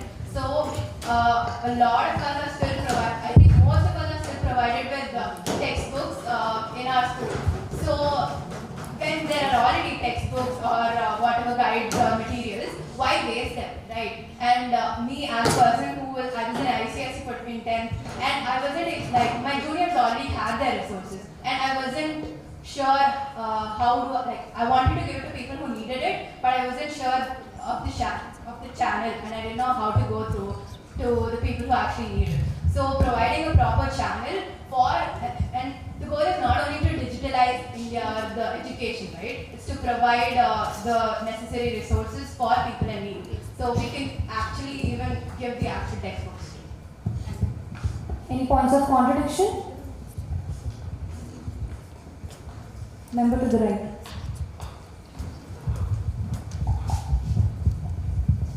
Thank you for acknowledging me, Chair. The motion has been raised that we would circulate the PDFs of the guides or of the study materials. But I would like to tell you that although many people have smartphones attached with them, we have already PDFs available. Pajus.com, artisan.com, studymaterials.com. There are a lot of question banks with answers available. And if you are saying that they don't have proper resources and you want to create a proper resources to circulate, then tell me who will be the R&D for HYD department to write down all the questions and answers and to circulate this? Or are you going to collab with any private company for that? Thank you. Any new motion on the floor? Member to the back in the middle row. Yes.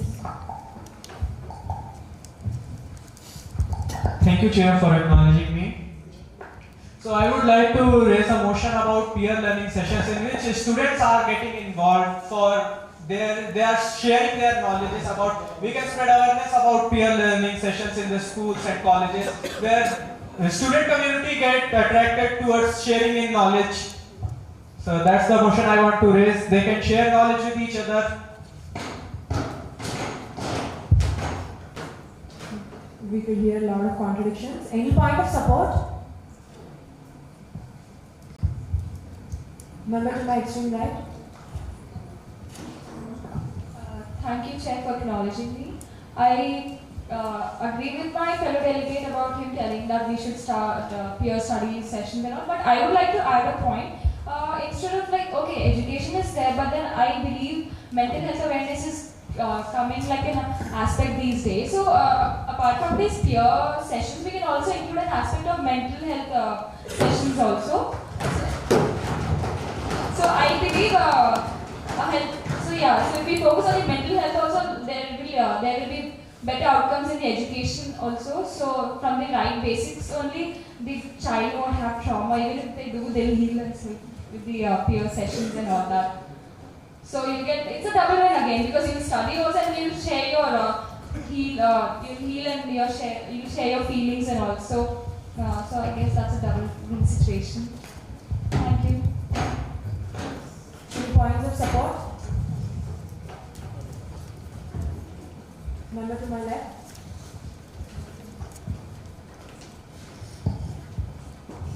Thank you for acknowledging me, Chair. So, how many of you in your grade 12th or 10th have struggled a lot to score 90%, 95%? Mental health is really important in education. Our parents nowadays pressurize us a lot to score, get ranks. There are many, almost once in a month, we see suicide cases in Sri Chaitanya and Narayana colleges. So, than peer education, I feel mental health awareness is more important for current generation. Thank you. Any points of contradiction?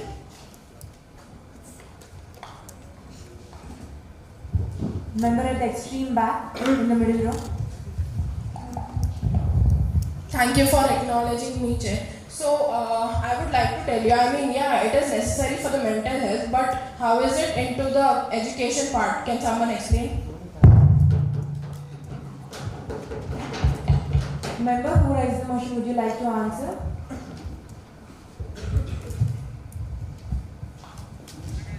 Thank you for acknowledging, Chair. My co-delegate asked what mental health is related to education. The main, if you are not mentally fit, how can you study? My simple question is that. If you are not mentally fit, how can you study? Member, would you like to answer? Proceed. Thank you for acknowledging. But yeah, mental health and the education are totally different. Yeah, you can, it is very necessary for your mental health, but this is not necessary that it always comes up with education. Thank you.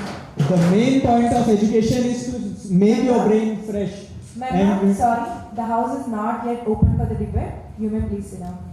Thank you. Any points of contradiction? Sakib.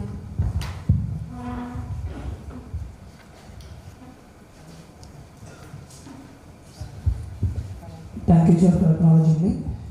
My co-delegate said that she want to give a mental health session. Like how she will give, like, do you want to recruit a doctor, or like how you want to give mental health sessions?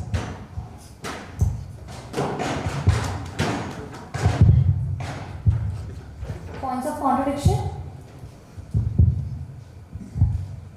Yeah, can I get a plan of action for that? Member, you may sit. Points of contradiction? Urshita. Thank you, Chair, for acknowledging me. I agree that mental health and education go hand in hand, but we as students are not qualified enough to deal with childhood traumas and any other thing related to mental health. And I feel like Our alumni, Nidhi Akka, has already made that really clear in the past assemblies too. We cannot deal with childhood traumas because we as well are students. Even psychology students don't get a chance. But even if they want to recruit a doctor, how long is it going to work? Childhood traumas and all these mental health sessions, they go on for like a year or so. And we can't afford to do that in HY. Thank you. Any points of support to the motion raised? To summarize, the motion was on spreading awareness on peer learning. So we have added mental health to the peer sessions. Peer learning sessions. Any points of support to the motion? Sorry. So as you said, the main topic here is going on about quality education, which is something that is a privilege, where it's supposed to be a basic necessity, especially in a state like Telangana. Now here's a statistic that I have taken from Google. So the basic farmer salary in rural Telangana is around 9,403 rupees. Now how much does an intermediate math textbook cost? Can anyone tell me that? It's around like 300 rupees. How do you think in a monthly salary like that, someone could afford that? So the main question arises here is that we're supposed to focus on how to provide quality education first and then go on to mental health awareness. Well, when we're talking about mental health awareness, then I believe that the best thing we can do right now is to educate the teachers in rural India in how to teach children. Because we do not teach children with the right mindset. They end up beating them with sticks. So the mental health awareness, it really causes mental trauma, being beaten up by a teacher when you want to answer a question, especially in rural India. So if we are talking about mental health, maybe we need to raise this awareness first. That's about it. Thank you. Any points of support? Member to the left.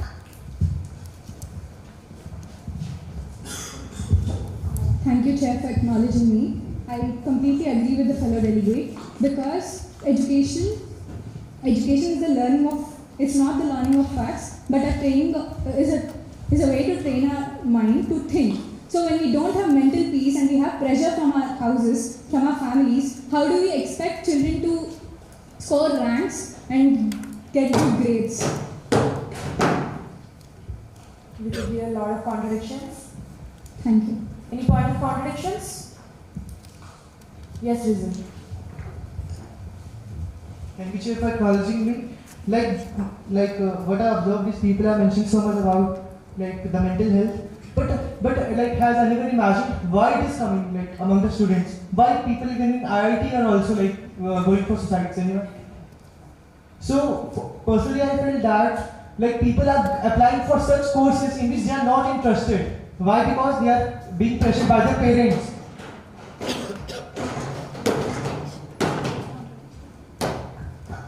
So I feel is if they will choose it on the basis of their interest, so pressure can be handled up to some extent. Points of contradiction?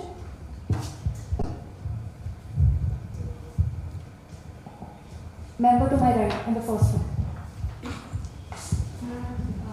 Thank you, Chair, for acknowledging me. I think she mentioned, the previous speaker, she mentioned about a farmer whose wage is minimum wage, right? So for kids who grow up in those kind of families and they really want to study, I don't think they'll take any pressure in achieving grade heights. So mental health is really not something that gets affected when you really want to study, is what my point is.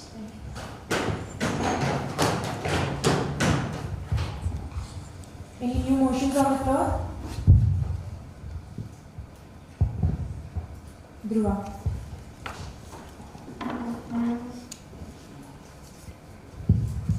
Thank you, Chair, for acknowledging me. I feel education is right for every person, regardless their mental health. So my motion is providing education aids for all the mentally retired students. Any points of support? Member, would you like to repeat the motion? Yeah, so basically all the mentally retired students, we can provide them the teaching aids, like basic teaching aids. Got it. Any points of support? Member in the center. Thank you, Chair, for acknowledging me. I am completely in support with the motion that has been raised by my fellow delegate. As we know, education in itself has become a pressure point up until a certain time. So definitely for students or people who are mentally challenged, it's a very huge thing to take upon. So providing aids for people who are mentally challenged definitely will help them. Yeah, thank you. Any points of contradiction? Member to the right. In the front row. Thank you, Chair, for acknowledging me. Well, I want to contradict for both the points actually. First, he raised the motion like we need to, I mean, that's a good initiative to educate the mentally ill students and all, but then quietly let's think practically. So if you want to like teach them, you need psychological professors and all. Do you think India where we have all the professors like everywhere available, and then we need proper, okay, such students need special ailments and all. So do we think we have all the resources right away? Because if you want to treat a mentally ill child, it's quite a tough procedure. Be it like with psychologists or psychiatrists, both the aspects. So I think that's gonna take quite a run. So that can be a challenging task. Thank you. We could hear a lot of contradictions. Member who raised the motion, would you like to say anything? Yes.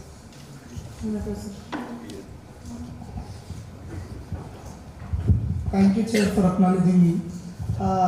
Like, told that there are no proper psychologists in India, doctors and all, right? Like, I'm talking on facts basis. I've visited Sadhana Foundation. Okay, there are almost more than 180 plus students are there. There they have a personal doctor, like the owner is only a doctor. So we have so many doctors in the market. And in Sweet Closet we have got so many psychologists also. I think we can use our alumni base and get the doctors. Any point of contradictions?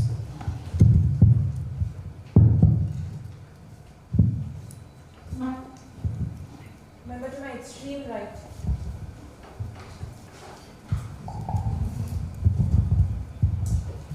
Thank you for acknowledging me, Chair. So I would like to contradict the motion as they are saying that yeah, there are many psychologists available.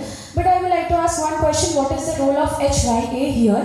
What is your role? Do you want to take the psychologists to the students, or do you want to gather all the students and bring them back to the psychologists? I'm not understanding the plan of action here. Thank you.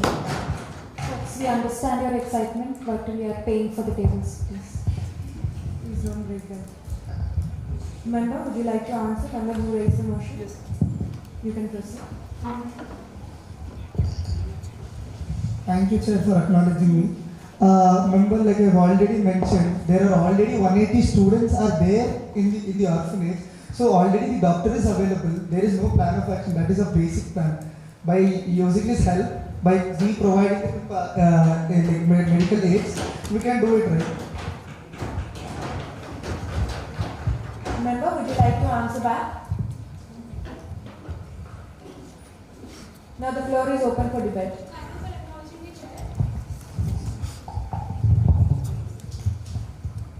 So if you are saying that everything is available, what is HYA doing here? We are providing them the medical aids. Example? Like I don't remember the names. Like basic puzzle, like alphabets, like in that puzzle only you have to arrange the alphabets in order so that his IQ skills will be increasing in order. I got your point. So psychologist is available already there. Students are there. Don't you think they have already those kind of puzzles and aids? They have lack of resources. They don't have money and all, so that we can provide them.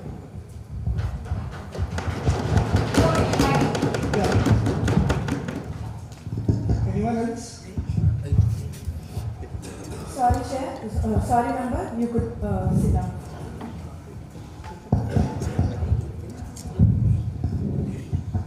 We would like to acknowledge the presence of Lalit Aditya, the sitting member of Sweet Closet and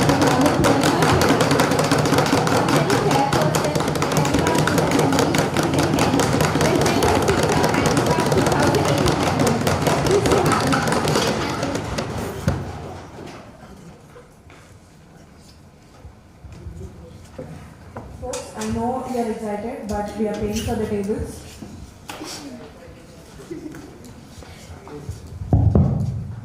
Thank you, Katyani, for sharing the table. I would request Mr. Ritesh Reddy to come on to the chair table.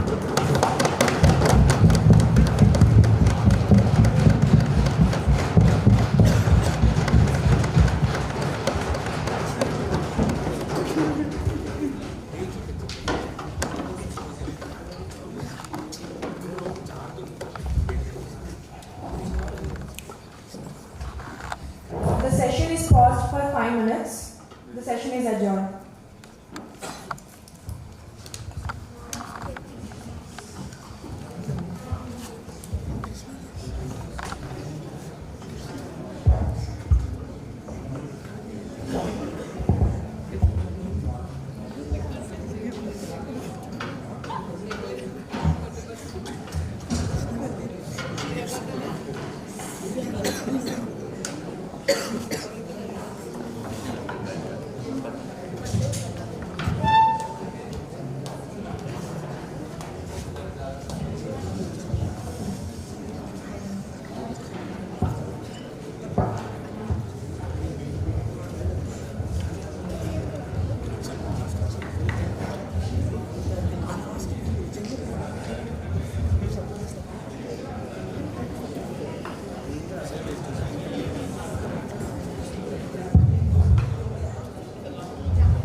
Members, please be seated at your positions.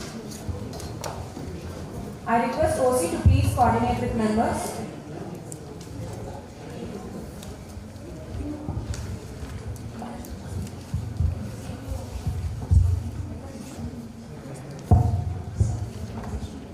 Folks, the session is resumed. Any new motions on the floor?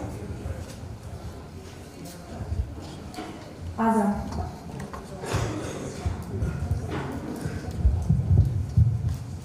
Thank you, Chair, for acknowledging me. Can I speak in Hindi? Yes, you may.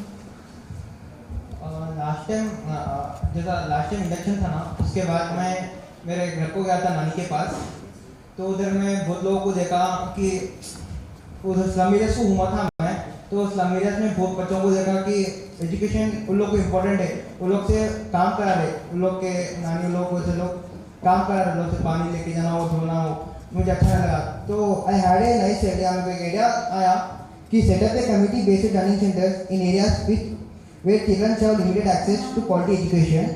These centers can offer free tutoring, digital learning resources, and after-school programs to improve literacy and numeracy skills. Member, could you please summarize my line, please? My impact बोल रहा हूँ. Please summarize the project on your plan. By improving educational outcomes for children in low-income communities, this project will help break the cycle of poverty and provide more opportunity for better. No, I'm asking what is the motion about exactly? What is the motion about?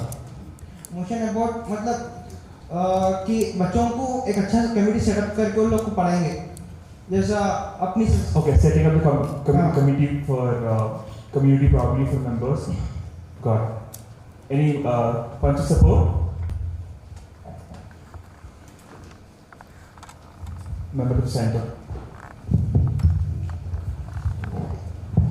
Thank you for acknowledging me, Jay. So we could use abandoned places, the places which are not used by the villages and the backward areas, to create community learning hubs. So by this, instead of creating something new, we could just reuse the place and to create an infrastructure for children to have a good learning space. Thank you. Any more support? Member to the extreme left. Thank you for acknowledging me, sir. I support my fellow delegates' idea, and I would like to add one more point to it. See, instead of setting up a new center and starting up, which would require more of economic resources, this wouldn't come under sustainable practice. Instead of doing this, we can set up a center somewhere in the slum area and gather the youth people who are not employed, basically unemployed, underemployed, take them into consideration and make them educate the slum area kids. Like,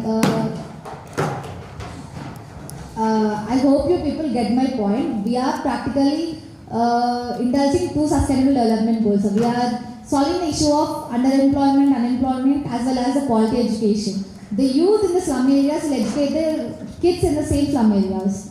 I would like to conclude my point here. Any more points of support? Member to the extreme right.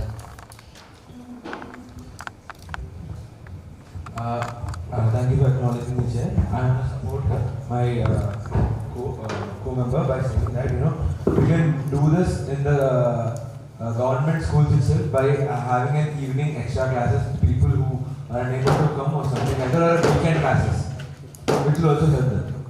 And we can ask volunteers who are involved who want to do this, or people who were back then teachers who resigned as a teachers, who they can come as a part-time, and the youth who are not employed, if they are if they want to be volunteer, they can come and they might even get a certificate for doing that. Okay, to summarize your point, you would like to indulge the retired faculty in government schools and make them part of the project here. Exactly. Or people who are unemployed at this point, but who are well educated, they can also volunteer. They might even get certificates further. Okay. Points of contradiction? Member to the extreme right last. Thank you for acknowledging me, Chair. I would like to contradict the main motion that we would set up an education hub in slum area, and also by my co-delegate that we would find unemployed people to teach them. First of all, if we are building an education hub, what is the guarantee that it is going to be run for a long time? Because hamara tenure it will end in 2 to 3 months. Again assembly will come, again we will work, then after that what? And second thing, if you are saying that it is done by unemployed people, then who will give them salary? Because they are unemployed. So they are seeking for employment. So I don't think they will be agreed to teach someone at free of cost when they themselves are unemployed. Thank you. Any more contradictions? Member to the extreme left. Last. Thank you, Chair, for acknowledging me. So I would like to contribute to this motion, because how long do you think you can acquire the members for the committee? Like, do you want to acquire the members committee from outside, or do you want to take the volunteers? If so, volunteers, how much do you think? Like, we work on the project for only 2 months, right? So this won't work for a long time, I guess. Got it. Any new motions on the floor apart from awareness sessions? Something really solid, or probably we could implement in a very long-term basis? Pretty sure, everyone? Okay. Sakit?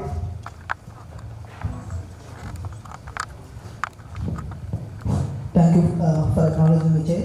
My motion is to set up a digital classrooms in the government school, which is villages. And also I want to add up to the point, like building a schools which are required in the students for the.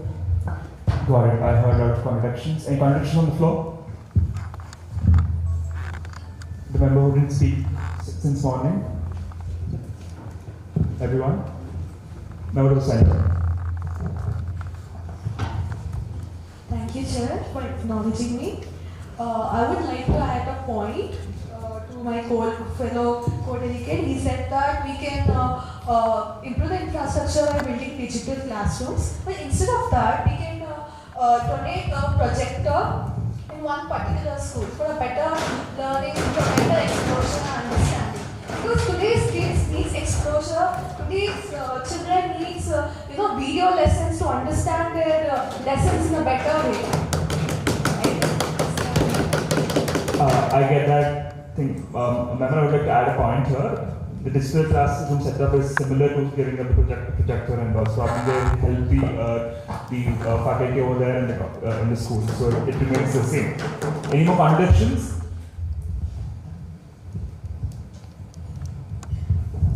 Member of the center.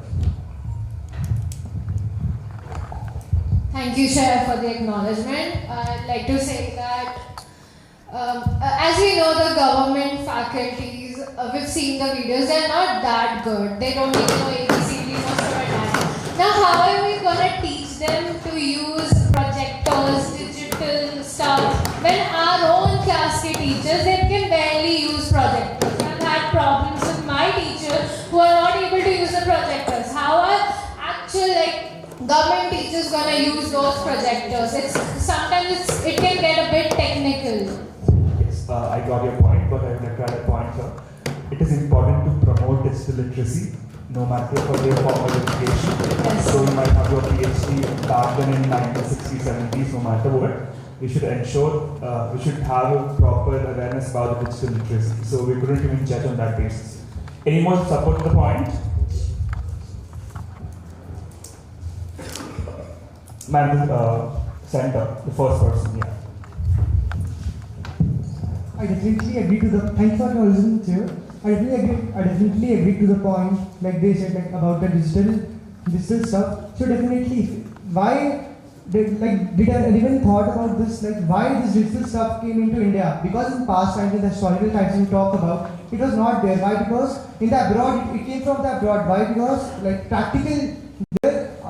Outside the India, practical things were happening at a more certain rate and theoretical basis. So I feel like that is why it got into India, and I feel it's the best. Yeah, thank you. Any emotions on the floor? New emotions? Something really unique and innovative, probably?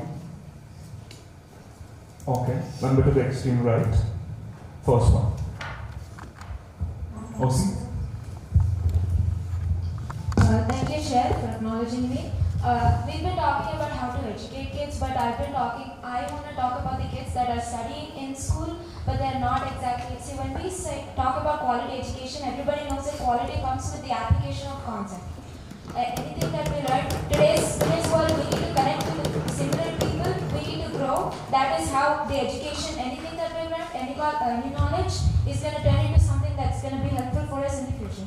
So I like to say is that among the city or even a part of the city, we collect 4 to 5 schools, approach them and create similar to what is called an inter-school quizzes. Even with or without the reward, I think we'll get a lot of response in this way. Just the way we are connecting from different branches here in HYA, the students can connect, and it's not just about the education, it is growth in general and knowledge. Thank you. Okay. So is the motion about conducting inter-school quizzes among government schools? Got it. Any points of support?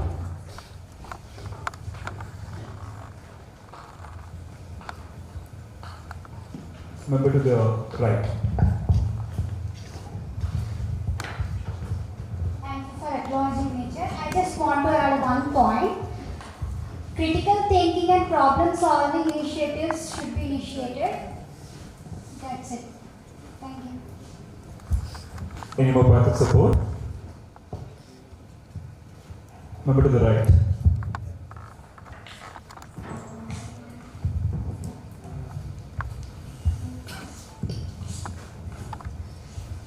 Thank you, Chair, for acknowledging me. So I totally agree with my previous delegate who actually raised the proposed and raised the motion that we need to introduce inter-school quizzes and all, because not is the other, like we won't just like help them grow, but we'll also create a sense of competition in them, and then with that encouragement will come, and with that we might not, we don't know how far they can go, like they'll just go on growing, and then they'll get more exposure. If they get exposed to more competitions and all, like they'll start winning. Like, you know, that's like a stepping stone to their success, I feel.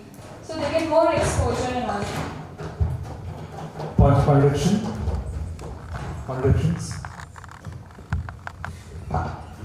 Remember to the last. Center.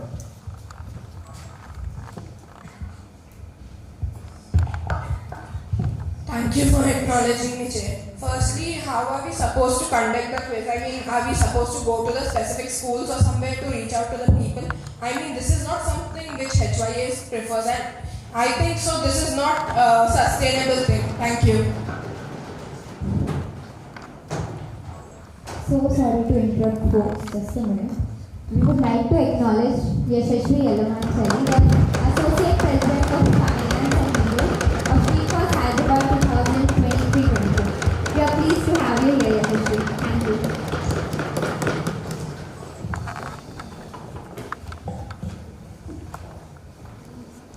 In point of contradictions?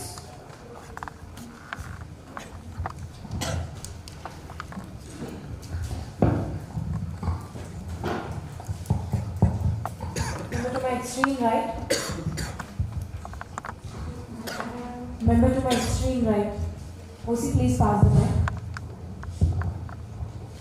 Thank you for acknowledging me, Chair. I want to ask my co-delegate the question. Okay, we are supposed to conduct the quiz, then what? See the results, follow up. Like, it is not a sustainable goal. Because HYA is all about being sustainable and long-term solutions. Member who raised the motion, would you like to answer? Thank you, Chair, for acknowledging me. First, I would like to address the point that the delegate in the back she mentioned. I think what she mentioned was that HYA is not the kind of association that does this kind of thing. I am sitting in a room of people that I did not know until 2 weeks ago. If not connecting students and empowering youth is what we do, I don't know what else it is. The goal of this association is. Member, would you like to answer? Empowering the students. Proceed. Empowering the children, yes, but it is not a long-term solution. How is it a long-term solution? Firstly, thank you, Chair, for acknowledging me. Firstly, I'd like to remind the Assembly that this is an NGO. We are not looking for profits, we are just there for the benefit. And I feel like this is low budget thing, and it's like really effective. Members, now the floor is open for debate. Yes, but okay, every week or every month or every 2-3 months we have to go and conduct quizzes in different schools then? Inter-school quizzes are conducted annually, and even if it is a one-time thing, the corrections that the children make and develop, one time we introduce them, the schools can do it the next years. And I think it really is effective. The schools will take the initiative because it is for their children. True, but what is the point of that? What is the point of that? The children learn and grow quality education. Some of them try it, some of them don't. See, I don't think they'll sign up if they're not interested. Not every member is interested in a quiz, and we volunteer work. Then they do not register. Don't interrupt me, that's it. Please do not interrupt me, honestly. Members, can you please conclude your statements? I want to conclude my contradiction that this is not a sustainable motion at all, and it doesn't have any long-term solution. Thank you. I don't think. Okay. Firstly, I'd like to say that I don't think there is a particular solution to providing quality education. We take measures in which we can cope as much. And saying that she's not sustainable, I don't really see how she's not really elaborate much. And yeah, this is about growing and. Thank you. Thank you, member. Any new motions on the floor? Shreya. Thank you, Chair, for acknowledging me. I would like to propose a motion for actually providing textbooks and resources to government schools, focusing on disability schools. I have noticed that up until now we've only spoken or debated about providing mentor, mentee, or like communities. But what about the resources? So I would like to propose providing resources to these government schools, especially ones focusing on ones with disabilities. As I myself have gone to a blind school and blind school for children of blind, and they did not have the proper resources of braille, and it was very hard for us to like communicate with them and to teach them math and English, which we were there for. So providing them with resources is Okay, providing pretty much material in specific, right? Yeah. Yes. Any points of support? One to the left.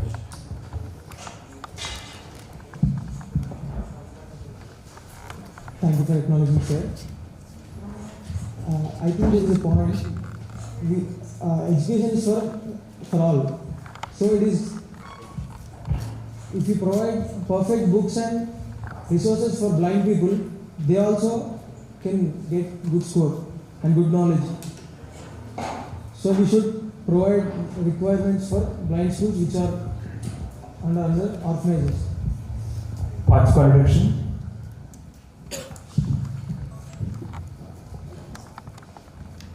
Then to the extreme left.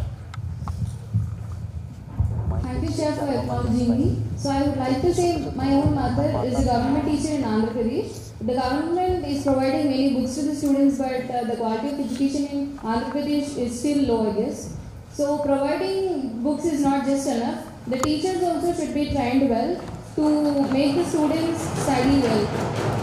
So just providing the resources is not enough, I guess. So proper training sessions for the teachers also is necessary. Member, would you like to answer the question to the statement? The one who raised motion. Thank you for acknowledging me, Chair. To contradiction, I actually do agree. It is important for like people, for the teachers to also be able to use the resources. But the first, it change starts somewhere, right? So the first step is getting the resources. Once you get the resources, you can work on how to work with them and teach the students with them. And my specific point here was braille material for blind students. So as they're blind and they can't see or they can partially see, it's very hard for them to read the regular textbooks. So providing textbooks with braille is very important. So once they get those textbooks, then the next step is how it we also integrate the teaching when we provide it. Thank you, member. Any motion on the floor? I repeat again, something really unique, innovative, creative enough, not central sessions and all. Member to the right, last.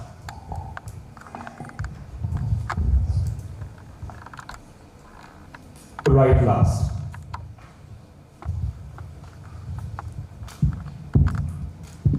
Thank you, Chair, for acknowledging me. So I'd like to raise a motion that since there are a lot of people who don't have, I think students who don't have lights and electricity in their house, and there might be other reason as well that they might not be able to study at their house, maybe their family issue or some other issues. So I propose that we use already abandoned rooms and convert it into a reading room so that these people can study there. Okay, I get that. Point of contradictions? Tejish.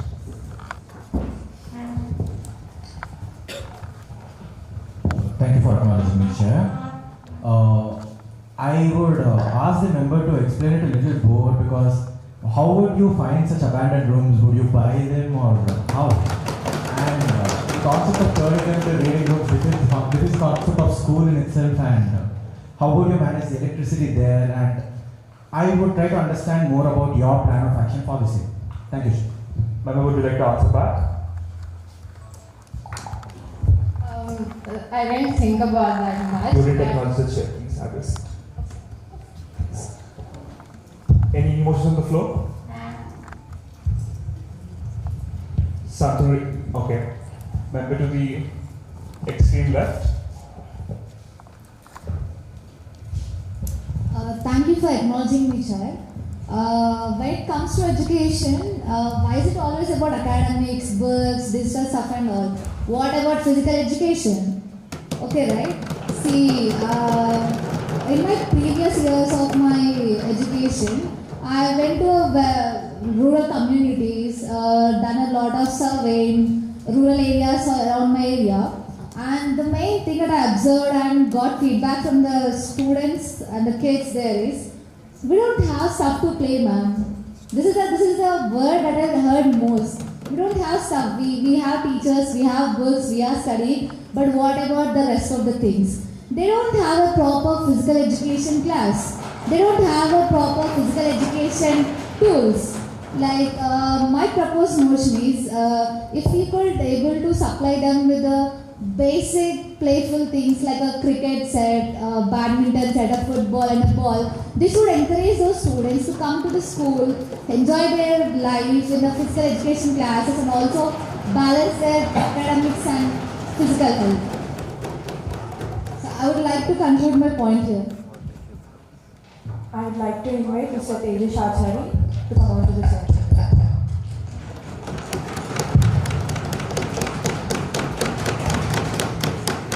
Any point of support to the providing sports kits to government schools? Member in the center. Thank you, Chair, for acknowledging me. As my co-delegate said, that the physical education is also a very important part of education. And in the government school and in the rural areas, the things are not available for playing, like basic necessities like football and cricket bat, which will in the future, because many of the good athletes are from rural areas. So this initiative will be more sustainable. Any more points of support? Member to the right.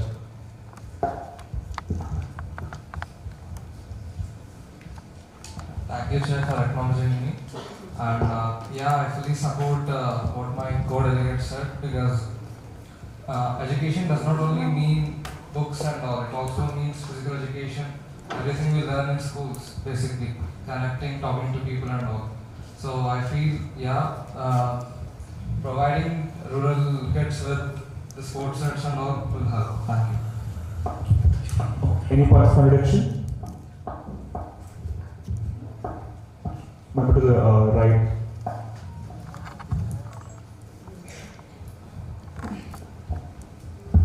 Thank you for acknowledging me, Chair.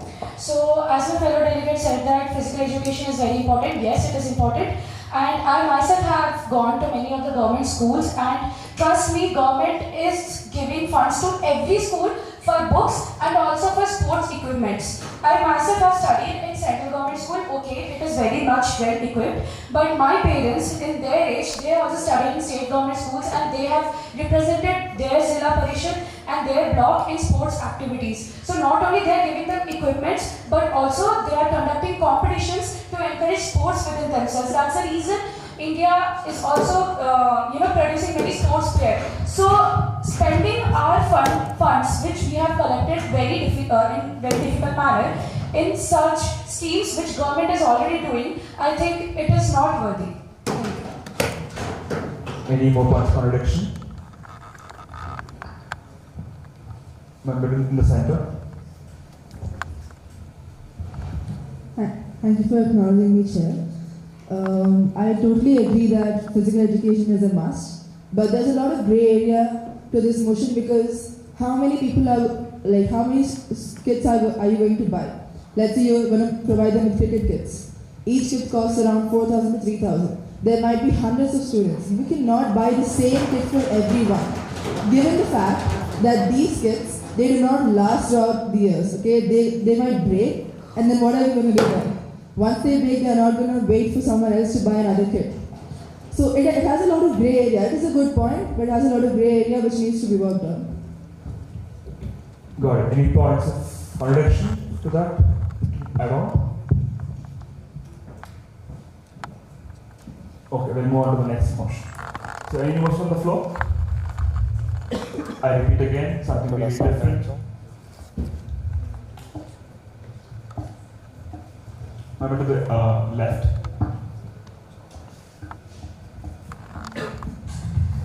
Thank you for acknowledging me, Chair. So my motion is to set up digital classrooms. Yes, it doesn't sound unique, but the uniqueness in the action, like action plan. So what we are going to do is collect digital materials from reputed schools by requesting or anyhow. And next we will set up digitalized screens and projectors. The cost of projectors will be anywhere between 11K to 12K, and the speakers cost around 2K. So it will be around 14K per set. So we can set up this in government schools. Sorry to interrupt with the motion, member. We already discussed about the district class support system in the government schools, which comes into the same category again. So I'm just adding up into it. So anything apart from that? The action plan, I want to say my action plan. Go on. So action plan is to collect digital materials from the reputed schools in the overall city. Okay. Got it. Point of support? Conduction? Remember the last center.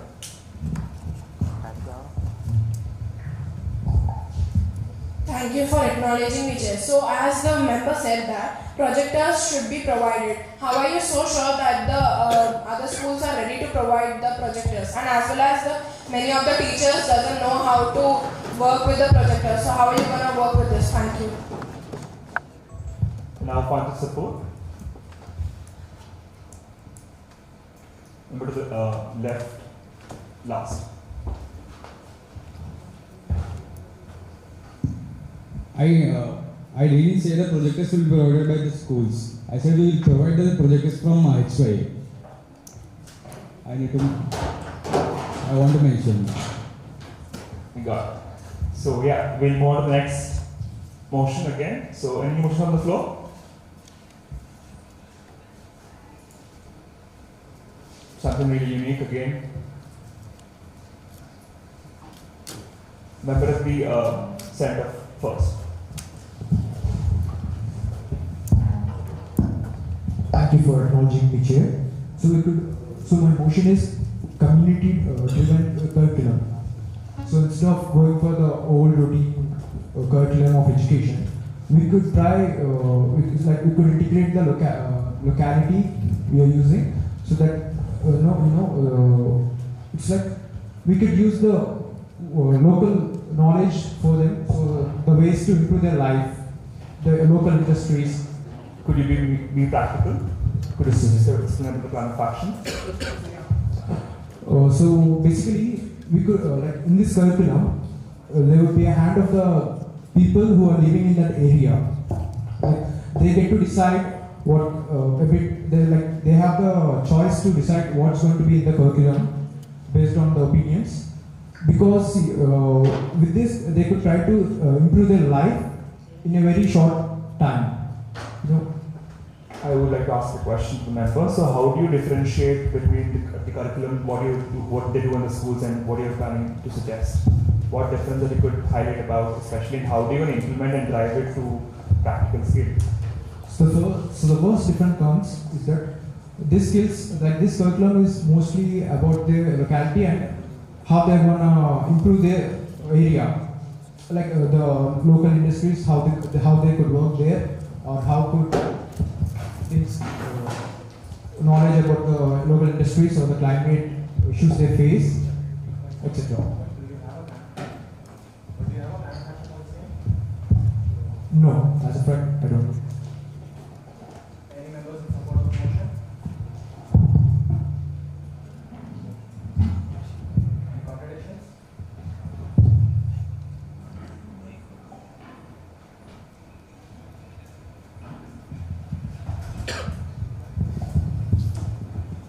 Member to my left, extreme left.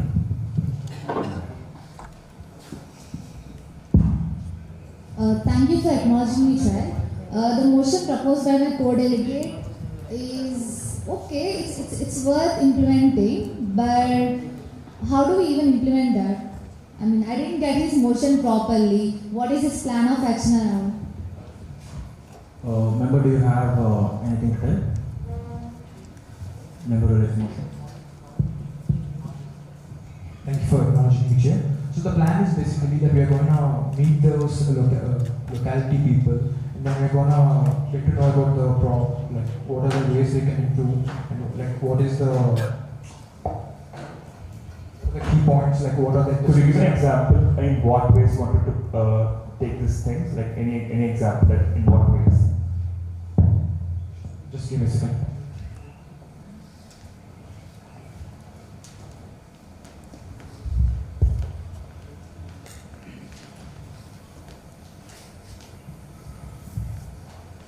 So yeah, in Hyderabad district, it's heavily dependent on agriculture. So instead of learning all the education stuff, they could concentrate on agriculture so that they could find innovative ways to get more yield and stuff. Okay. Any other contradictions? Member in the middle. Firstly, thank you for acknowledging me, sir. Firstly, I don't think so. People will be having so much free time that they can give into some local. They will go to some local area and they will have knowledge about it. So, and the other thing, it is not a sustainable goal, right? But we are working for it. So I don't think it will implement for a long term. Thank you. Member, do you have anything to tell further? The member who raised the motion.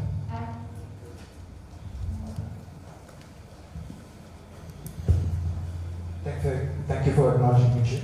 So, well, first thing, they could educate themselves, they could share their knowledge. Like, there would be at least one person.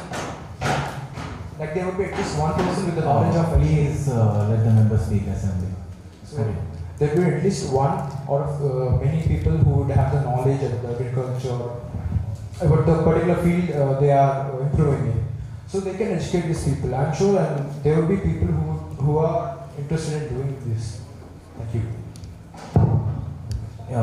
Any new motions on the floor? And I suggest please come up with something that's sustainable, creative, something that's not done before, right?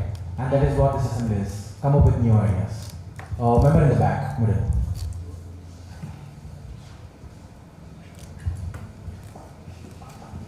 Thank you, Chair, for acknowledging me. So my motion for quality education is we like in government schools we don't there are no art teachers, right? Like dance, craft, music, etc. Like these teachers also teach other outside, right? So we ask them to teach in government schools so that for free, not for not for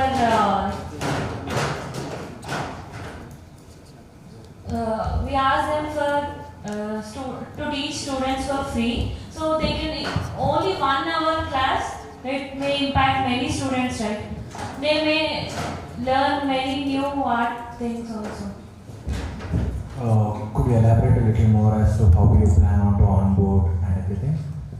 Like we have many dance academies, music academies, etc. So we need to go there and collaborate with them and ask them to teach in government schools. Just for 1 hour in daily basis or weekly once. Weekly twice class also it's okay. We need to collaborate with them. Anyone in support of the motion? Any contradictions? Member to extreme right.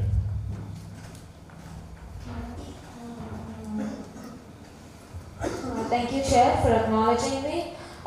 Firstly, I'd like to ask the delegate if she has any particular academy in mind, because the last time I learned dancing, it was around 2,000 per hour. And yes, we are here to help people, but spending that amount to teach a dance to a kid, I mean, if she has a particular organization who are willing to do it for free, then I am in favor of it, but until then, that's it.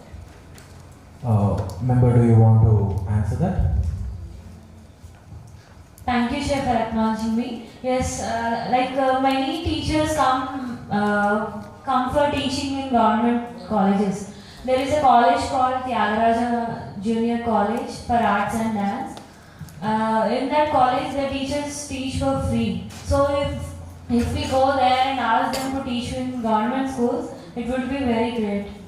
They will do it for free also. It is very sustainable. Many students will get impacted. Member, do you have anything to say about that? The house is open for debate. Thank you, Chair, for acknowledging me. Tyagaraja is an esteemed institute and we've all heard about it. Every professor there is extremely educated in whatever art they do. And if she can do it, convince them to come to one corner of the city, help them teach some art, that is doable. But other than that, like I said, plan of action is what I'm asking for. I didn't understand what you mean. I didn't get. Is there a way you can make this happen? Yes, obviously. So that's why I raised a motion, right? You can get professors from the institute to Yes. teach. Yes, I can. Okay, well then I take my contribution. Thank you. Any motions on the floor? Member to the back, extreme left, extreme right. Yeah. Thank you for acknowledging me,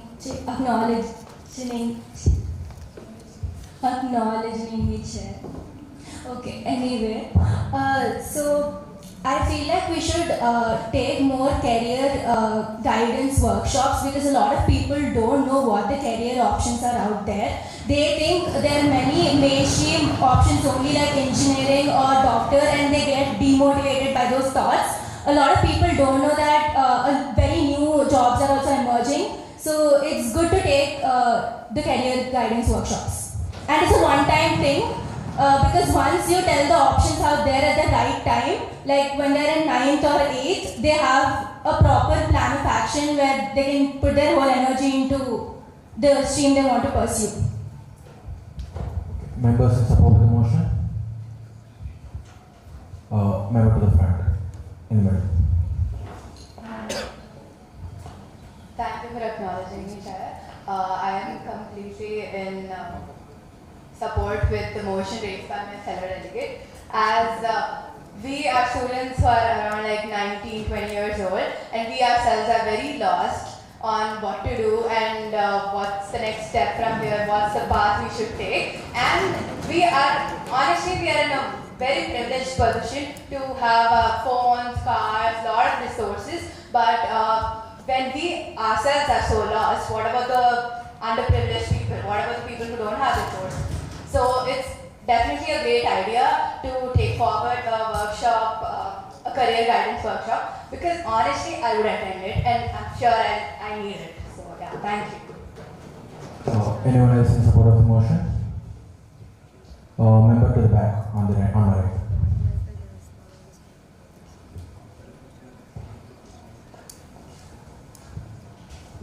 Thank you, Chair, for acknowledging me.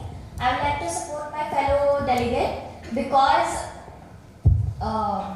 nowadays parents do not have that knowledge that even arts and other extracurricular activities can be pursued for their career, and only engineering and doctor is not the only way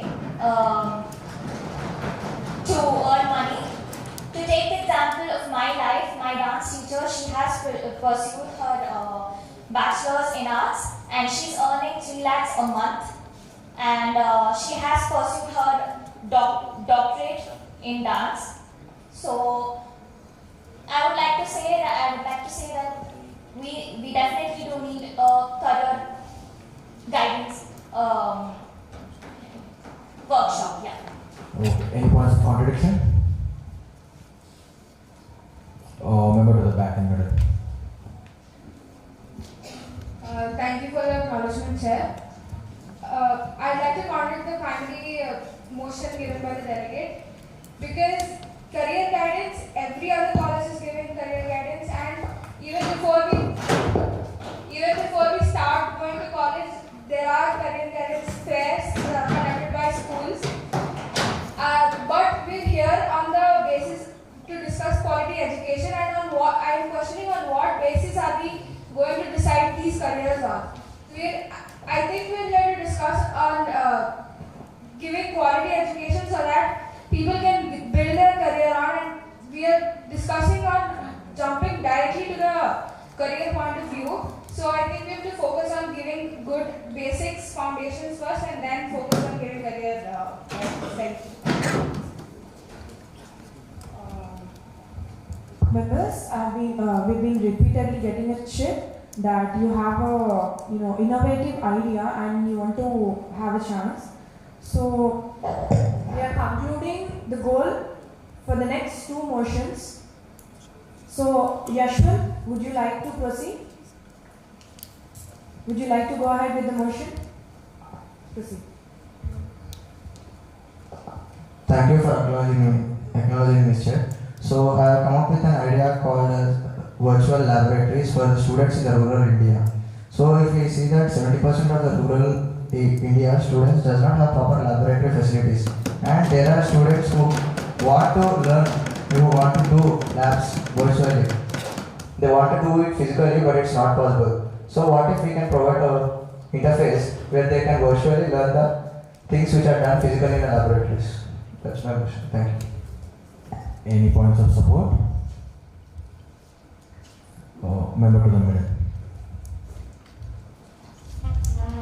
Thank you for acknowledging me, Chair. I definitely agree to my co-delegate. So definitely, even if we talk about our colleges also in Hyderabad, how many colleges are giving practical education? Not at all. They are just saying, just pass the exams, giving them some important questions, and we just have to go for it. So I think it is the best chance which we can go for the upcoming generation. So which will be like the future of a generation. Yes. Thank you. Any other points of support? Member in the group. Thank you for acknowledging me, Sharat. So, as my fellow delegate suggested, for online virtual laboratories. So, I have actually studied in ICSE and CBSE schools where the resources are pretty good, but when actual laboratory is going on, I didn't actually listen to what we're supposed to do, which chemical to mix and all that. So once I went home and right before my exam, I watched videos, basic small animation videos of which chemical to mix and which color it comes out. I think that was very easy to understand, and it's it's not that complicated. So yeah. Any points of contradiction? Remember to my extreme right, at the back.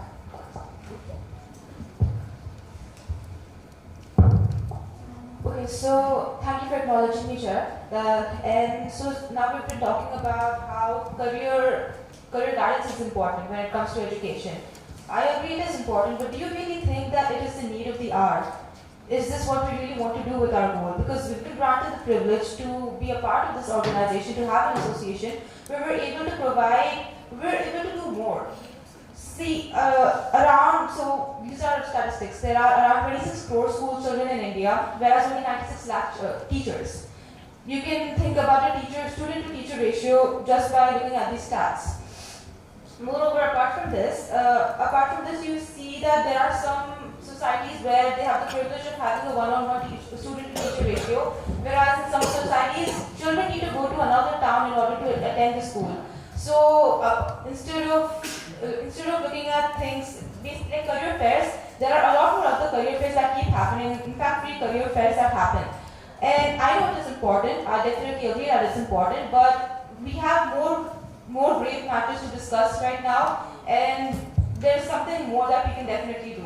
And I'm not sure if I'm allowed to say what it is because it would be considered as passing a new motion. But there are definitely. So can I say that? Can I say what more we can do with it instead?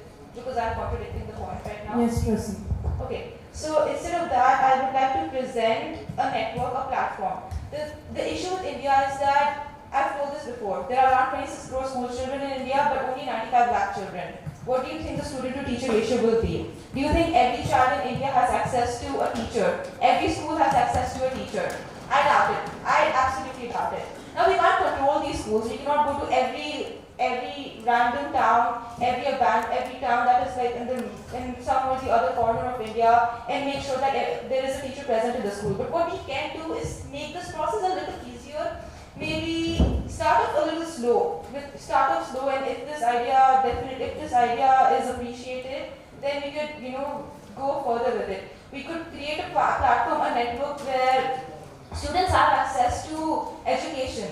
Let's take example for 10th boards, SSC 10th boards. State syllabus is followed all through India, and it just varies in different states. We could start by having our own platform where we could hire teachers, because we do raise funds for this motion. Quality education is a goal. We are going to be raising funds for this. We could hire a teacher and we could upload videos where they are teaching the entire syllabus. And this starts with where they are teaching the syllabus, we could upload it, and we could also provide free resources. Thank you, member.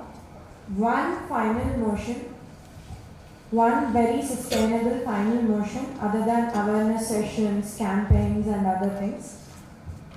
One last motion. Any new motions on the floor? How many of you think that is very innovative and a very new one? 100%. Nainisha. And to all the members who have raised the placards right now, please pass on your checks so that we will read your motions while voting. Yeah. Thank you for acknowledging me, Chair. So, basically, we get quality education not only through awareness sessions. There needs to be a proper infrastructure provided to have quality education. There are so many areas, tribal areas, where government even can't reach there. They have basic school setups or adults who come and teach there, but they don't have the proper infrastructure and teaching materials to get quality education. So we can provide basic necessities, teach them, like benches, teaching materials, or else boards. So we can provide them to those hamlets or tribal areas. Any points of support? Bami. Healthy environment is a major base. A safe, healthy and gender-sensitive learning environment is necessary for today's youth, because today's youth is tomorrow's future. Thank you. Any points of contradiction? Any points of contradiction? Any points of support? Number to my right.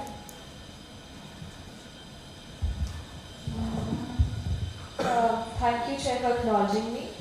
I totally agree with the motion the fellow delegate proposed. So apart from focusing on tribal areas, I would also like to focus or put some attention to these areas which are already present in the state. For example, I have the statistics here.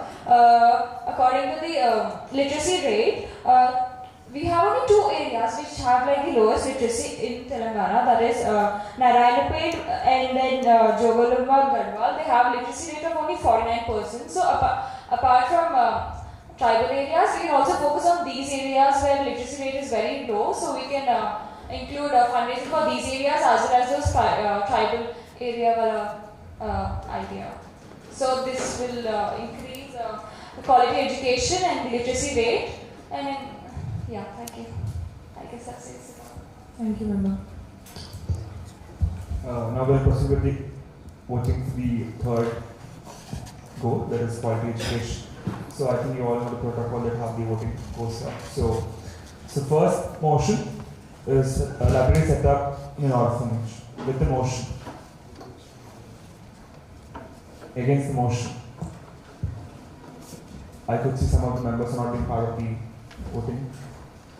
Again, library set up in an orphanage. With the motion. Against the motion. Motion passed.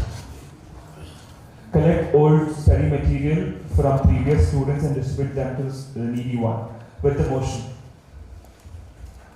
Against the motion. With the motion. Motion passed. Awareness on peer learning sessions, so that which includes mental health in colleges and schools. With the motion. Against the motion. Let's go for voice vote. With the motion, say aye. With the motion. Aye. People are against it, say nay. Nay. With the motion? Aye. Against the motion? Nay. Motion passed.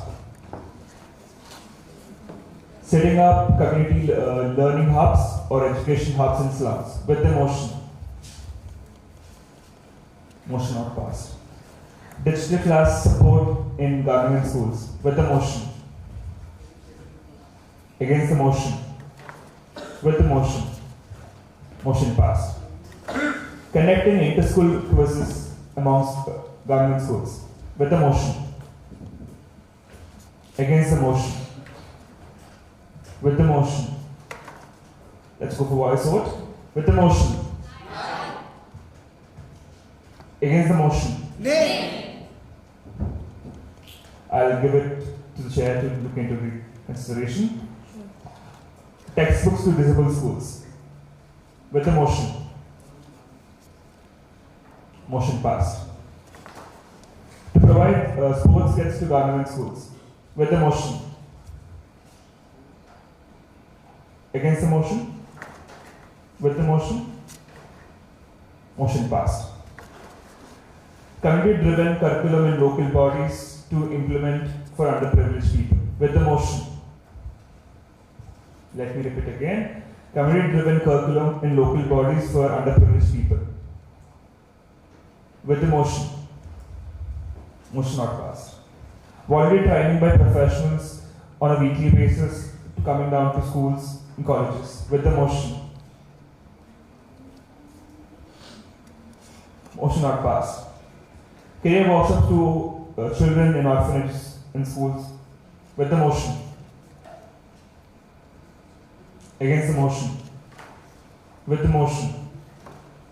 Motion passed. Providing laboratory setup in schools. With the motion. Against the motion. With the motion. Motion passed.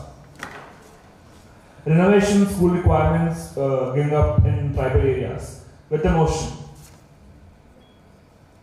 Against the motion. Motion passed. We have received a check for one more motion, providing food in educational institutes in underprivileged areas. With the motion. Against the motion? Let's go for the voice vote. With the motion, say aye. Aye. Against the motion? Nay. Motion not passed.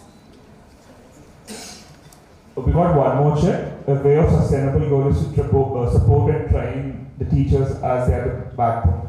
With the motion. Let me repeat the motion again. A way of sustainable goal is to train and support teachers. So supporting, conducting training sessions for teachers in the government schools. With the motion. Against the motion. With the motion. Motion passed.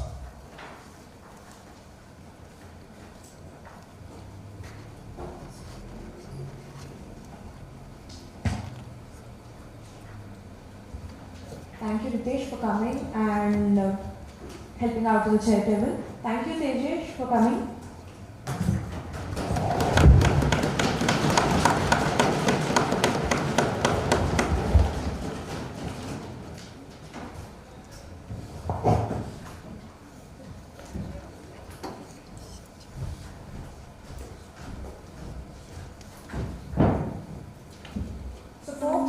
The third goal, quality in education, ends here, and let's proceed with the fourth goal, that is gender equality. Achieve gender equality and empower all women and girls. Any new speeches on the floor?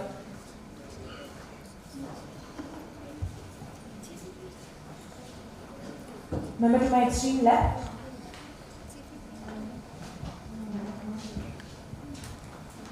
Thank you, Chair, for acknowledging me. Today, I stand before you to discuss a real issue, that is gender equality.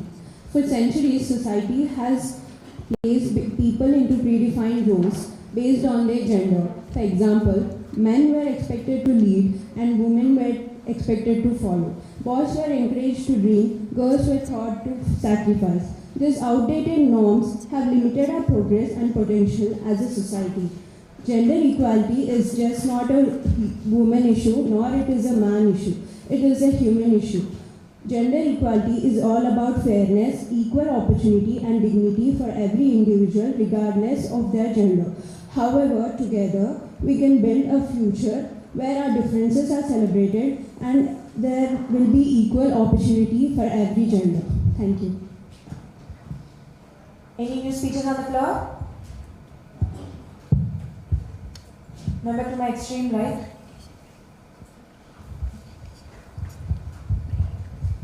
Thank you for acknowledging me, Chair. Good afternoon, everyone. Today we gather to discuss a goal that transcends boundaries and cultures, that is gender equality.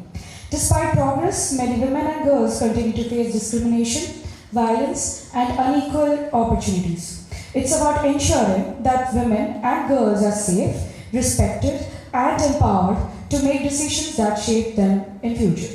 It's about granting both women and men equal rights, access, and opportunities in every sphere of life. Together, we have the power to build a society where everyone, regardless of gender, has the freedom to thrive. Let us approach this session with determination and purpose, striving for solutions that make a lasting impact. Thank you. Any new speeches on the floor? Ma'am. Thank you for acknowledging me, Chair. Gender equality in rural India is not just a goal, it's the foundation for progress. To achieve this, we must start with education. Firstly, we should make sure that every gender, irrespective of men and women, make sure that goes to school and is graduated with a minimum degree. Gender equality is the fifth of 17 Sustainable Development Goals. Not just education, but gender equality also includes economic participation, decision making, and human rights.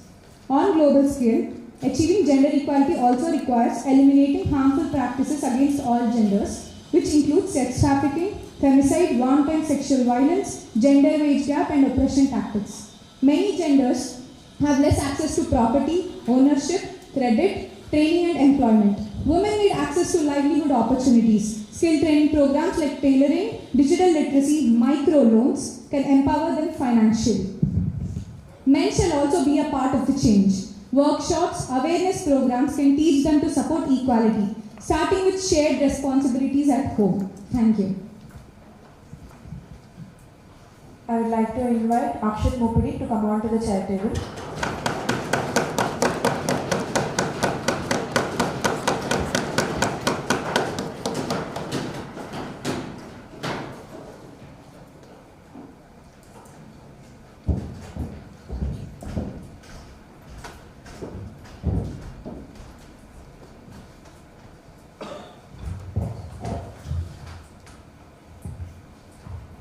Any new motions on the floor?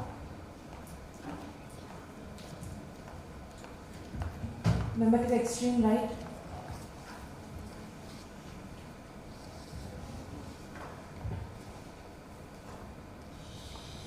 Thank you, Chairperson, for acknowledging me. So my motion is supporting women entrepreneurs. To be a successful woman, there are certain setbacks, and one of them is financial support.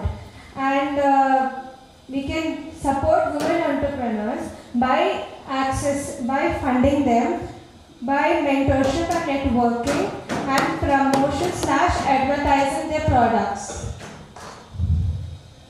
Member, can you please elaborate it? Yes. So for supporting the women entrepreneurs, you can fund them. You can fund certain women, and then you can use your networks or connections for increasing their scale of products. You can advertise the products and even do the mentorship. So you would like to say supporting women empowerment by giving marketing and network? Yes. Any points of support? Kaja Gauskan. for acknowledging me, Chair. I'd like to support the co-delegate statement that women empowerment has to be, it has to be supported. But I'd like to add one more point that rather than giving them marketing and networking, we could start an incubation program. As entrepreneurs, they stand for building business. And an incubation program should be something wherein people should come and a women-related business, wherein women entrepreneurs should push another women entrepreneur and they should start funding each other. I think this particular program would definitely leverage the source of income for them and also would create a platform for women to explore themselves. Thank you. Any points of support?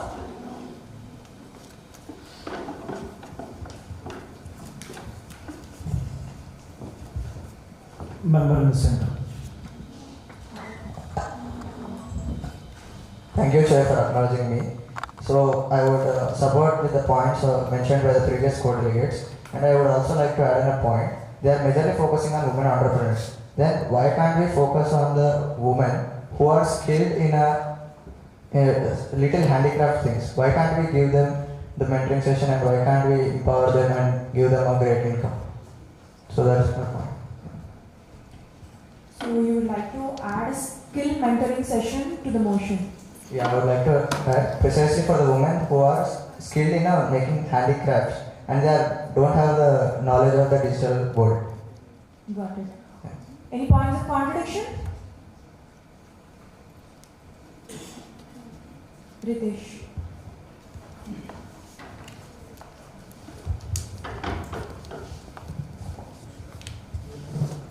Thank you, Chair, for the acknowledgement. So I would like to answer the member motion regarding women empowerment. So as we are in specific discussing about the gender equality, I would rather prefer it as general empowerment rather than women empowerment, firstly. And secondly, to move on with the kind of feasibility that HY is working with, the kind of work style that we all work in. So it is not easy to fund specific startups or something which could help us help the people out there. We have to be pretty practical because it is not a theoretical setup here to ensure that we discuss about a lot more things and not exclude anything out of it.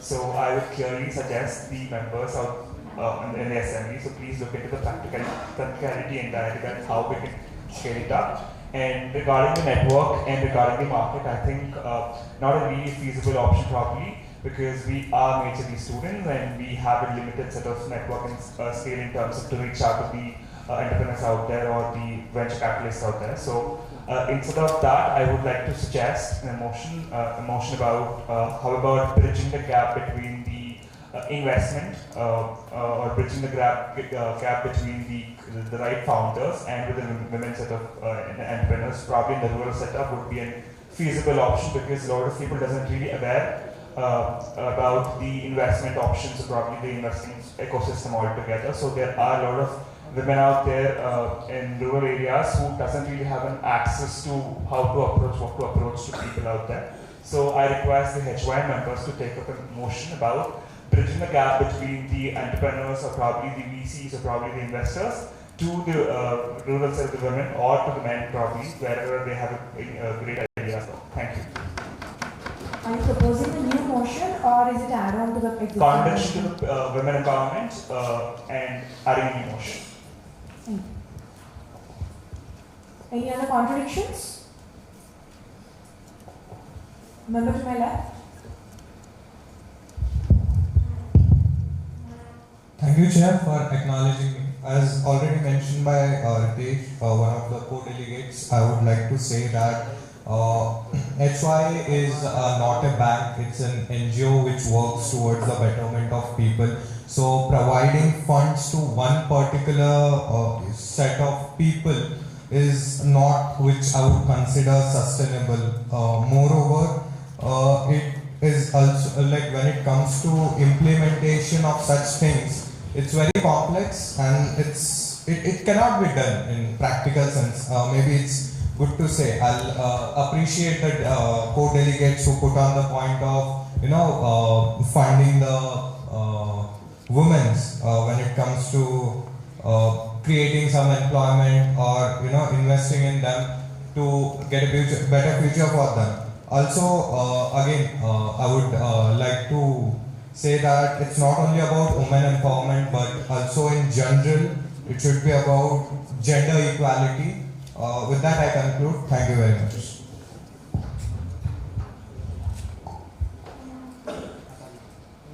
Thank you, member. I would like to invite Lalita Aditya onto the chair table.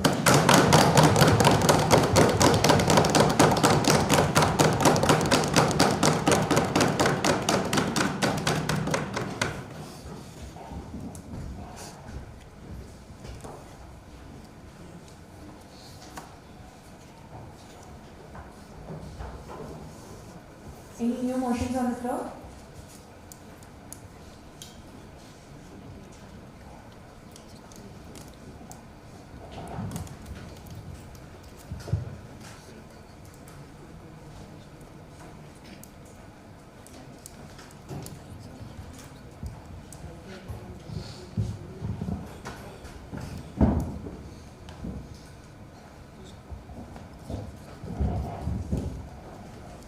Member to my extreme right.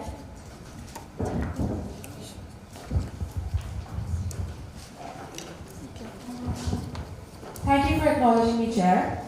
So when it comes to India, we're going to talk about India now.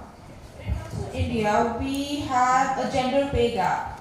Why do you think that happens? It's because women are not perceived rightly. Women are not perceived as to this is a generalistic approach. Women are not perceived as though they can actually do something. We're usually discouraged in fields. And how could we tackle this? I'd suggest by starting off in our partner colleges. We have a lot of street course divisions in many colleges across Telangana. I'd like to propose a motion where we demand equal representation of women in male-dominated clubs, male-dominated events, and male-dominated activities.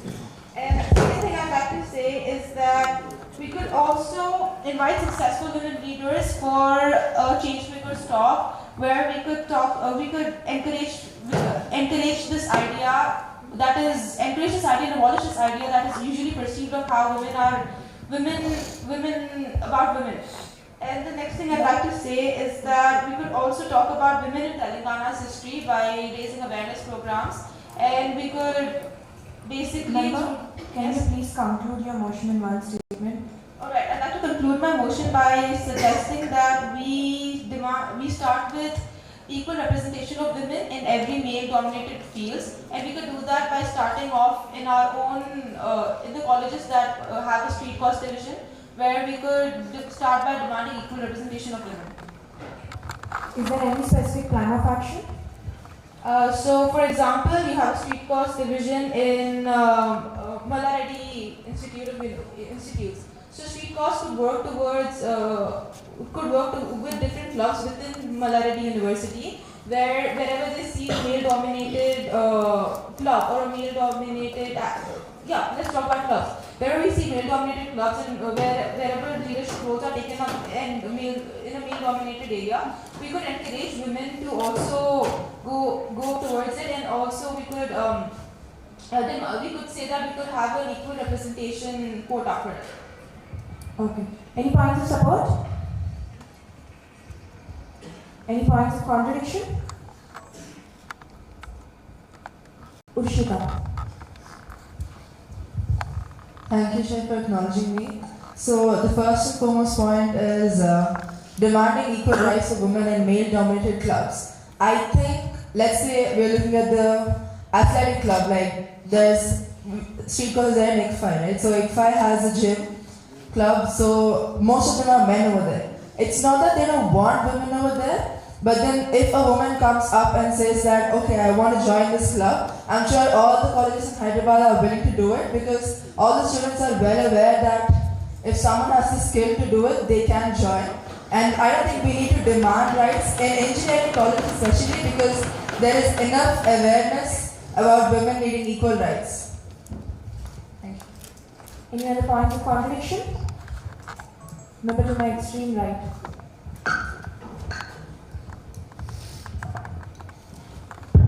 Thank you for acknowledging me, Chair. When my co-delegate is demanding that there should be equal representation of women in men club, directly or indirectly she is going against the gender equality because she is somehow asking for reservation of a particular gender. So I'm sorry to say this doesn't come at all under gender equality. Thank you. Okay, so first of all, good evening everybody. I'd like to adjourn the house for the next 2 minutes. So I just want to know how many of you here have never spoken today, like not spoken at all. Raise your placards. The house is adjourned, so like you can chill out. Just raise your placards if you haven't spoken at all today. Congrats for a beautiful assembly. It looks like everybody has spoken. So I understand like it's the end of the day, you guys are tired, but make sure you guys are coming up with, you folks are coming up with interesting, come up with something interesting, something new.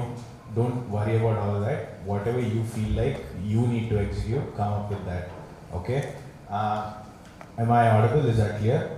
Yes. The house is adjourned, you can like say something out loud. Yes. Yes. What? Yes. Hey, the house is like chill now, so you can make sound. Yes. Is it clear? Yes. Is that it? Wait, I want all of you to say it together once. Either okay or yes. Okay? 3, 2, yeah. Yes. Okay, good. Cool. Any new wait, I call the house to order. Any new motions on the floor? That's exciting. Yes, member to the right side. Thank you, Chair, for acknowledging me. So, women don't usually go for work because they have kids to take care of. So, to solve that, we can set up affordable and no fees childcare centers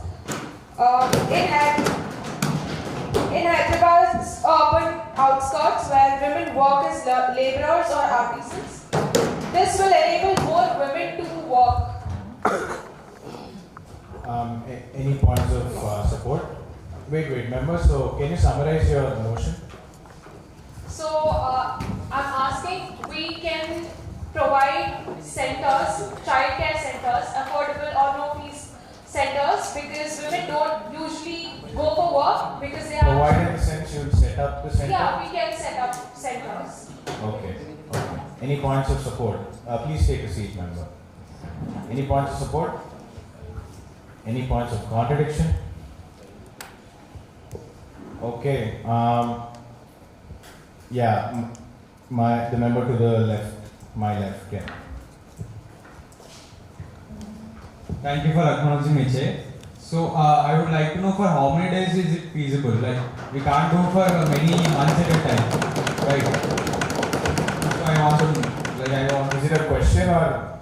Question I want all of the delegates to know that answer. Okay. I think everyone needs that. Member, would you like to answer? A center can be run for years. I don't think so that is limited to some years or something. Have you? You do not have... Sorry. Please take a seat. You can continue taking a seat. And what's your answer to that? The question is, how long? Your answer? A center can be run for years, I guess. So. Okay, thank you. Any other points of contradiction? Okay, the member in the middle. Red tie. Yeah. Thank you for acknowledging me, Chair. I would like to ask a basic question. From where would you get the funds to maintain it for so long time? Okay. See, members, what I've been noticing is, first of all, there's a lot of contradictions, right? And you're supposed to bang on a table once. You're supposed to bang on a table once, that's it. Okay? Stop constantly doing it. That's no way to conduct yourselves in HOI, number one. And number two, when you have a contradiction, don't just pose a question and leave it. Okay? I'm saying this for your benefit. Whenever you're contradicting something, try to find out why that particular motion is logically not correct, and then say it out. If you're constantly asking questions, it's just a debate, and we're not here to debate, right? We're coming up with motions that you will execute. The people sitting next to you will execute. So think about that. Don't just think like, I want to contradict. Like, that person's wrong, this person's wrong. And you're asking a question like, how long will it take? Or who will fund it? Who will fund it? HY will fund it. If the motion is good, HY will fund it. That's the point we're raising, any motion. HY will fund it. So make sure your questions and your contradictions are also sensible and logical. Okay? Any other contradictions? Like I said, I want you to be logical. Yes.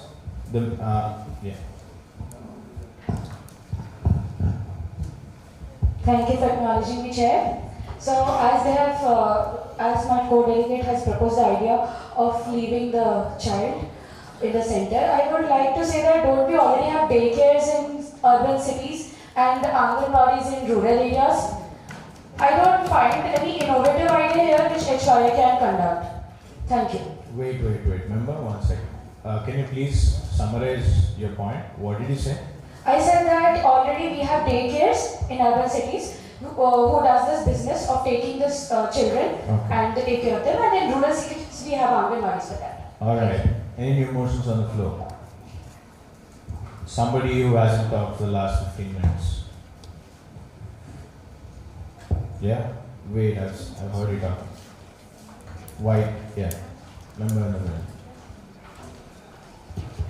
Thank you for holding me, Chair. Not only men also need mental health support. They have been involved in domestic violence. Can you please repeat what? Not only men. Men also are involved in mental health and domestic violence. Not only domestic violence and finance and relationship. The people from HY who are studying in psychology, they can help the people who are involved in mental health issue. And how do you propose they help the people? like making a survey. Call them. What? Have a call center. Come up with a good motion. Tell me. I'm giving you an opportunity. Several surveys. You want a survey, Google form. Yeah. And passing through online websites. Okay. What's your motion, man? Men are getting involved in mental health support. Yes, men need support. How will HOI support men's mental health? Some of the students. Or domestic violence. It's okay. Tell me. Mental health sections like some of the students are studying psychological subjects. Yes. They can contact through them. Okay. And taking some sections. What? Okay. Remember, I'm asking you what should I write as the motion. Men need mental health support. Okay, I'd like to adjourn the house once again. Okay? Dude, how is this a motion? Men need support, yes, I understand. That tree needs watering. What shall we do about it? That's what you're supposed to tell us, right? Everybody. I understand it's new, it's your first assembly, but come up with things that will be executed by people around you. Okay? So, I'd like to call the house to order. So, what's your final, member, speaking to you, what's your final summary? Make support groups so men can have contact. Okay, thank you so much. Any points of support? Any points of support? Any points of contradiction? Yes. The member at the back, yes, go for it. Thank you, Chairperson, for acknowledging me. So, men do need good mental health, but where is the point of gender equality in this? Okay, so this seems interesting. I seem to observe a lot of contradictions to the contradiction. So, in the interest of engagement, can we go ahead?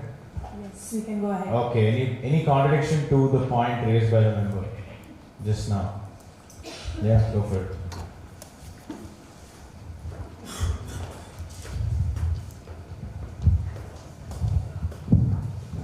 Thank you for acknowledging me, Chair.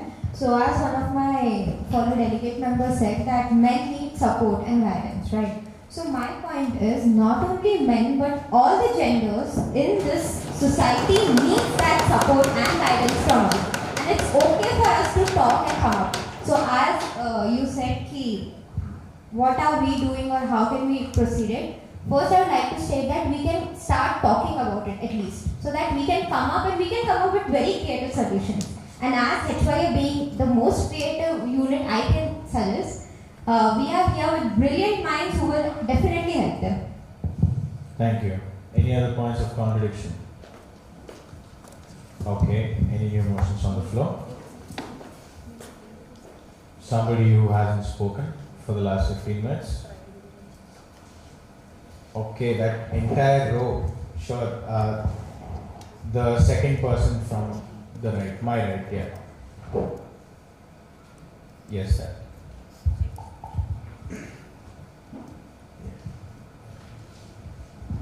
Go for it. Thank you, Chair, for acknowledging me. As gender equality is not only for man and woman, it comes for all of us and transgender also. 1 minute. So, we can teach transgenders basic employment skills to provide them with an employment so they get at least some respect in the society. Thank you. So I'd just like to remind everybody that there is an entire unit called Street Cause Pride. If you haven't heard of it, please check it out. And also, please don't refer to multiple people as transgenders from the community. Call them trans people. That is more sensitive. You just transgenders doesn't sound very respectful. And member, can you summarize your motion? What's the motion? We can create an awareness about pride in under UG students with the help of Street Cause Pride, as you see. Alright, thank you so much. Street Cause Pride is about awareness of the LGBTQ plus community. So any other motions on the floor? Okay, Nihal. Thank you, Chair, for acknowledging me. As the goal is about gender equality, so actually I suggested this motion pretty much in previous assemblies as well, but this got not implemented. But I think this is a very much innovative motion where we can tend to go visit government schools or we can conduct sports activities where boys can be sensitized. I mean, we can provide information that boys can also do rangoli, they can also be a part of all these activities because these are not just meant for girls. And at the same time, girls can also be engaged into sports activities, physical activities like cricket, kabaddi, so anything such kind of activities. So we going to a government school, it might not have much budget as well, but the impact will be much of a large scale because we tend to encourage the girls and tend to encourage boys also because everyone has their own set of creative minds, right? So, in simple terms, one statement, it is a cross section of activities between the boys and girls, which includes rangoli activities like to boys and cricket or kabaddi activities or any kind of to girls. So, this is just one example. We can do much more of activities as such. This is just the umbrella. Thank you. Any points of support?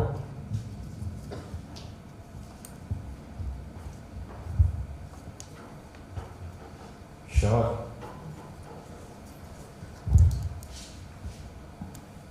Thank you for acknowledging me, Chair. I would like to support the point raised by my co-delegate.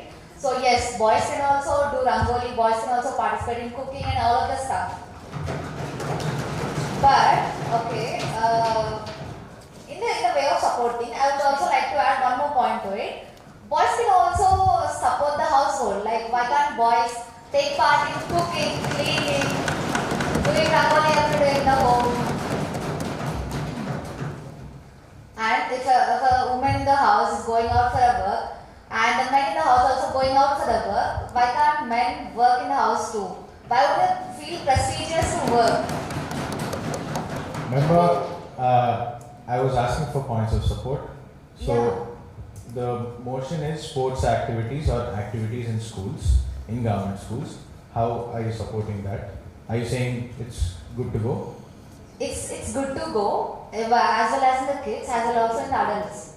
Okay, how would you suggest to conduct these sort of like activities for adults? Okay, not sort of activities, but a single training program for men who for married men who would training them to how to take care of a household with kids and all. Okay, sure. Thank you so much. This is not a motion. This is a point of support. Thank you. Any other points? You can take a seat. Any other points of support? Support for the motion of conducting activities in schools, sports activities or other such activities. Points of support? Go for it. Thank you, Chair, for acknowledging me. I'm completely in support with the motion brought up by my fellow co-delegate. I think anything regarding like sexual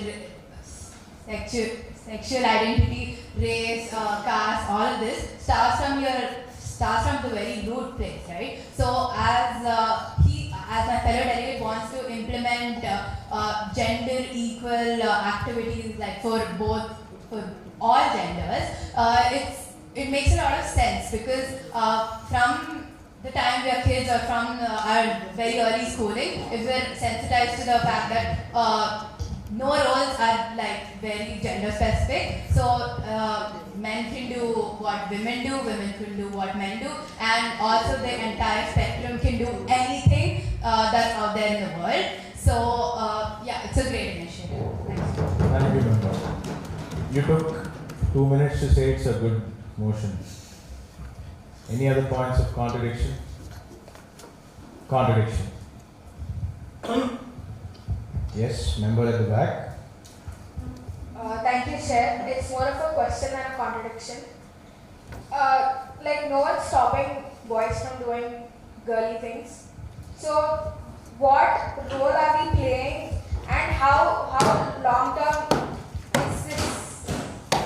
How sustainable and how long do we conduct these activities so that they are more encouraged to do girl things?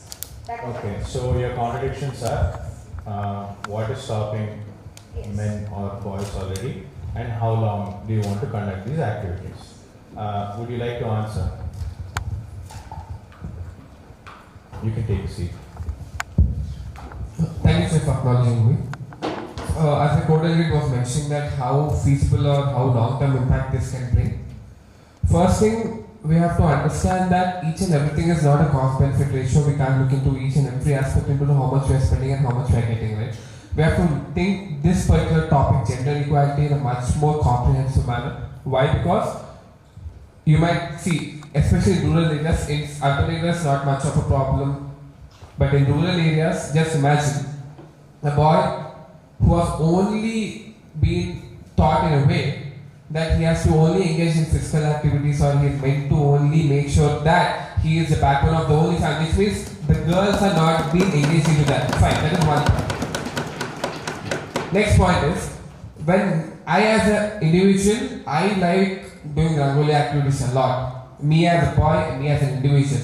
And in rural areas, many youngsters who likes drawing, who likes cooking. But what's stopping is the parents. The stigma that is surrounding around the society that a boy is meant to catch a bat, a girl is meant to have a doll. That is what surrounding around the society.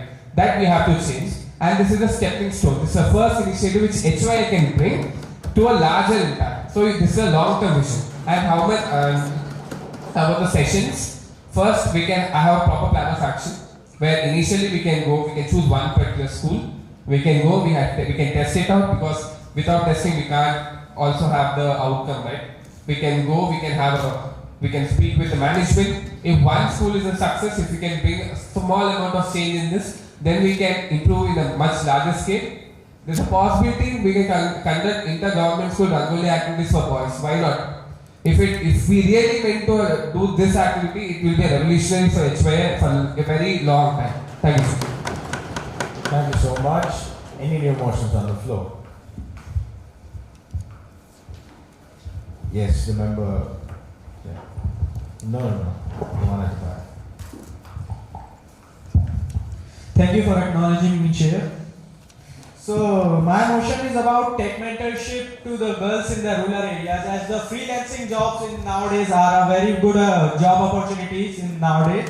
So giving them skills about tech mentorship and awareness about tech mentorship. What mentorship? Technology mentorship about. Tech. Okay. Go ahead. So we established mentorship networks connecting rural girls with women working with STEM fields. Mentors can offer virtual guidance, skills trainings and career advice. By building digital skills, rural girls can access a wider range of job opportunities and become tech-savvy leaders in their communities. How would you propose somebody to mentor like women when it comes to tech? Can you please specify? There are so many online platforms which provide free courses of online skills. What will HY do?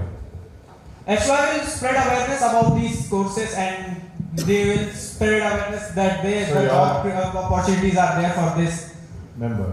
So your motion is spreading awareness about online tech courses for women. Yeah. Any points of support? Any points of contradiction? Yes. Third row.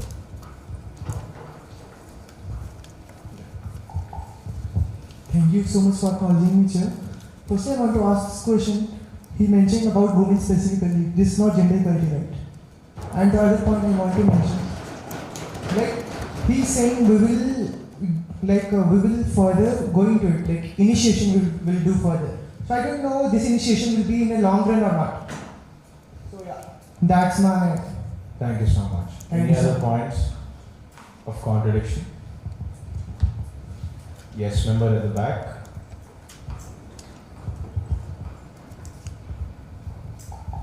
Thank you for your acknowledgement, Chair. So I'm going to tell you some points about the present tech free courses that you have mentioned. So whatever the free tech courses we have right now, there are no jobs for it because AI is taking over those jobs.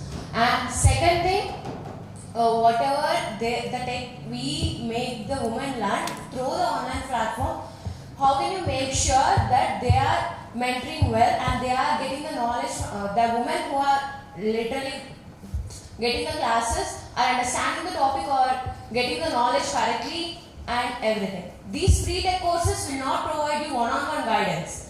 So I think this will not work out. Thank you so much. Any new motions on the floor? Yes. Thank you, Chair, for acknowledging me. So I firstly want to say that gender equality, definitely education, empowerment, all of that is important. But when we come to the word of oppression, so there's this thing that all of us are seeing a lot of, which is harassment. So sexual harassment, domestic violence of all sorts. So to combat this, I would like to propose a motion to make a small change. I would like to propose a motion for conducting self-defense training for all genders.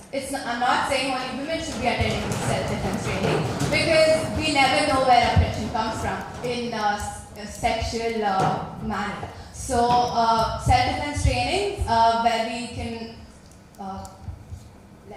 where HYA can take a person from self-defense to these rural areas.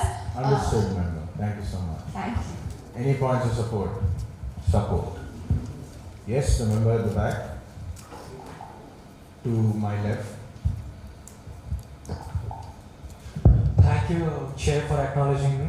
Yes, I agree with the co-fellow mate because self-defense is much for every gender, and even we I added a point like we have to even teach self-management programs like even we can teach them the finance management and allotment. So yeah, that's my point. Thank you so much. Any other points of support? Yes, the member at the back, extreme right, my right.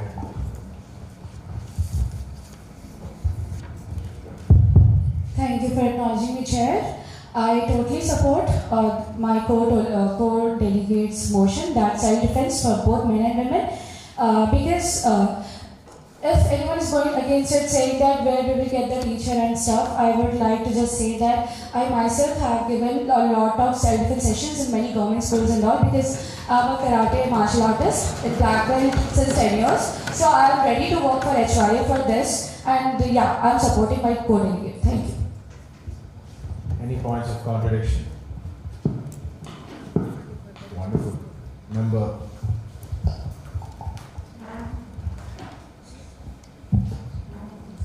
Thank you, Chair, for acknowledging me. So, see, self-defense is not something we can learn in a day or so. How many days would you run it for? It's generally, any kind of self-defense, it will be any martial arts or stuff. It will take at least 6 months to 1 year to reach the basic where you can define yourself. So, I think it's not feasible for us to conduct that for that amount of time. So that's why this is not feasible. Thank you. Thank you. Any other points of contradiction? Contradiction. Yes. Thank you, Chair, for acknowledging me. Yeah, I would agree with his point. How long can we do it? I don't think it's feasible because each and every one of us here, how many of us successfully completed our target of 30K? None of us. And with this type of thing we have, we need a lot of funds, and I don't think she alone can't run this workshops or run this karate sessions for long. She alone can't do it. Is there anybody else who wants to do this, or can we get somebody else from outside? Remember, firstly, HY's finances are not your worry. When you plan an event, we'll see whether it's feasible or not later. You saying in the assembly about how many people reach their targets is not a conversation for now. Your question is, can you summarize your question? The contradiction. My point is, how many of them will be coming forward to do it for free? Okay. We need a good amount of funds for the training session. So all right. Thank that you. is my point. Any other points of contradiction? Yes, please. Yes. Organizing committee. Thank you, Chair, for acknowledging me. First and foremost, I don't think lack of funds is a problem because there are many Taekwondo and martial arts teachers who will be willing to teach it for free. But then my question to my co-delegate is, since you have learned martial arts, since you're a black belt, I've learned Taekwondo too, and I hope you know how difficult it is to learn everything in a day, and 2 or 3 workshops definitely cannot help them defend themselves. Given the average size of a man and the strength of a man, let's talk about reality. Men are obviously stronger than women 90% of the time. It is not easy to defend ourselves with 2 or 3 workshops. Okay, thank you so much. Any new motions on the floor? The member in the middle. Thank you for acknowledging me, Chief. So, what my motion is about is, as we are talking about gender equality, we are only talking about men and women. We intend to speak about all the genders. So, as we speak about this gender equality, we also need to speak about other genders where we can help children learn about them or at least understand about them. Member. Speak about other genders. What's your motion?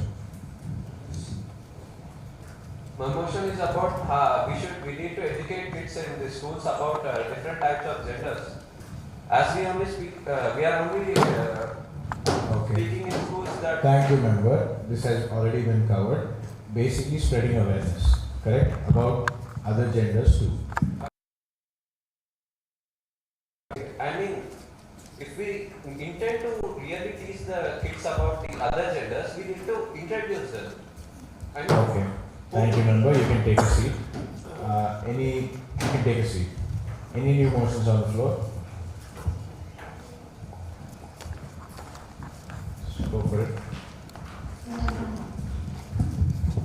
I thank the chair for acknowledging me. Everybody, all the speakers have been speaking about how we have to represent women equal to men in all the sectors and entrepreneurship, business, that is all well and great. But I want to talk about the women that face real problems every day. I'm talking victims of physical abuse, mental abuse, male chauvinism from villages. These women, they do not exist in the eyes of society, and they are just trying to get through the week. And not just them, most of the times it's them and 2 kids or 1 kid along with them. So in rural areas, I propose that we start self-help groups. SHGs, 10th grade geography, I believe. So this is a kind of thing where most of the women, they don't even have Aadhaar cards. So basically they do not exist. Can you quickly summarize? Self-help groups is like when 10 to 20 women come together, they save a little bit of amount of money. So when this is a society where they help women to women. So when one of the women is in trouble financially, the other members aid them. So it's like you, for a frequency of time, 2 to 3 months, they gather a little bit of amount, and whenever they can, whenever someone in the group needs them, the rest of them aid them. Okay, thank you. Any points of support? Yes, go for it. Yes. Thank you, Chair, for acknowledging me. I agree with my co-delegate because these self-help groups, the thing is, most of the time, people in rural areas or these particular women who are facing this oppression, they think that they're alone. The main point is they don't speak out, they don't talk about it. And another thing is societal pressure. So they don't actually come out with their issues, right? So if you form self-help groups, consisting only of women, it will definitely be beneficial for them because at the end of the day, women really understand each other's problems. Women understand women's problems, like let it be family, societal, or whatever. So yeah, forming these self-help groups. Thank you so much. Thank you. We have a question, actually the chair has a question for the member who raised the motion. So, will we be trying to join newer women to already existing self-help groups, or is HY going to create these self-help groups? I propose we go check through the situation and whatever required, I suggest we do it. Some self-help groups, how they function is if you want to create one, is sometimes we create one bank account to them, and HY can monitor the transactions where they will be in charge of the transactions of the money that they deposit. But it's just that because they do not have the access to banks, we are giving them that privilege. Thank you, members. Any points of contradiction? Yes. Move on. Thank you, Chair, for acknowledging me. First of all, I would like to contradict the main point. How are you going to gather the 20 women, and how are you even how can you monitor continuously, because your tenure is only just 6 to 7 months, and she can scam the money and she can go off it. Okay, any other points of contradiction? Yes. No. Thank you, Chief, for acknowledging me. I really want to ask her, how are the women going to come and join? First, they need awareness about what are self-help groups. Okay. And after that, who are going to monitor them? And what are they going to do about the funds? Who's going to manage all of the accounts? If HY involves in everything, then what is the point? Thank you. Any other points of contradiction? Yes, go for it. Thank you so much for acknowledging me, Chair. The motion was about how women can form a sort of group and they can work together as a union. But my question is, in the rural areas, there will be society, there will be sarpanch and all, and still now they are stuck into the back, historical, all the or whatever they have, the culture, and so isn't it a minority? Because if we look into it practically, some women can't influence the people all over this in villages and all. So I don't think it will be long lasting. All right, thank you so much. So you have one opportunity to give a rebuttal to all of these contradictions, and I do not want you to like give an exposition, then like introduction. I need it to be brief. Cool? Go for it. Thank you, Chair, for the acknowledgement. For the first contradiction, if you are not able to make the groups, if you are not as effective, there has been a lot of self-help groups. I think it has been started by the government. And speaking of practicality and implementation, it has already been done, and it has been so effective that every kid in school studies it now. I actually came across my sister studying about it, and yes, it is very practical. And if we cannot create self-help groups, we can definitely raise awareness to the women who need it and make them join it. Okay. Any new motions on the floor? Yes, go ahead. Okay, thank you for acknowledging me, sir. We are proposing a new motion. I have gone through a quote last week. It was about when women hold the keys to land, they open the doors to freedom, prosperity, and growth. Okay, my motion here is I want HY to conduct a 3 days workshop in any rural areas, which was about accessing land rights to women.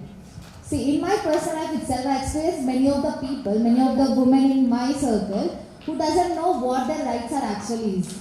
Like, there's been new laws being drafted in the government, and most of the women don't know about them. Making women aware of these land rights will make them independent and be a control of their household. And I would like to rate its feasibility a medium to high level, because we need a less income for less funds to conduct this workshop, and the more of plan to action, we can collaborate with the panchayats of different rural areas and conducting a three days workshop by taking people who studying law in a HY. And I conclude my motion. Thank you so much. Any points of support? I heard a lot of banging on the table. Where is the support now? Go for it. Thank you, Chair, for acknowledging me. I agree with my fellow delegate. Us being very educated people and in this assembly today, I'm pretty sure a lot of us, or a lot of the girls, or a lot of us don't know our exact legal rights. So especially when my fellow delegate wants to focus on land rights of women, it is very beneficial because awareness is the first step, right? So conducting a workshop for it and making them aware of their rights can get them to fight back. So yeah, thank you. Thank you. Any other points of support? Any points of contradiction? Any new motions on the floor? Hey. Any new motions on the floor? It's okay, yes. Go for it, remember. To my left, yes. Thank you, Chair, for acknowledging me. So I would like to come with a motion that proposes most of the people present here don't know about the menstrual problems of the women. So I would like to, we can arrange some training programs. We can go to the villages, not only villages but most in urban areas also. Most people don't know, like for example PCOD, these things people don't know, right? So we can arrange some workshops for this and we can create awareness. Alright, any points of support? Yes, the member to the extreme right. She actually took the words out of my mouth away. I was about to say the same thing. Thank you for acknowledging me, Chair, first. Sorry about that. No, 1 second. You didn't do it first. That's the way it works. Any other points of support? Yes, go for it. No, the member to the left.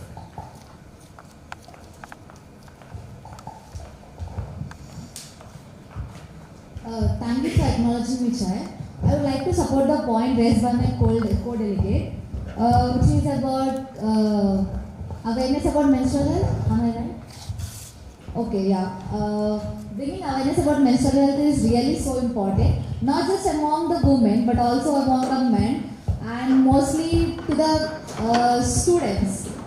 You know, I personally experienced in my school days, whenever it's a talk about menstrual health and all, menstrual health or reproduction or any of those things, men were supposed to lead the class and it's only the women in the class who's got these lectures. So instead of this, I want like HYA to conduct an awareness program where both the men and women are included and explain about this health.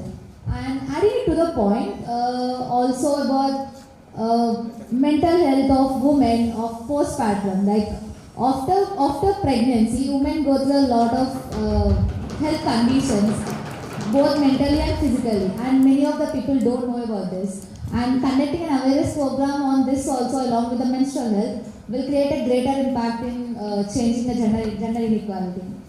I conclude it here. Thank you so much, member. Any new motions on the floor? Member to the extreme right.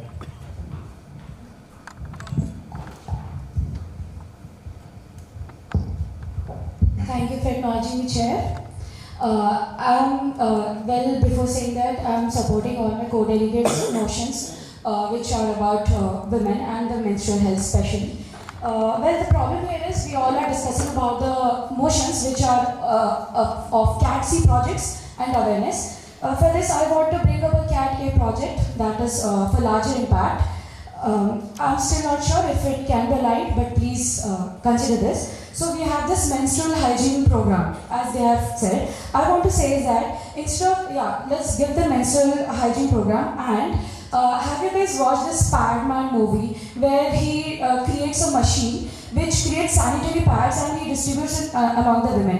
What I want to say is if HIA can bring up a machine, like set up a machine there in the village, so that women will be empowered by working, by getting the employment of working in the sanitary pad machine and manufacturing the sanitary pads and then selling those sanitary pads to the women who are not getting it because they are still using cloth. So it will be beneficial for employment of the women and also the health and hygiene of the women of the same area. Thank you. Any points of support? Any points of support? Any points of support? Members, I request you to hold your placards in the right way. This is the right way to hold the placards. Nihal, question. Thank you, Chair, for acknowledging me. I completely support this particular idea. And just I would like to add one point, like how much, if it's okay, like how much feasible enough or how much the budget, if we can do that would be much more great. Why? Because if it is really feasible, we can do it in a larger scale. Earlier, HY used to set up stitching centers. We set up many stitching centers like that. If it is possible, based on the budget allocation, we can set up an entire center for with providing machines of this so that employment at the same time access to this particular menstrual hygiene will be also easily available. Thank you, sir. Member, do you have a plan of action? Thank you for acknowledging me, Chair. I do have a brief plan of action. So first of all, we have to buy this machine and set up in a village, whatever village we are finding, where the women are still using cloth and where there is no proper employment of women because women empowerment also comes under gender equality. After we set up the machine, let's conduct a 1 day or a 2 day workshop by teaching them with the help of a technician how to use that machine. So after women learn to like how to operate that machine, they can like have a space where they start manufacturing those sanitary pads and they can sell them to other women. So in this way they will get employment and also to the women whom they are selling low prices, they will be using sanitary pads instead of using cloth. So this will also create a hygiene, menstrual hygiene in the women community of a village. Thank you. Any points of contradiction?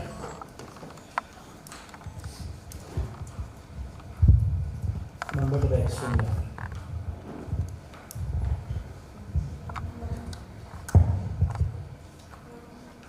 Thank you, Chair, for acknowledging me. Since this is a CATE project mentioned by the fellow delegate, let's leave the budget aside. As Sir said that it's not our part of worry. So leaving that aside, even if we purchase the machine and we try to set it up, the thing is, it feels great to sit here and have conversation on such topic because we all are educated ones. But when it comes to village, we'll have to take permission from the panchayat. We'll have to take the people in that area into our confidence. But I believe that such issues for rural people are a bit hush-hush topics because they don't prefer to talk about it. And this is it. I'm seriously telling you that me myself being a person from village, people does not encourage such talks and people like to keep it that way. No matter how educated we are, it feels great to discuss these things here, but practically setting up such things in a village or in a rural area, I think it's not feasible even if we have ample amount of budget or anything else. So I would, with this I would like to conclude. To summarize, I'll say that the mindset of people is something which we'll have to deal with, and I'm pretty sure we won't be able to do this. So with that I conclude. Thank you very much. Member who raised the motion, do you have counterpoints? Now house is open for the debate.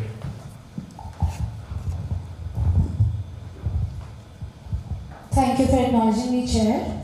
Well, this menstrual hygiene was a taboo even in the urban cities of India a few years back. But see, now in HYA, among all men and women, we are able to talk in the mic openly because we all got the awareness. If you are scared that there must be a taboo in village, so I'm sorry, then they will never get the awareness of menstrual hygiene or they can never develop in this area. So we have to take a stepping stone, as our fellow delegate Nihal also said in the earlier motion, that stepping stones are very important and it will create a larger impact.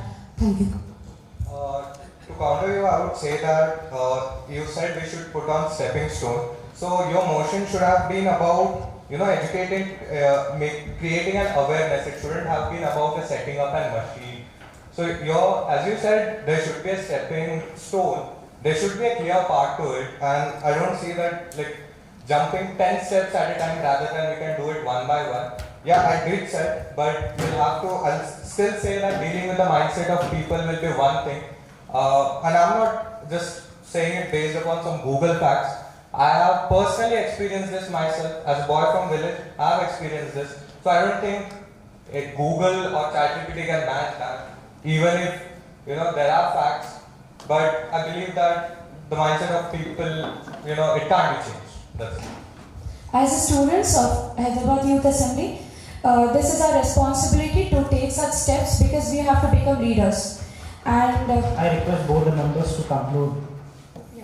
And the second thing is, you're saying you're a boy from a village, even I'm a girl from a village of Odisha. That is much more rural than we have known here. And we also have a bit kind of awareness of menstrual hygiene, and I won't mind if it is done in my village because I'm very sure that they will accept this because they are going to replace the crops they are I using. request both the members to conclude in a single statement. I very much appreciate the words of my fellow co-delegate, and I would like to say that I think a stepping stone is necessary. That's what my co-delegate would agree with me. Thank you, Chair. Thank you. We have received few chips from members. Most of them are covered, but there is one particular chip from Yuva which we couldn't really understand. Yuva, would you like to proceed? Thank you for acknowledging me, Chair. So the cheating was basically about drives, about government schemes, explaining and helping them with government schemes which are related to jobs. Thank you. Remember what with respect to government schemes, what's the motion?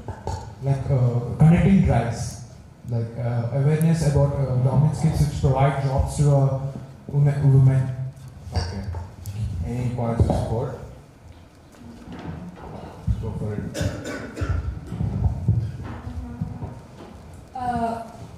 Thank you, I would like to support the motion, but then it's also a bit contradictory at the same time because we already have schemes. The thing is, you need to spread more awareness and see how much it affects, because in 2006 we have this scheme launched, Mahila Hath, and apart from that there are many more schemes and then a lot of NGOs are working, so we need to see how much they're actually improving, how much they're actually working. So if we work on that aspect, maybe we can actually lead and make this motion work. One, I think it's serious. Thank you, Member. Thank you. Let's proceed with the voting, folks.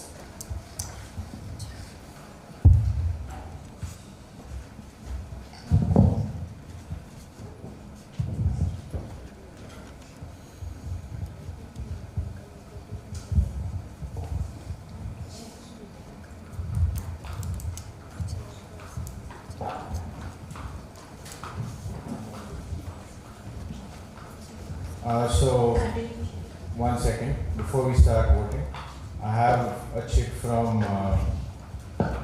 your writing's really bad. It's some Anand. It's from Rizal Anand, I think. Can you lift up your placard? Okay, Rizal. What's up with you, man? So there's a motion, you just said sex education. We'd like you to elaborate. Thank you so much for acknowledging me, Chair. When girls talk about the menstrual cycle, especially not just about the girls, for men also. So, in that it also comes to sex education. Specifically nowadays, not only the girls, boys also are facing so much problems. Not only in Hyderabad, India, all over the countries, in all the world. So I personally want to address, like we can organize something big, not just we can go to some schools or some little organizations. So I feel we can go for that project in which sex education will be specifically highlighted, so that it will be more common. Because even today we talk about like this gender equality, right? Till now nobody mentioned about this. Why? I don't know. They are just hesitating to talk about it or didn't recall it. So yeah, thank you. So your motion is to spread sex education. No. It not spread. It should be accessible to, especially the rural areas. How will HY do it? How will I do it? How will HY do it? How will HY do it? Similarly, they will organize some committee First, stop saying they. You are HY too, right? So what do you want us to do? I want you guys to just. You guys. I want all of us to just go not just go to some school or some local area, but if you could go for a more bigger organization to the I believe that when it comes to here, especially in Hyderabad, politicians, if you can go to them, you can talk to them so that they can highlight about it towards all their assembly. So I think it will be highlighted more in terms. Thank you so much. We can go for voting. Let's proceed with the voting. Supporting women empowerment with skill networking sessions and by providing marketing and networking to their businesses. Members with the motion? Members against the motion? Motion not passed. Setting up a bridge between investors and entrepreneurs for a good income and support. With the motion? Against the motion? Motion not passed. Working on equal representation for men and women with the help of clubs and other divisions. With the motion? Against the motion? Motion not passed. Setting up affordable and no fees childcare centers. With the motion? Motion not passed. Making of support groups for men mental health. With the motion? Against the motion? Let's go for a voice vote. With the motion, say aye. With the motion? Aye. Against the motion? Aye. Motion passed. Giving awareness sessions on pride communities. With the motion? Against the motion? Motion passed. Conducting cross-gender activities in schools. With the motion? Against the motion? Motion passed. Spreading awareness on online tech program for women. With the motion? Against the motion? Motion not passed. Conducting self-defense training sessions to all irrespective of genders. With the motion? Against the motion? With the motion? Let's go for a voice vote. Members with the motion? Aye. Against the motion? Nay. With the motion? Aye. Motion not passed. Yeah, no, I think we should do it again. I think the eyes are just way too weak, like sound-wise. Okay, let's go with the voice vote again. Members with the motion? Aye. Members with the motion? Aye. Members against the motion? Nay.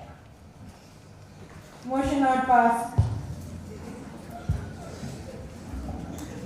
Adding women to self-help groups or creating a new self-help groups according to the requirement. Members with the motion? Against the motion? Motion not passed.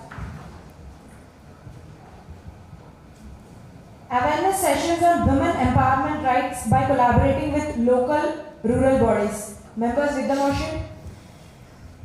Against the motion? Motion not passed. Awareness session on menstrual hygiene. Adding on to this, there's one more check I got, we received. So adding both the motions. Awareness sessions on menstrual health along with how a woman has to be treated during their period times. With the motion? Against the motion? Motion passed.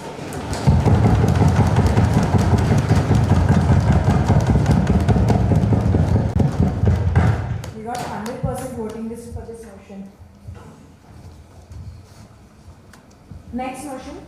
Providing sanitary napkin vending machines to rural women for health and income. With the motion? Against the motion? With the motion? Motion passed.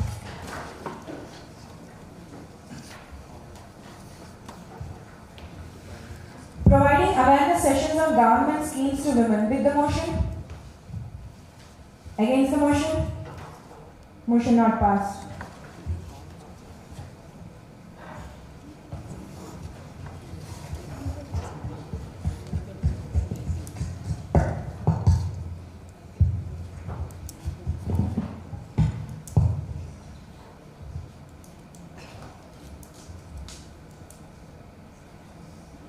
So for now, we conclude all the goals. Thank you, Lalita for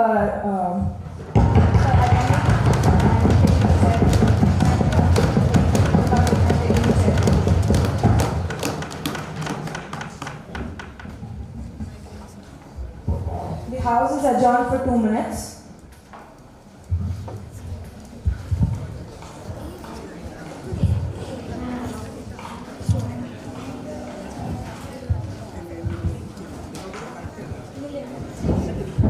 Members, the house is just adjourned for 2 minutes. It's not meant that we can go out or roam in the hall. OCs, please coordinate.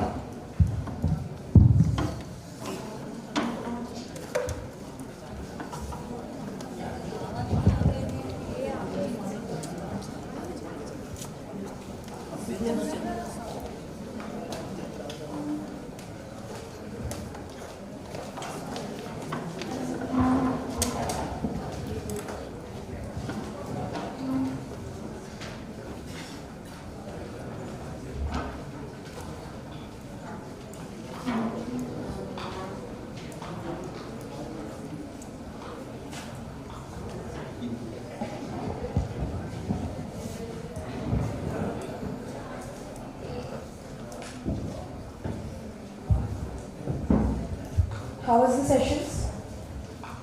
The house is still adjourned. Okay. How was the session? Ozis seems to be very active. Is it because the sessions are end and your work is done, or something else? Or you are very happy with the member performance today? Session was amazing and we liked the last chair. Sorry, who was talking? I could not see. Session was amazing and we liked the last chair. I guess Lalita Aditya sir. Yeah. He was the coolest. Can we have Lalita?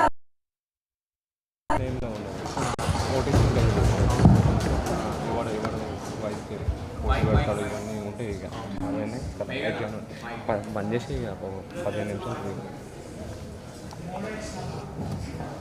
Voting చేస్తారు కాబట్టి నేను place change చేసుకోవాలి వచ్చేస్తాను వస్తారు stage మీద వస్తారు apology live చేస్తారు అవి ఇంకా లైన్ కడతారు లైన్ కడతారు అది నేను Delegates, how was the session? And how's the Josh? Not at all high. Come on, how's the Josh? Hi sir. How's the Josh? Hi sir.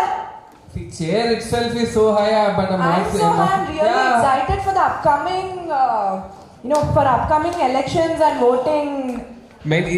Why I am not able to process it, why the members are not at all active. The most important part of the assembly.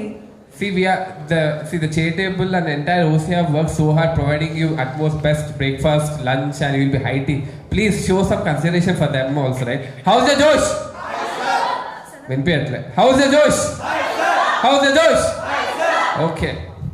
So, until now, how was your experience with the goals, discussions? Boring? Boring? Interesting?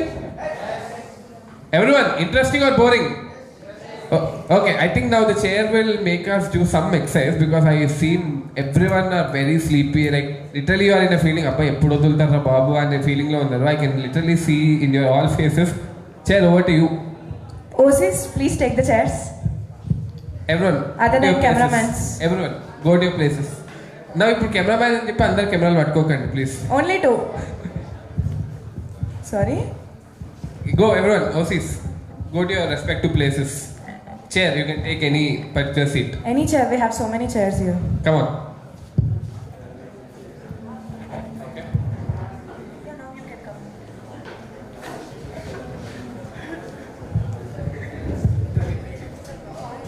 All OC members, please come on. All EB also, everyone. Finally, we have Lalita Aditya. Someone is missing you. Yeah, Lalita Aditya, actually, you have a fan who really confessed that you are the coolest chair.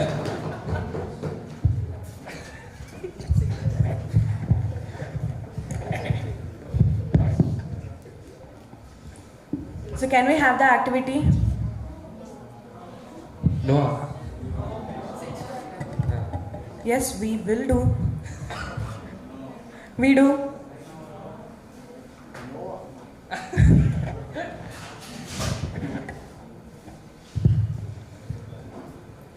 Raise your hands. No. Raise your hands like this. You go, okay, raise your hands, everyone. Raise your hands.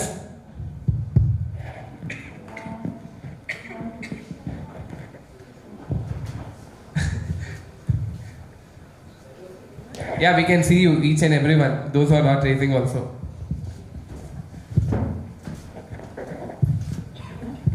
Okay. Up. Stand up. Up. No, you can raise your hands down. It's okay. Up. Stand up. Down. Up. Hello. కూర్చున్నప్పుడు కూర్చోవాలి లేచినప్పుడు లేయాలి. It's not like you have to stand in one place only. Sit. Stand. Sit. Stand. Sit. Sit.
Once again, now we're going to talk about the people, we're going to announce the names which are all automatically nominated for eligible to stand for the posts of chairperson projects and for vice chairs, right? They will have to come, they'll have to like speak like an election campaign, they'll have to speak about themselves after the high tea, and those who are not in the list can come and nominate themselves.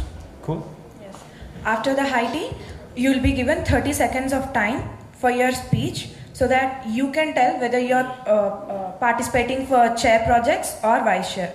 The rule is the person who is contesting for chair projects cannot contest for vice chair, and the person who are contesting for vice chairs cannot take part in chair projects elections. You will be given the card, voting card. You have to fill the names of the nominees after the high tea. In the meanwhile, you can proceed with the campaigns for your voting process. And use the high tea to like campaign, right? That's what I did. You will be getting 15 minutes of time for high tea. Use that time very well. Okay. Yeah, we're going to start with the list. So we'll start from the bottom. Yeah.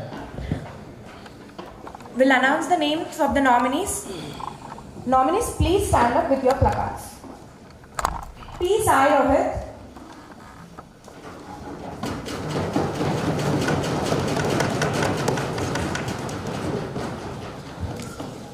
P. Sai Rohit, who raised 15,700 rupees. Advait raised 17,900 rupees. Pavani Kalyani raised 19,358.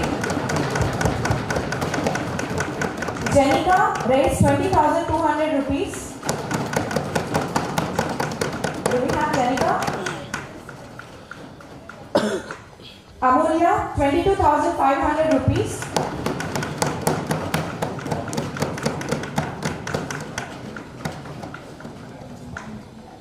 Now we'll start announcing the top 10 nominees.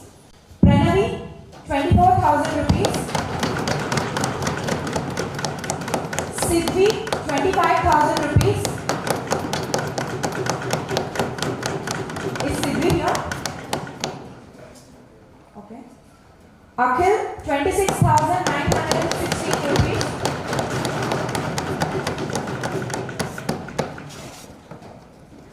Oh, it's very difficult. The top 7 members out of 7, we have 4 members who close the same amount. So we have Bhamini who closed 30,000 rupees.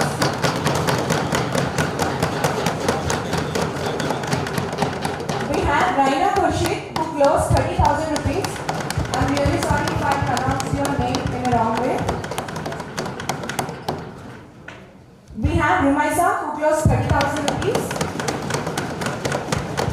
And we have Shreya Shivani who closed 30,000 rupees.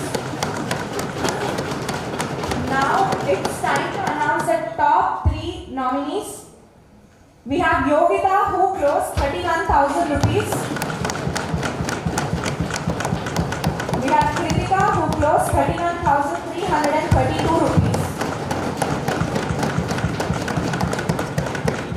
And the member who raised the highest funds is Shifra who raised 23,000 rupees.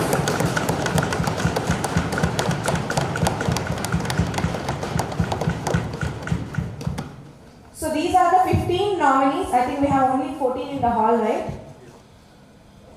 So these are the 15 nominees who can contest for chair projects and vice chair elections. And if any one of you feels that you are an eligible candidate for these 5 positions, you can approach the chair table and convince them that you are a worthy candidate. Then you can contest. So now the house is adjourned for high tea. Use this high tea 15 minutes of time for your campaign. Approach your co-members, have the campaign, have the conversation, and then we'll start with the voting process. Before the voting, you'll be given 30 seconds of time for everyone to give the speech for yourself. The house is adjourned.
So folks, nominees, be pre-prepared. Let's start with Shipra. Nominees, please come and form a line in front of the chair table, please. Down the stage. Shipra, Kritika, Yogita, Shreya, Rumaisa, Raina. Please get your placards also along with you. Akhil, Sidvi, Pranavi, Amulya, Janika, Pavani, Kalyani, Advait, Sai Rohit, along with 4 people successfully convinced so that they can be nominated. Please. Anushka Sahu, Nivedita, Satvika, Rizul Anand. Please get your placards.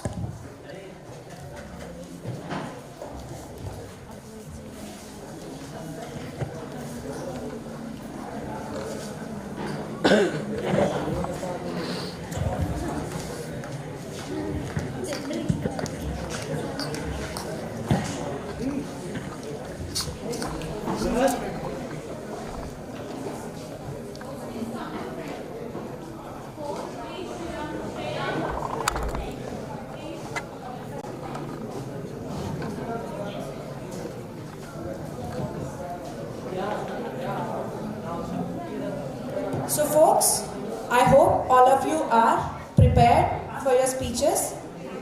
I'll call one by one, then you can come and give your respective speeches. Till then, you can have the seat now. Okay? But I'll announce the second person name also. The second person will also be prepared, well prepared. Okay? First, let's start with Shipra and Kritika. You be prepared for the next speech.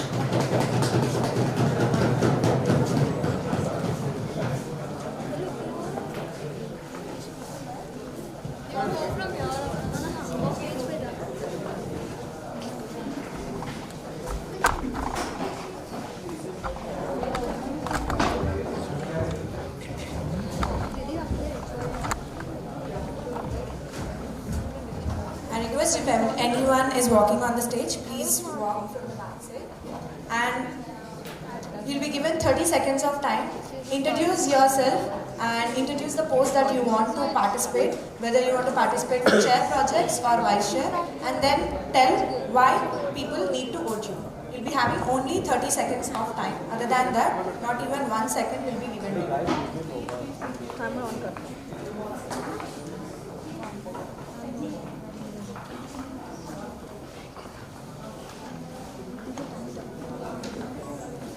Shifra, you can start with the speech. Good evening, everyone. Yes. Folks, the house is not adjourned. The session is started. So from now, all the communication will again happen through chits itself. So please be quiet and let the nominees give their speeches, and let's close the voting process. Shifra, you can start. Good evening, everyone. I'm Shifra Alina from CBIT. I'm very honored to stand before as a candidate of Vice Chair.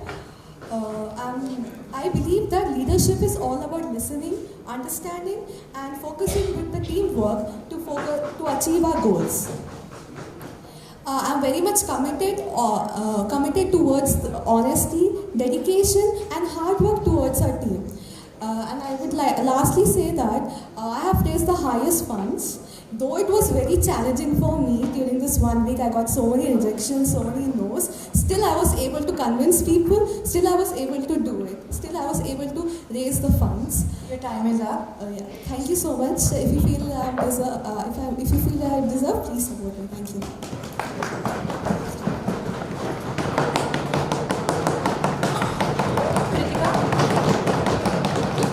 And next, Yogita, be prepared.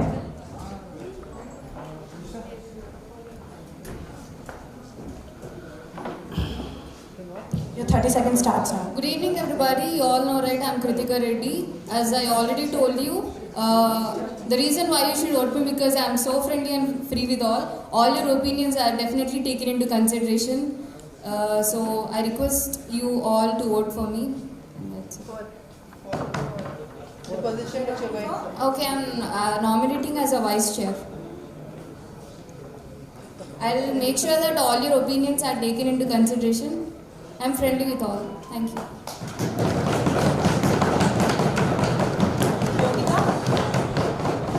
Next, Shreya Shivani, please be prepared.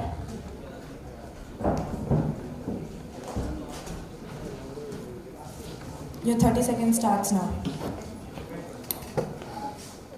Good evening, everyone. Myself Yogita from Pennakandy Law College. I am contesting for the vice chairs. I hope you would have seen my performance since the morning on the way I took my stance on the project, which would have a greater impact on the society. I will ensure that if I am selected as a vice chair, I would ensure that I would not misuse my position, and I would be friendly with everyone, and I would take everyone's decision into the account. Thank you.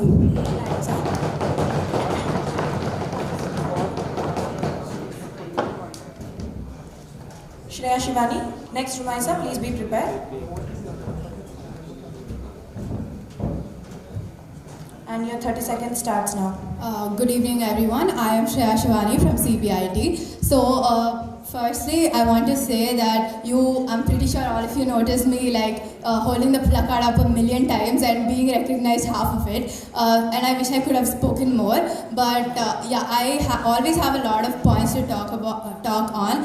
And I'm a very passionate person when I take up something. So I think you could see that today. Also, I had reached my target of 30K on... Thank you. Rumaisa. Raina, please be prepared. No, your time is up. It's fine. Shreya Shivani is contested for vice chair. So, please announce which position you are standing for first. Respected members of HYA, I am Rumai Satanas, contesting for Vice Chair. This isn't just a position. For me, it's a responsibility and commitment to everyone and each one of you who chose to depend on us. Also, there were many motions that weren't passed, but I personally feel there were many projects that were feasible. So rather than discarding it, I think I would discuss with higher authorities and and with the chairperson that the projects can be more feasible, and I can make sure that I take those into consideration. Thank you, and I will not disappoint you all. Thanks. Raina. Bhamini, next please be prepared. Meanwhile, OCs, please distribute the voting cards to respective members. No organizing committee, no chief EB, no alumni can take part, and even CXO's office cannot take part in the voting process. Start, please. Okay. Thank you, everyone, for giving me this opportunity. So I'm Raina, as you all know. It was pretty challenging last week to complete the target, but yet I did because I had my exams, and being a paramedical student, that definitely was something. But then, you know me, I'm very committed and passionately driven. So it's okay if you're working with me, you'll find me like a warm hug. I'll scold you at times, but then at the same time, immediately I'm going to give you a nice warm hug to console you. So just see me like your little warm bear here, and then I'm very honest. Warm hug. Thank you. Sorry. I'm starting off for vice chair, by the way. And next, Akhil.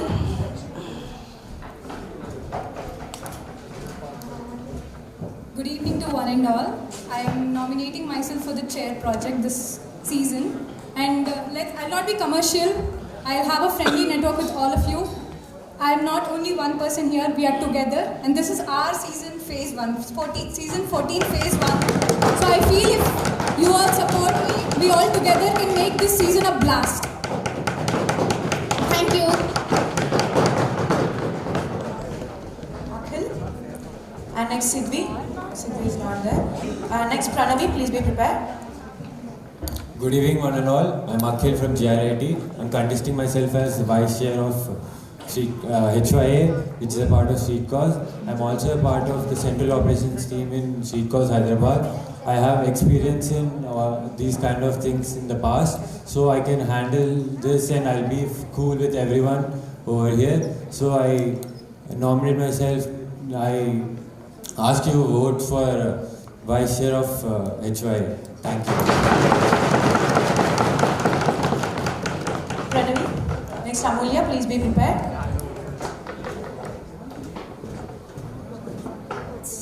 Amulya?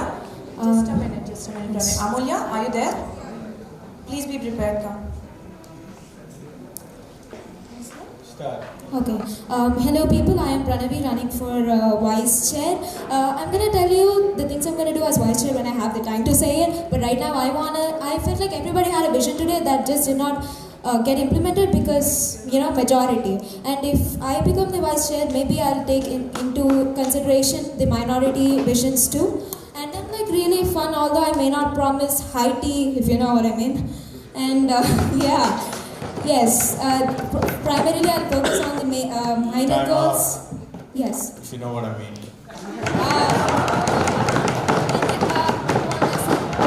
Let's say I do not win, I will still be available for you. Sorry, Amber, you can't continue the speech. Yeah, if you do it for everybody then. If you know what I mean. Amulya, next Jenica, be prepared. Where's the next one? Jenica, are you there? Please be quick. Hi everybody, I am Amulya. We've all listened to your motions, we've all listened to your points, and incredible points we've heard from you. And when I am running for the Vice Chair, if I'm your Vice Chair, I'll be your advocate. If you feel like your opinions aren't validated enough, I will be the bridge between the entire committee and the chair. I will make sure even if I'm not, even if your motions aren't passed in this season or this term, I'll make sure your opinions are heard and validated by the next term. This season's revolutionary. Let's make the next season ultra revolutionary with me as the Vice Chair. Thank you.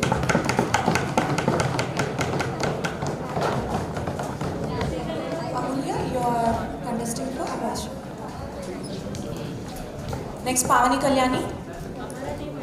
Good evening everyone, I'm Jenica from JNU. I'm connecting for the position Vice Chair. I'm really honored for connecting this position, and I'll make sure that I'm committed to listen all your ideas and feedbacks. I'll make sure there's accountability and transparency in the team, and I'll give my 100% support to the chairperson and her whole team. If you feel that I'm the right person, please vote for me. Thank you. Pavani Kalyani. Next, Advait, please be prepared. Is Advait here? Please be prepared. Hello everyone, I'm Pavani Kalyani, contesting for Vice Chair position. So basically, I'm very enthusiastic and dedicated. That is why I'm here in front of you. So I can assure you, you can very comfortably reach out to me. I can help you and guide you with your projects and all. You can be very comfortable with me while dealing with the projects and stuff. So please do vote for me. Thank you. Advait. Next, Sai Rohit, please be prepared. So good evening everyone. So this is Advait from St. Martin's Engineering College. So I'm contesting as a vice chair.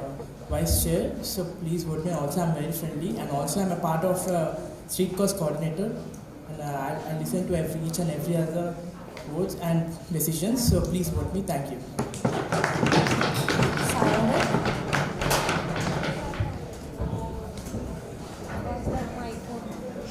Bruh.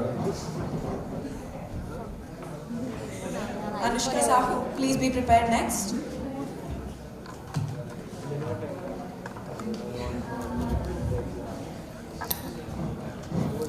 Hello everyone, my name is Rohit from MESR. So I'm here for contesting for the chairperson. So, my friends.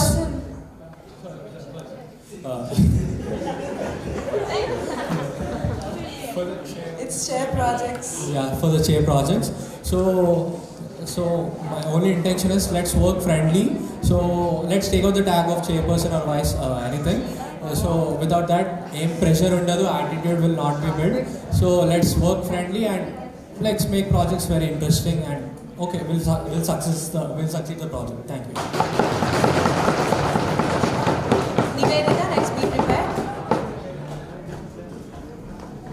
Nivedita, are you there? Okay, there is a lot to say. Good evening, everyone. I'm Anushka Saul from Shrikos VGIT, and I'm here for the position of Chair of Projects. Over the past 2 years in Shrikos VGIT, I have done a lot of projects which were cost more than 1 lakh worth. So I have a deep knowledge about the projects and where to do and what is the impact and everything. And if I'm elected, I will focus on sustainability to create a space where every voice matters. And I will ensure transparency and will strive to introduce, creative ideas. So let's work for HYA and make this assembly a forceful change. And because who are we? Time is up, folks. Time is up, member. Okay, thank you. Nivedita. Satvika, please be prepared next.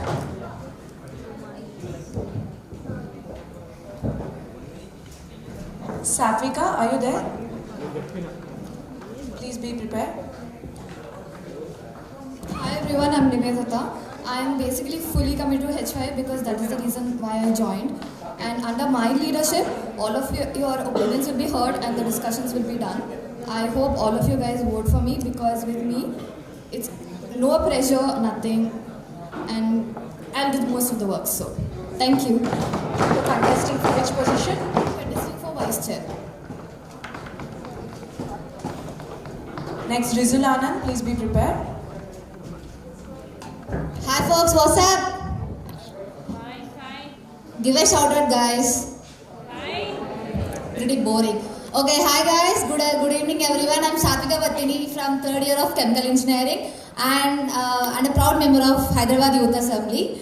I have, for over the past 10 years, I have contributed passionately to our projects, ensuring they align with all the sustainable development goals. And as your Vice Chair for HYA, I will prioritize innovative, impactful and inclusive initiatives that empower every member of our HYA. Time is up, member. Together guys, let's create a sustainable Time world. is up. The final contestant, the final nominee, Rizul Anand. Good evening everyone, myself Rizul Anand and I have been applying for Vice Chair person. So I just want all of you to please just give just go for me, and moreover we will work together as a team. Moreover, I will be very friendly. We'll work on the things, either they will work or not, it's our responsibility, right? Just work hard and leave it, the rest up to God. So yeah, we'll work on projects together and we'll find a way to every situation. Yes, thank you. You're contesting for Vice Chair. Yes.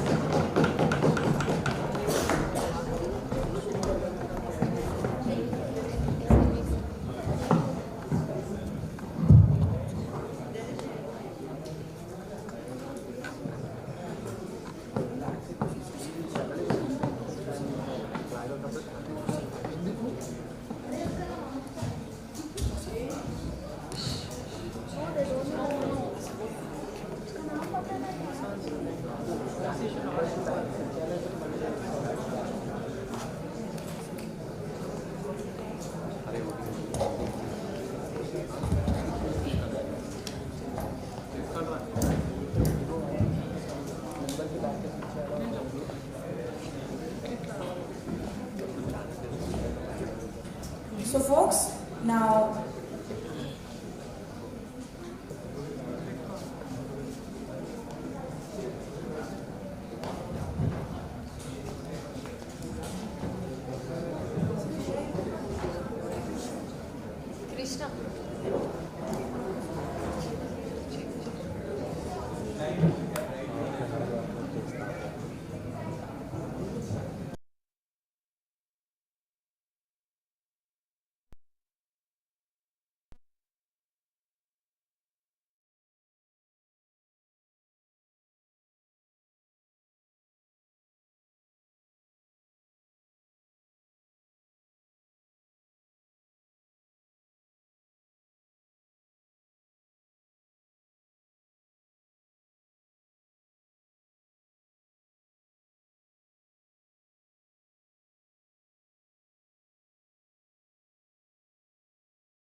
respective positions with your respective placards. I request nominees to stand at your respective positions with your respective placards, and let's start with the voting process. Please raise your placards high. You can vote for yourself. You can close the voting process for yourself.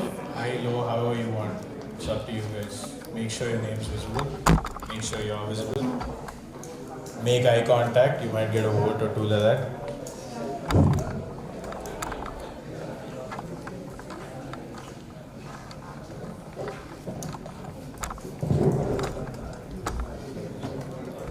Folks, now the house is adjourned for the next 5 minutes.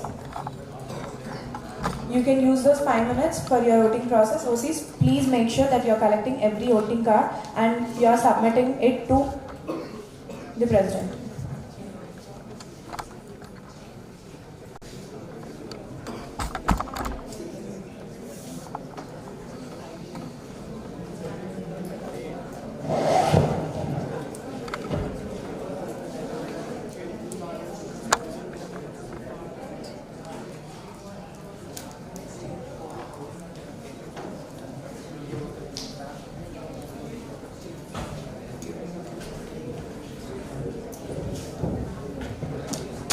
I request any two OCs to arrange five chairs on the chair table.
Your 5 minutes time is up. Now the house is written back to the session.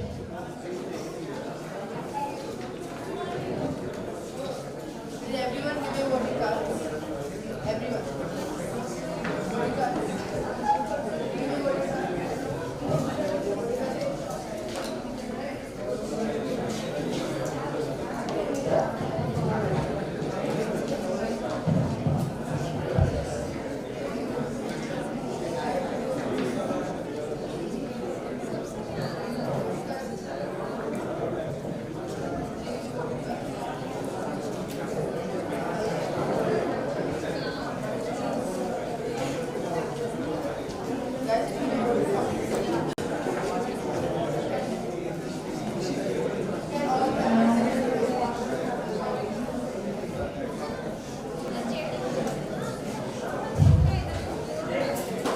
Folks, now the house is returned to the session.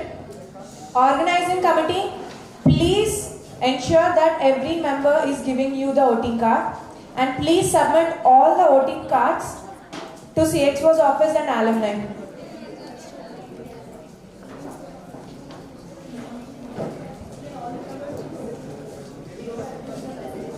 Organizing committee. Are the voting cards collected? Is it done? Please give the voting cards to CXO's office. Folks, did everyone submit your voting card? Now the countdown starts.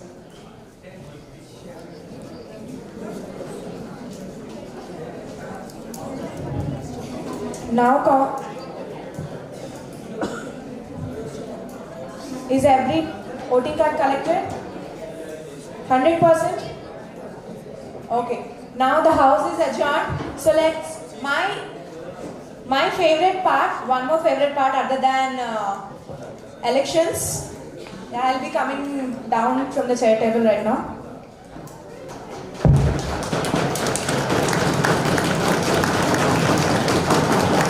I request every OC to be into the hall. I request every OC, please be in the hall.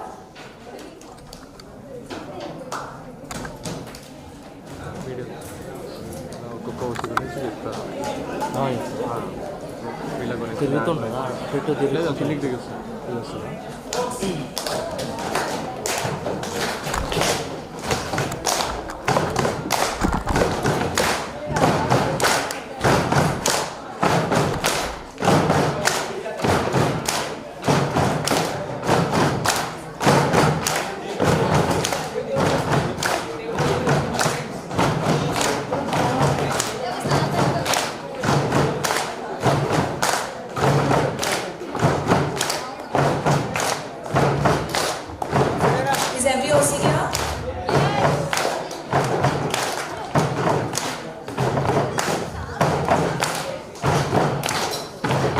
I feel so happy when I listen these drum rolls, you know.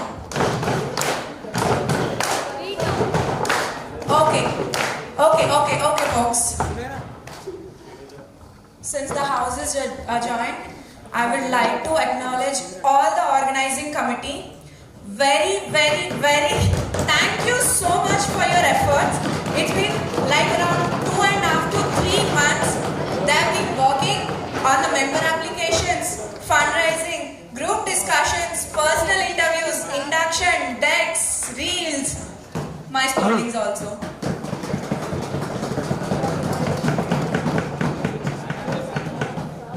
Organizing committee, could you please come here?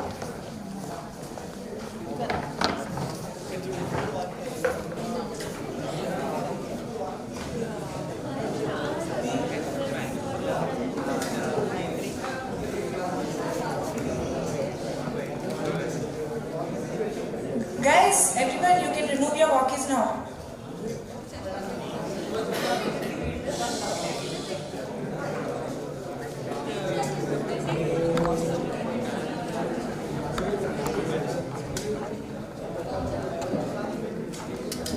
Mr. Abhishek Joseph, where are you?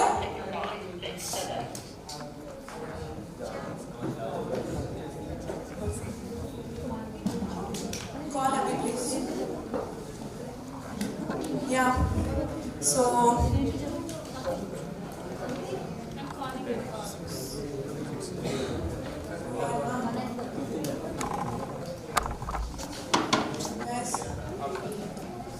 so these are the backbone for today's assembly. Whatever the things that happened during past 3 months and whatever the things that you are seeing in this assembly right now is everything just because of OC efforts.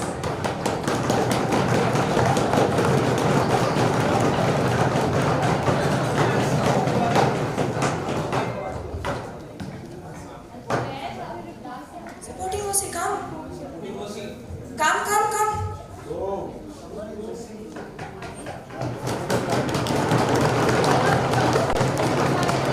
Okay, I'll give you a very Mr. Abhishek Joseph, where are you? Penguin number 1. Where he is? I'll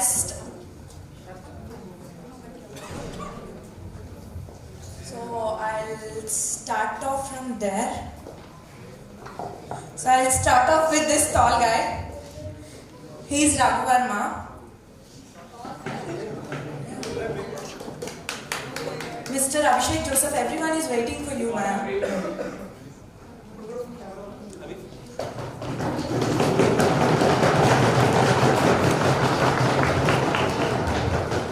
So,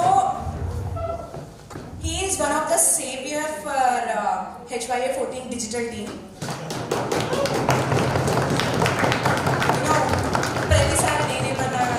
Digital head okay akka, chestana akka. Whenever I ping at 1 p.m, 3 p.m, akka reel ready, akka poster ready. Any changes, any edits, akka approval, akka caption, Krishna approval cheyal akka, everything. So he ate my brain for approvals, and finally, because of his huge efforts, our digital Instagram page is, at a very good level with good reels. And thank you, Raghu. Oh, he's crying.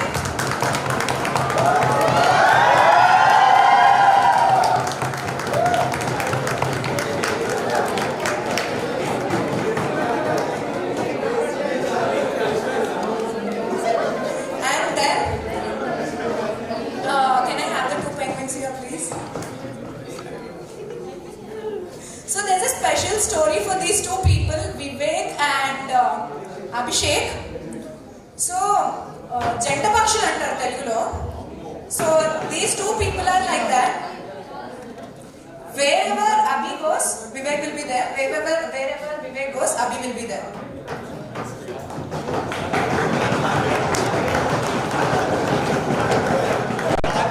And how dedicated these 2 people are. Like, they've been working for every portfolio, and you've just seen this guy. When I want to give an acknowledgement also, he hold a camera and want to take pictures. So that's how dedicated these people are, and really thank you so much. You have spent sleepless nights, you spent days, so many days in the office and so many days on road for so many logistics. Thank you so much, Abhishek and Vivek. I'm not gonna, split you 2 people. And then, if these 2 people are penguins, there's one more monkey with us. So we got these 2 people just because of this person, Vishwant. And Vishwant is like, whenever I say, Chedam Lasya, Aipotad Lasya, Chesedam, Varkunda, Cheppu college bangotto chestanu.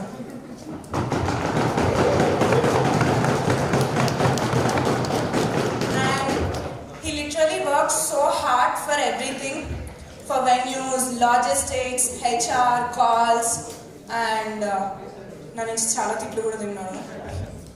and one special thing, these people were season 13 OCs also.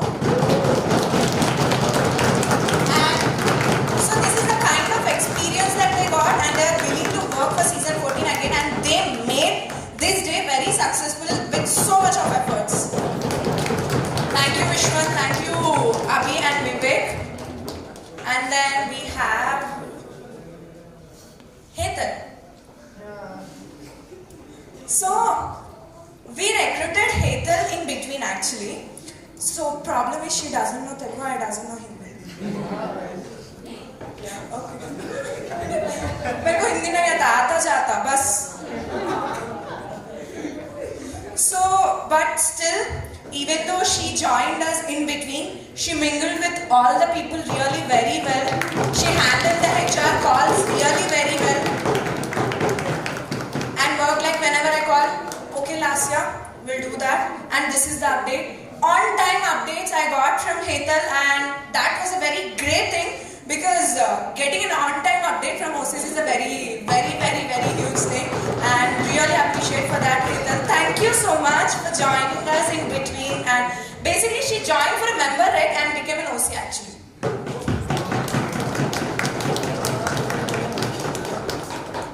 And then we have Bhavya. So this lady is very, she has a very special story in OC. She's like, one day she called me, I can't do this. No, I don't want to do this. My parents are not supportive. I want to leave the group. She sent a long resignation. Very long resignation. And then within next 2 days, she's like, no Lasya, I don't want to leave HY. I want to join again. And she worked. She made it today. She had so many complaints on me. I had so many complaints on her. We had, so many talks regarding the presence of her in OC. But finally, you did it, and we've done season 14, phase 1, revolutionary. Then we have Shashank. Shashank is a season 13 member. And one of you might be the OC for season 15, maybe. That kind of experience he got from season 13.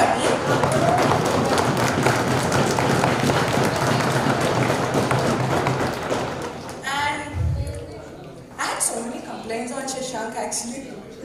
Right? So many complaints, and I was like, Shashank, why are you not doing this? Shashank, this is not happening. What is happening? He's one of the cutest hosts. I mean, he's like, he calls me Akka in a very cute way. Akka, Akka. Like, but yeah, after so many things, we finally achieved Shashank. I've given you so much of trauma in season 14, honestly telling you. But overcoming all those things, and finally you are here with a successful assembly, with very successful members with us. Thank you so much for your efforts. And he's been into marketing team. He went for so many campaigns and did very good campaigns also, out of which you people are here. Thank you so much, Shashank. And then Tanvi. Tanvi is like, I don't understand this lady here actually. You know what she does? Whenever we meet, she draws a star symbol on every OC's hand. Every OC's hand. We don't know why. But from that star symbol itself, we have created a bond with her. And then from not having single calls to having calls overnight and taking the updates and everything. Thank you so much, Tanvi. You've done a really very great job.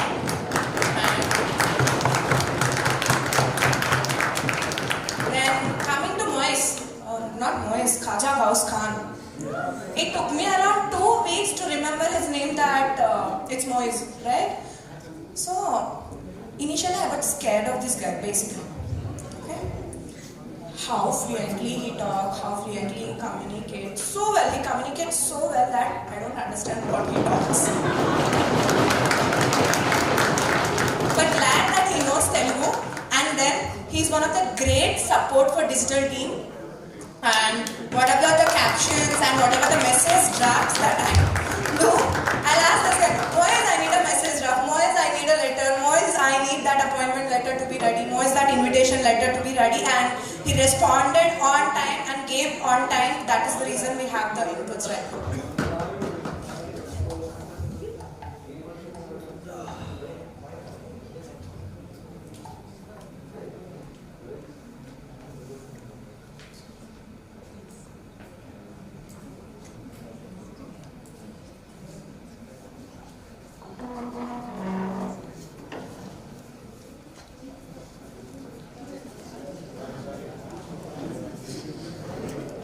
So yeah, sorry for the interruption.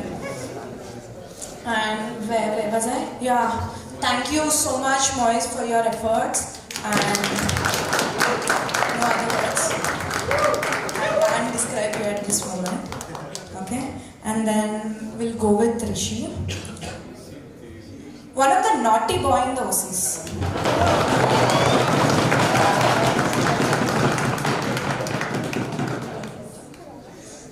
First insult that he did me, you don't know Hindi. I know Hindi. He don't know Telugu. Na tukda hai Telugu maatladtadu. But still, he did, he really participated in the campaigns in a very full form mode. He went to the campaigns. Initially, I really had not had that kind of bond with Rishi in the initial days. Not Rishi also. I never called him Rishi. I used to call him Tarun. I don't know why. And he always used to yell at me that my name is not Tarun, my name is Rishi. And from there, now I remember your name that you are Rishi.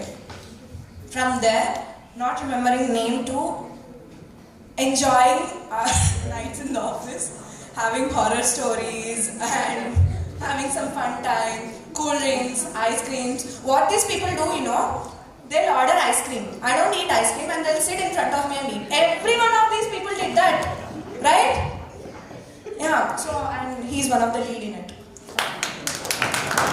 So thank you so much, Rishi, for your efforts. And yeah, we really built a very good bond. And I'll talk about this lady a little later. We have Sana, the cutest OC.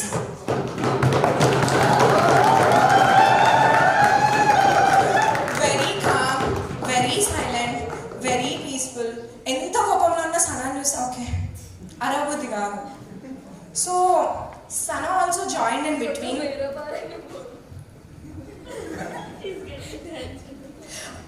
Sana joined in between, but she really merged with us like in a very, very, very best way. And Sana and Hetal are best friends. Karthik, yeah. Very suspicious guy. So, Sana, during final stage of recruitments, she handled the things in a really, really, really very well. I don't know what would happen if Sana was not there during the online recruitments.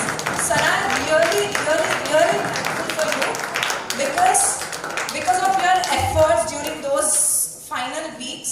We have a really very great turn up now, and your follow-ups, your updates are really, really very well. Thank you so much for taking the decision to join into the OC in between and mingling with us.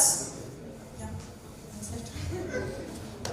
Sorry, don't mind if I am, not mentioning anything. I don't have any words. I'm chala nervous gunnanu basically cheppali ani ante.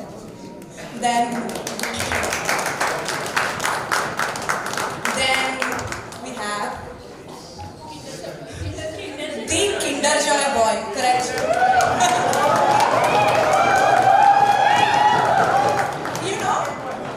When I asked you for a fundraising update, last time I do this, will you buy me a Kinder Joy? Wherever he goes, he'll post a Kinder Joy photo. Vishnu. Yeah, and whenever OC see a Kinder Joy, we'll remember Vishnu only. No other person. I don't know why he's that much obsessed with it. Any reason, Vishnu? Nothing specific actually. You like the toys? I like the toys.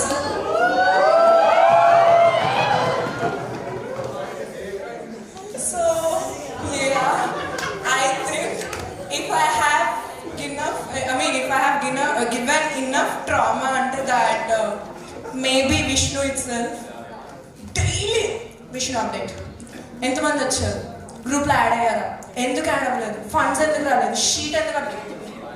So many things, but you've tolerated all the things, you've tolerated me, and finally you pulled to assembly. Thank you so much, Vishnu, for your effort and for handling the sheets, calls, assigning the calls, sitting day and night to segregate those sheets. Thank you so much.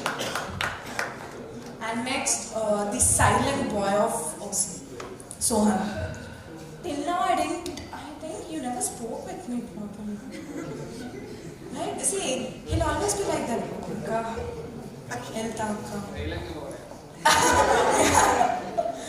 So he's very silent, sometimes responsive, sometimes non-responsive.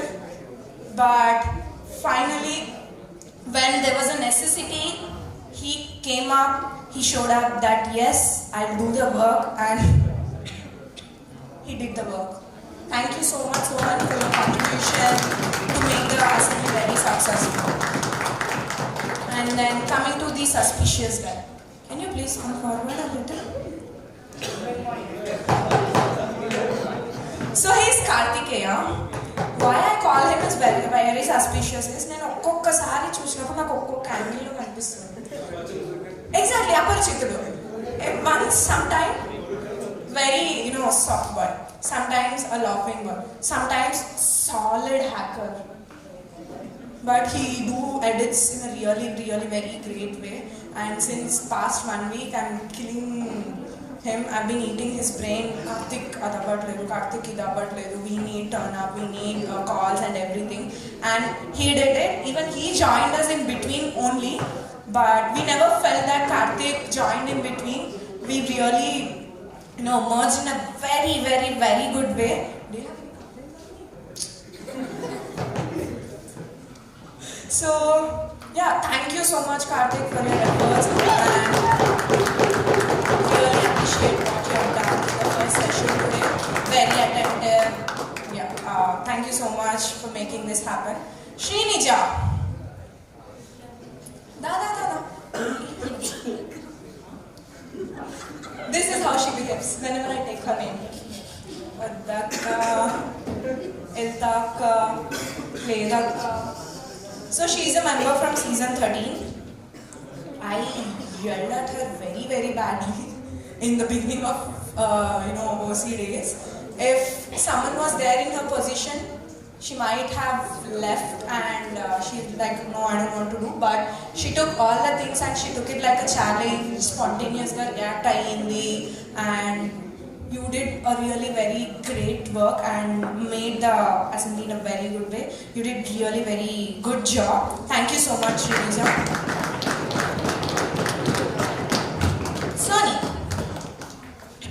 Sony is oka rakamaina story ane anukovali. She might have she also like, I want to leave, but I'll continue for HYA. And then we had good calls, we had good memories on calls, SNs, so many things. Thank you so much, Sony, for all your efforts. And see, these people are talking right phone. Now these people are going to ignore me, I know, but thank you so much. And then we have Akash Songa.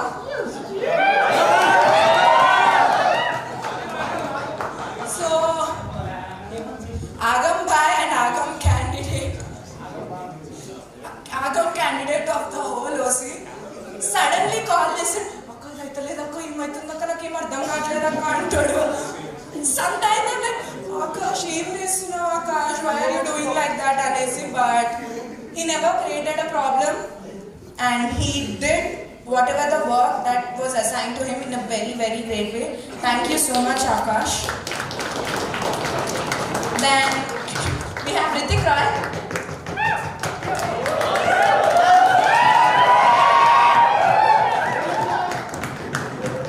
So Ritik was one of the special candidates of OC.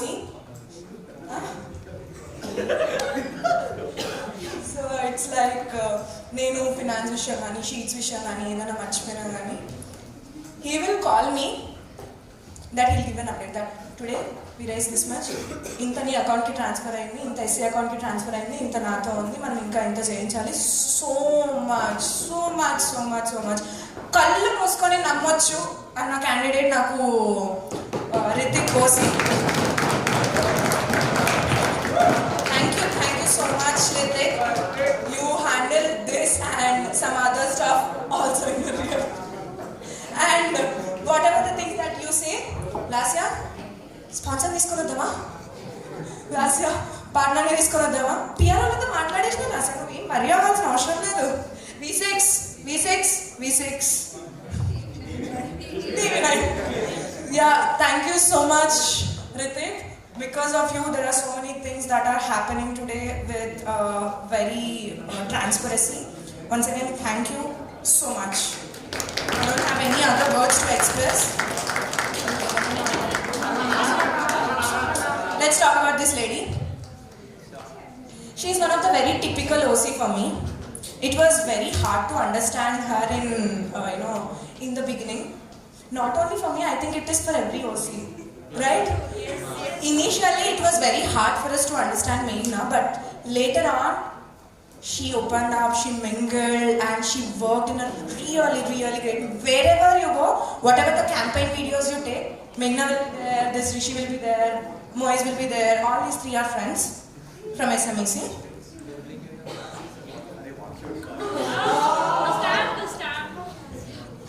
So, and she's like, she challenged me that, Lasya, I will close my target. I swear on you, if I don't close, you will die. And she used to do, she raised every penny. She closed her targets with only 50s, 100s only. Anta mandini approach ayindi. And every day after transferring, she used to calculate and like 7329 amount left to save your life.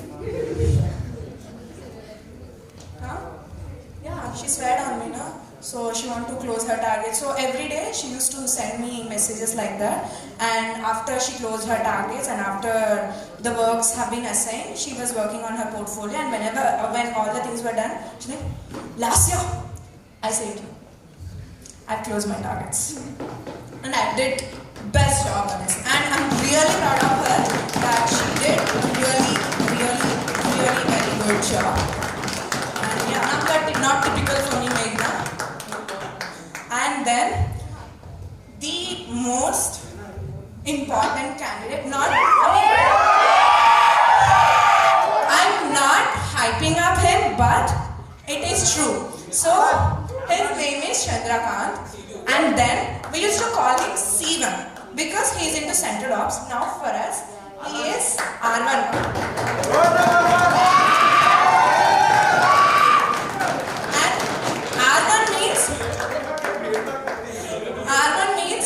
Road number 1. Okay. The thing is, he was the one who was taking care of logistics. Pura chakkar.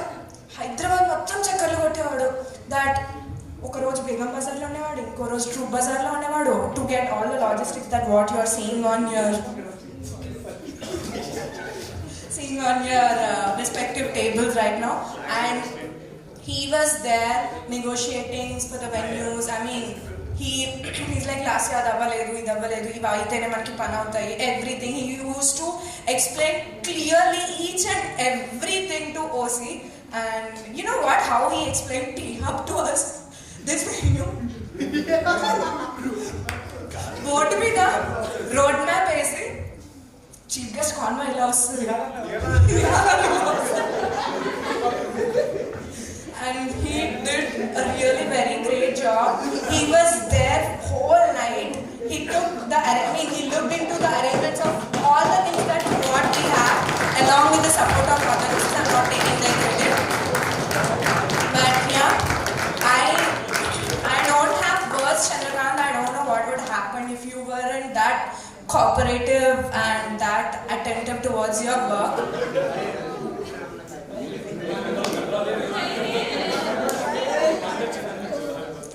And thank you so much. I hope you'll get promoted from R1 to C1 again.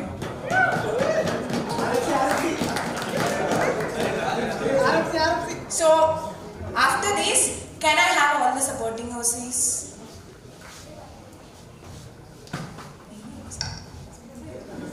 So one of the strong helping hands today, that Dikshit, Akshit and Ushita.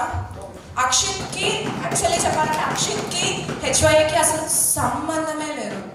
He's not at all related, but he's like, I asked him, Akshit, we want some help. Then yeah, And he came. He was there with us night and he helped us in logistics and did a very great job today. Thank you so much, Akshat. And we're doing water projects again. Then we have Dikshit. So he's the member, OC of season 13. Yesterday we called and we asked Dikshit, we need your help. And he immediately turned up in office and helped us in all the ways possible. He handled photography today, he handled logistics today and everything, whatnot. Thank you so much, Dikshit. And then Tushita. All of a sudden I got a message yesterday night and like, Akka, I want to do it like supporting OC.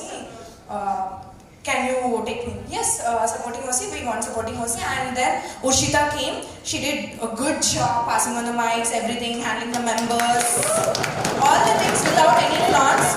And I appreciate these three people because all these OCs are habituated to me.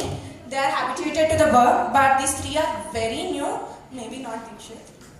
He was habituated in season 13 also, but still, season 14 works are very new. Still, they pulled and did a very great job. Thank you so much, folks. Thank you, Dikshit, Akshat, and Urshita. And yes, folks, because of all these members, today, season 14, phase 1 is in a very, successful manner. Thank you so much. If you have any complaints, you can DM on my WhatsApp. Chalo, then I hope I've given everyone's name. There are few people who left because of some situations. There is a person called Sahiba also. She really helped, and there is a person called Saria Khan. She met with an accident, but still she attended to assembly with her ligamented injured leg, and then she worked really very hard. Thank you so much, folks. C3. We missed that person also. That he also worked really very hard with logistics. His name is Chandravarshit, and I really thank him. Other than all these people, Charit, yes, very new OC, but still he pulled up. And maybe he's the bacha of our team. So yeah, thank you, folks. But other than these people, I would like to thank each and every Chief EB for supporting.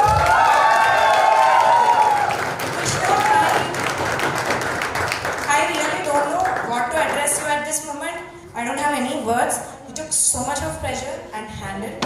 Other than Krishna, one of the very special person to HY is Shiraja. She is the spark of HY.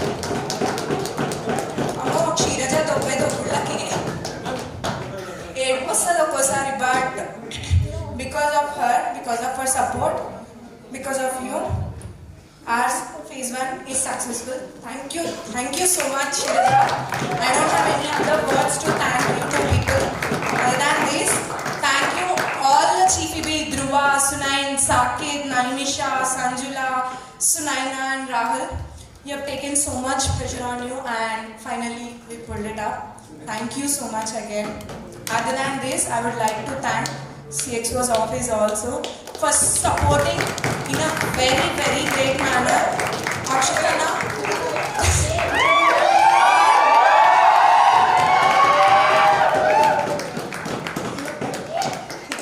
We are here sitting in T-Hub for the assembly is just because of Akshitana.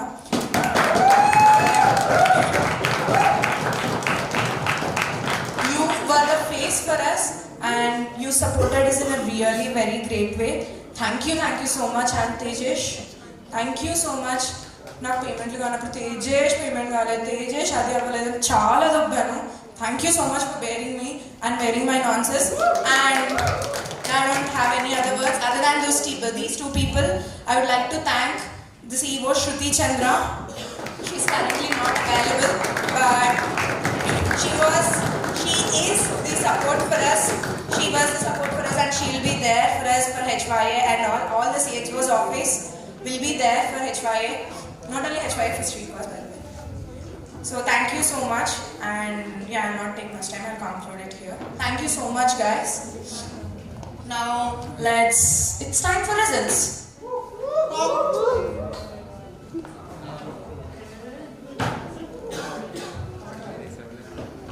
And before announcing all this, there's one thing that I would like to address. There are so many things happen in HYA season 14 during our very, very, very tough phases. There are very special people who turned up for us and helped us. And one of the special people, Hemant Naidu,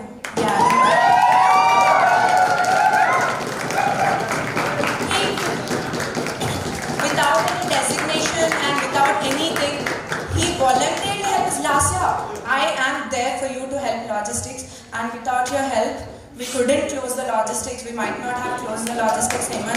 Thank you so much for your help, and I would like to address Yashaswini also. Thank you for the follow-ups. Thank you for everything that what you have done. And then alumni, everyone, Nitya and Akshit also, who mentored us and who gave your support when we are in our worst phases. On top of all this, I would like to thank Sania Mohammed, who is not currently in India. She's not in India, she's currently staying in Ireland, but she was there. She sat with us on so many meets and she gave her very... Sania, thank you so much, Sania. We are missing you. I'm missing you, Sania, actually. I don't know if you're missing or not. And then I would like to thank Nihalanna. Thank you so much.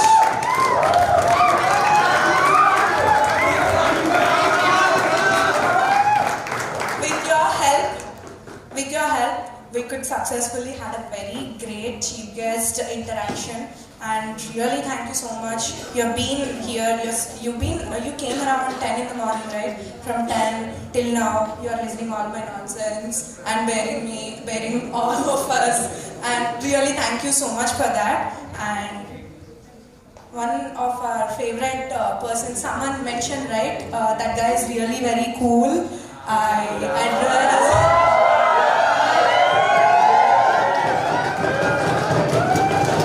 So much, Aditya. You have taken your precious time of your hectic schedule. You came, you guided, and thank you so much. So, yeah, if the acknowledgements.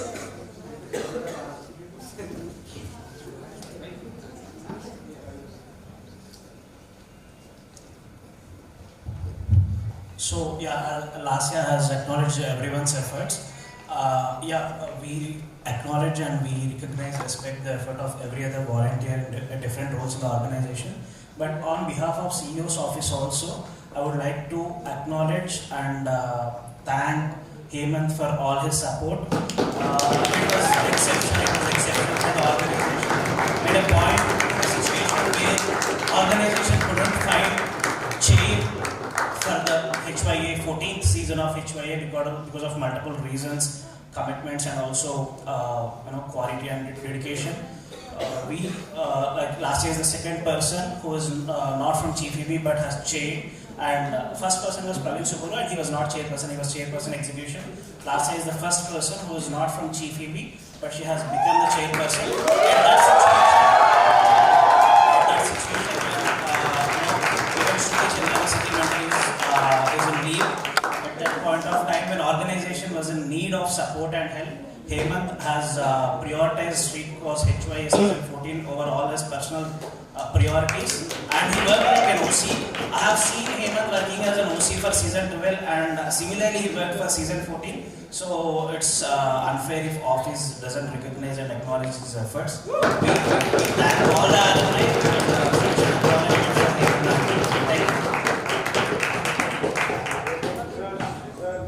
So it's high time, folks. It's time to announce the results.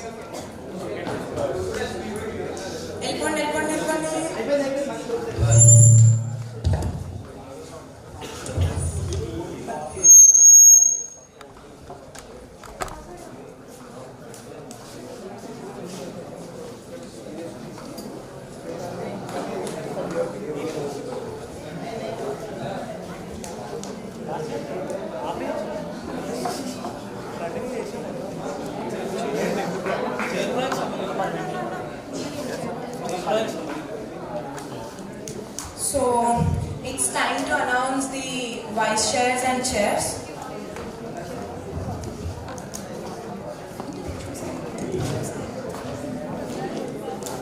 How many of you are excited? Are the nominees excited?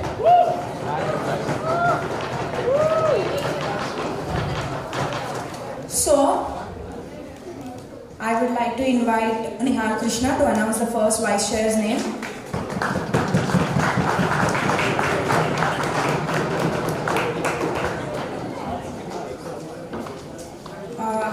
I would invite Hemant also combinedly to announce the vice chair.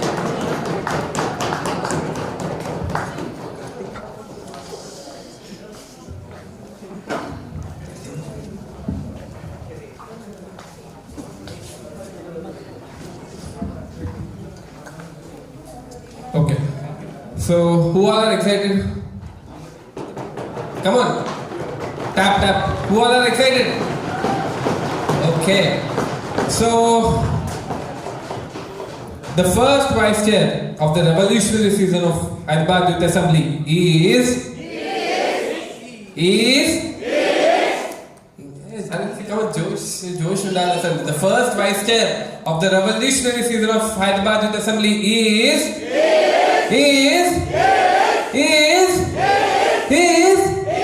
Kritika. Kritika, you can carry your placard. Yes. Come on, guys. The first vice chair of HY season 14 is Kritika. Congrats, Kritika.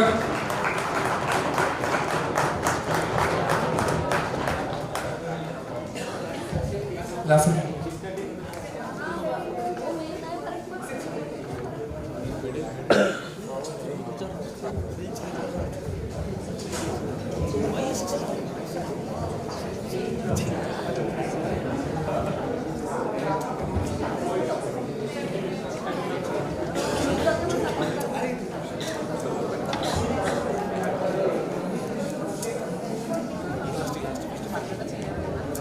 I would like to invite Maniteja and Yashasvi to announce the next vice chair name.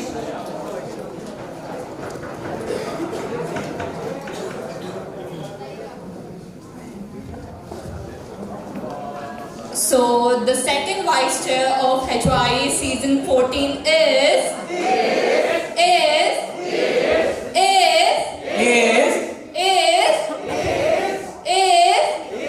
Rumaisa.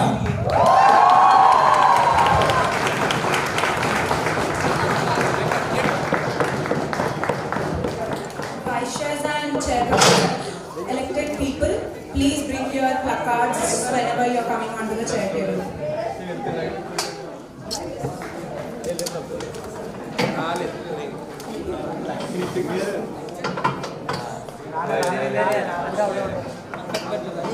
I would like to invite Ladesh Aditya to announce the vice chair name.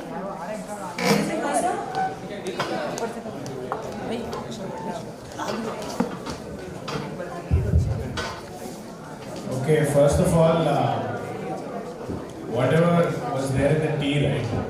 I don't know what it made you guys do. I've seen so many votes which are like wrong. Yeah, like there's so many invalid votes. I've never seen so many invalid votes. So I guess it really was IT or something like that. I think for next phase, you guys should be a little more careful with who you vote.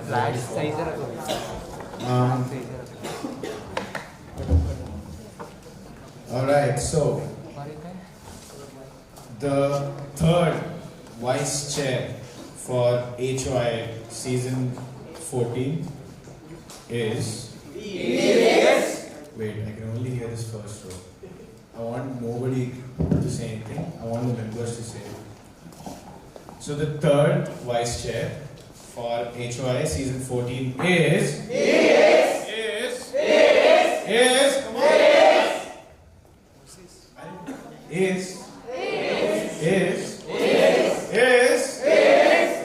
Raina.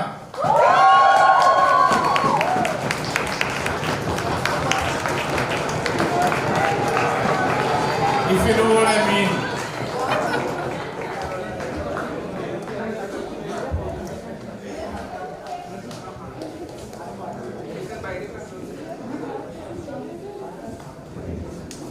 like to invite Tejas Achari to announce the fourth vice chair.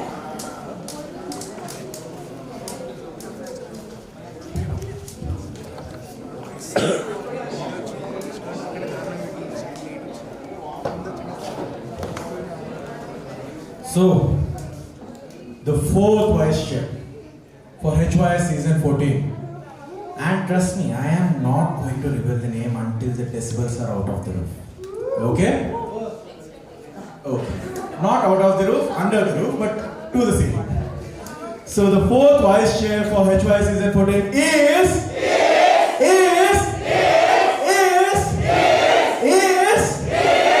Shreya Shivani.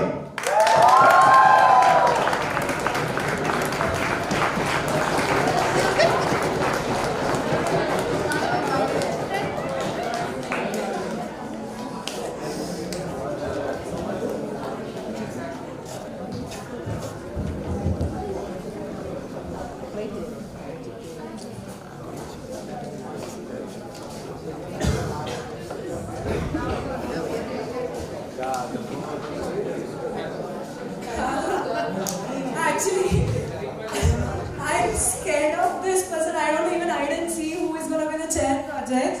I don't know if she's a girl or a boy. If she's a girl, whole girls gang. If she's a boy,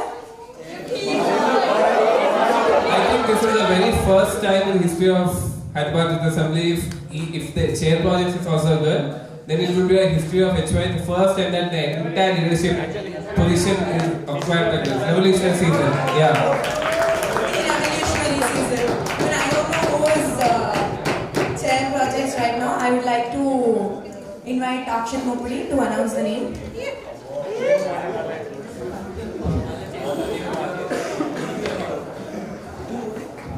I would like to announce the chair projects along with Lasya and Hemant.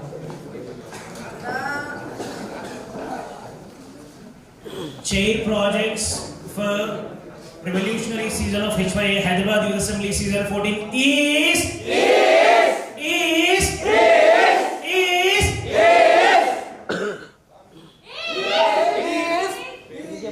any guesses?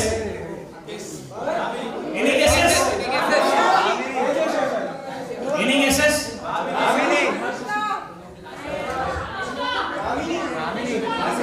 Guesses are left and answer. Chair projects in Meno. 30. Chair projects for Hyderabad Youth Assembly season 14 is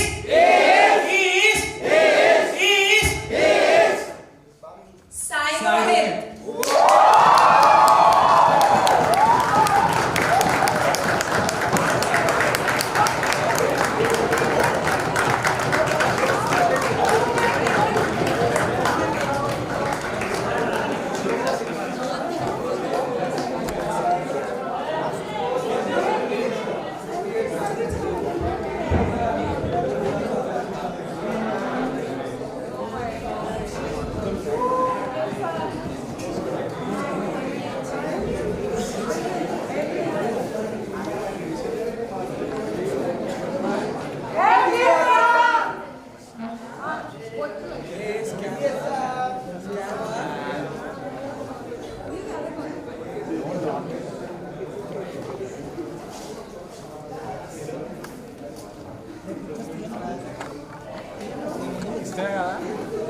close है ना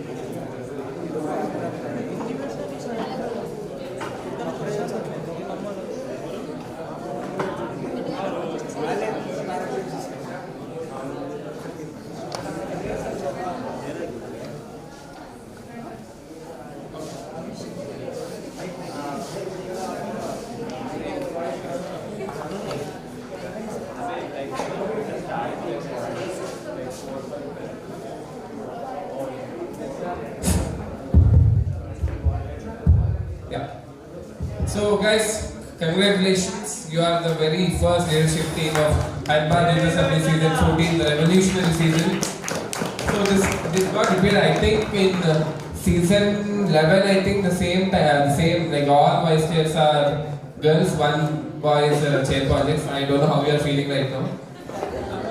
You might be happy. Excited? You need to be, I think. So before I leave and before you guys leave, there's one thing I want to share with you guys. So you have placards here. So before you leave this venue, what we used to do back then, I think it's stopped nowadays, the tradition. So we used to like go to people, ask them to write something in like my placard. So if you like somebody, not like all that, like if you genuinely want to like go to them, ask them to write on a placard. I carry those memories, a lot of people carry these memories. So yeah, make sure you do that. Go to people, write something on their placard.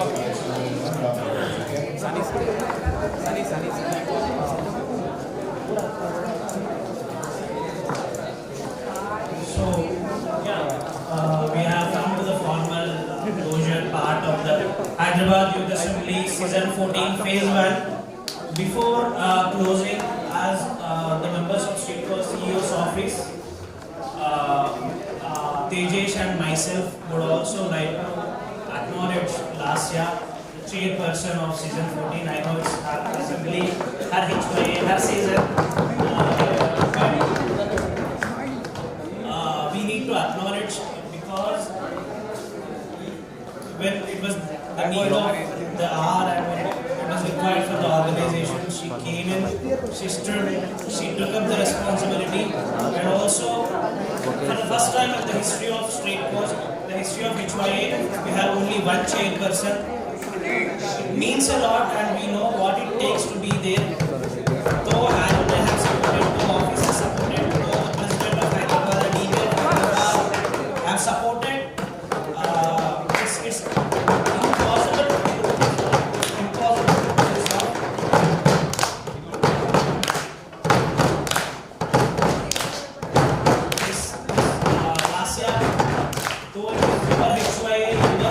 Your members and your revolutionary season, of course you have other phase to go, but on behalf of the organization, on behalf of State Coast Hyderabad, on behalf of all the chairpersons of HYA of last 13 seasons, CEO's office of State Coast would like to acknowledge your work and thank you for taking this up, being resilient, not stepping back, giving 110% commitment and delivering whatever you have committed. There's a long way to go. The season members should create impact on the society, should do projects, and we have to do another phase, successful phase 2 for this revolutionary season. All the best for the remaining tenure projects of phase 1 and also phase 2 RFs and all. But thanks a lot. This is on behalf of State Coast Hyderabad, Chief alumni, former chairpersons, and everyone who has worked hard to keep up the legacy of Hyderabad Youth Assembly in last 13 years. Multiple situations, multiple events, but there was a vacuum which was filled by you. Tejesh probably would add a couple of lines and we'll close. So, folks,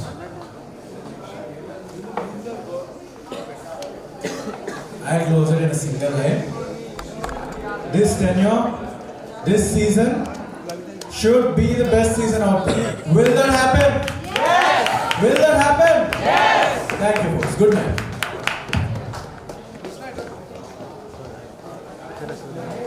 Folks, please reach your homes safely. Please text to your OC buddies immediately after you reach home. Let's have a very great sessions and let's have a very great projects in the coming days. I hope all the vice chairs and chair projects, you are one of the important people. You will be leading the projects, you will be leading the teams and everything. We'll have a car, we'll have everything. Now you have to bear it. So, remember one thing, if you have observed or not, none of the people are allowed onto this chair stage. Not even, what do I say? Not even alumni, not even the CXO's office is not allowed onto the chair table until and unless the chairperson, the current chairperson, addresses them to come onto the chair table. No OC, nothing, no one can enter the chair table other than the current chairpersons. But you guys have the privilege, you guys got the privilege to enter onto the chair table without my acknowledgement. You guys are in the positions where chairperson execution, co-chairperson will sit and address the assembly. So understand the importance. You are that most special. Right? Every member is special, but still you got that importance. I want you to understand that importance of that chair table, because you don't have anyone to communicate. I am the only one who can communicate. Okay. So then, thank you so much, folks, and hope expecting a great work from you. Expecting very great projects in the coming tenure and in the coming 16 months. All the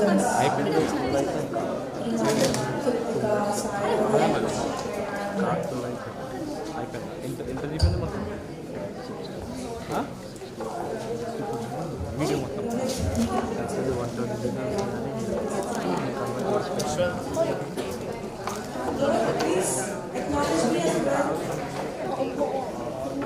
So yeah, thank you so much for being here.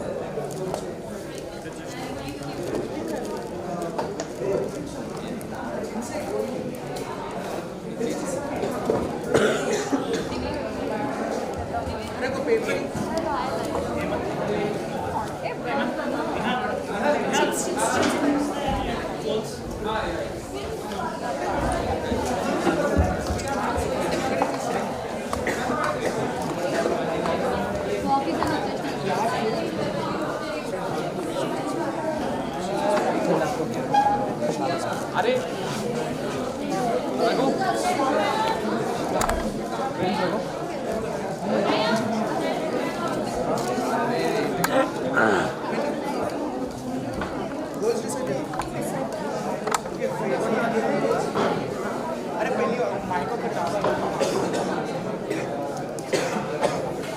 जय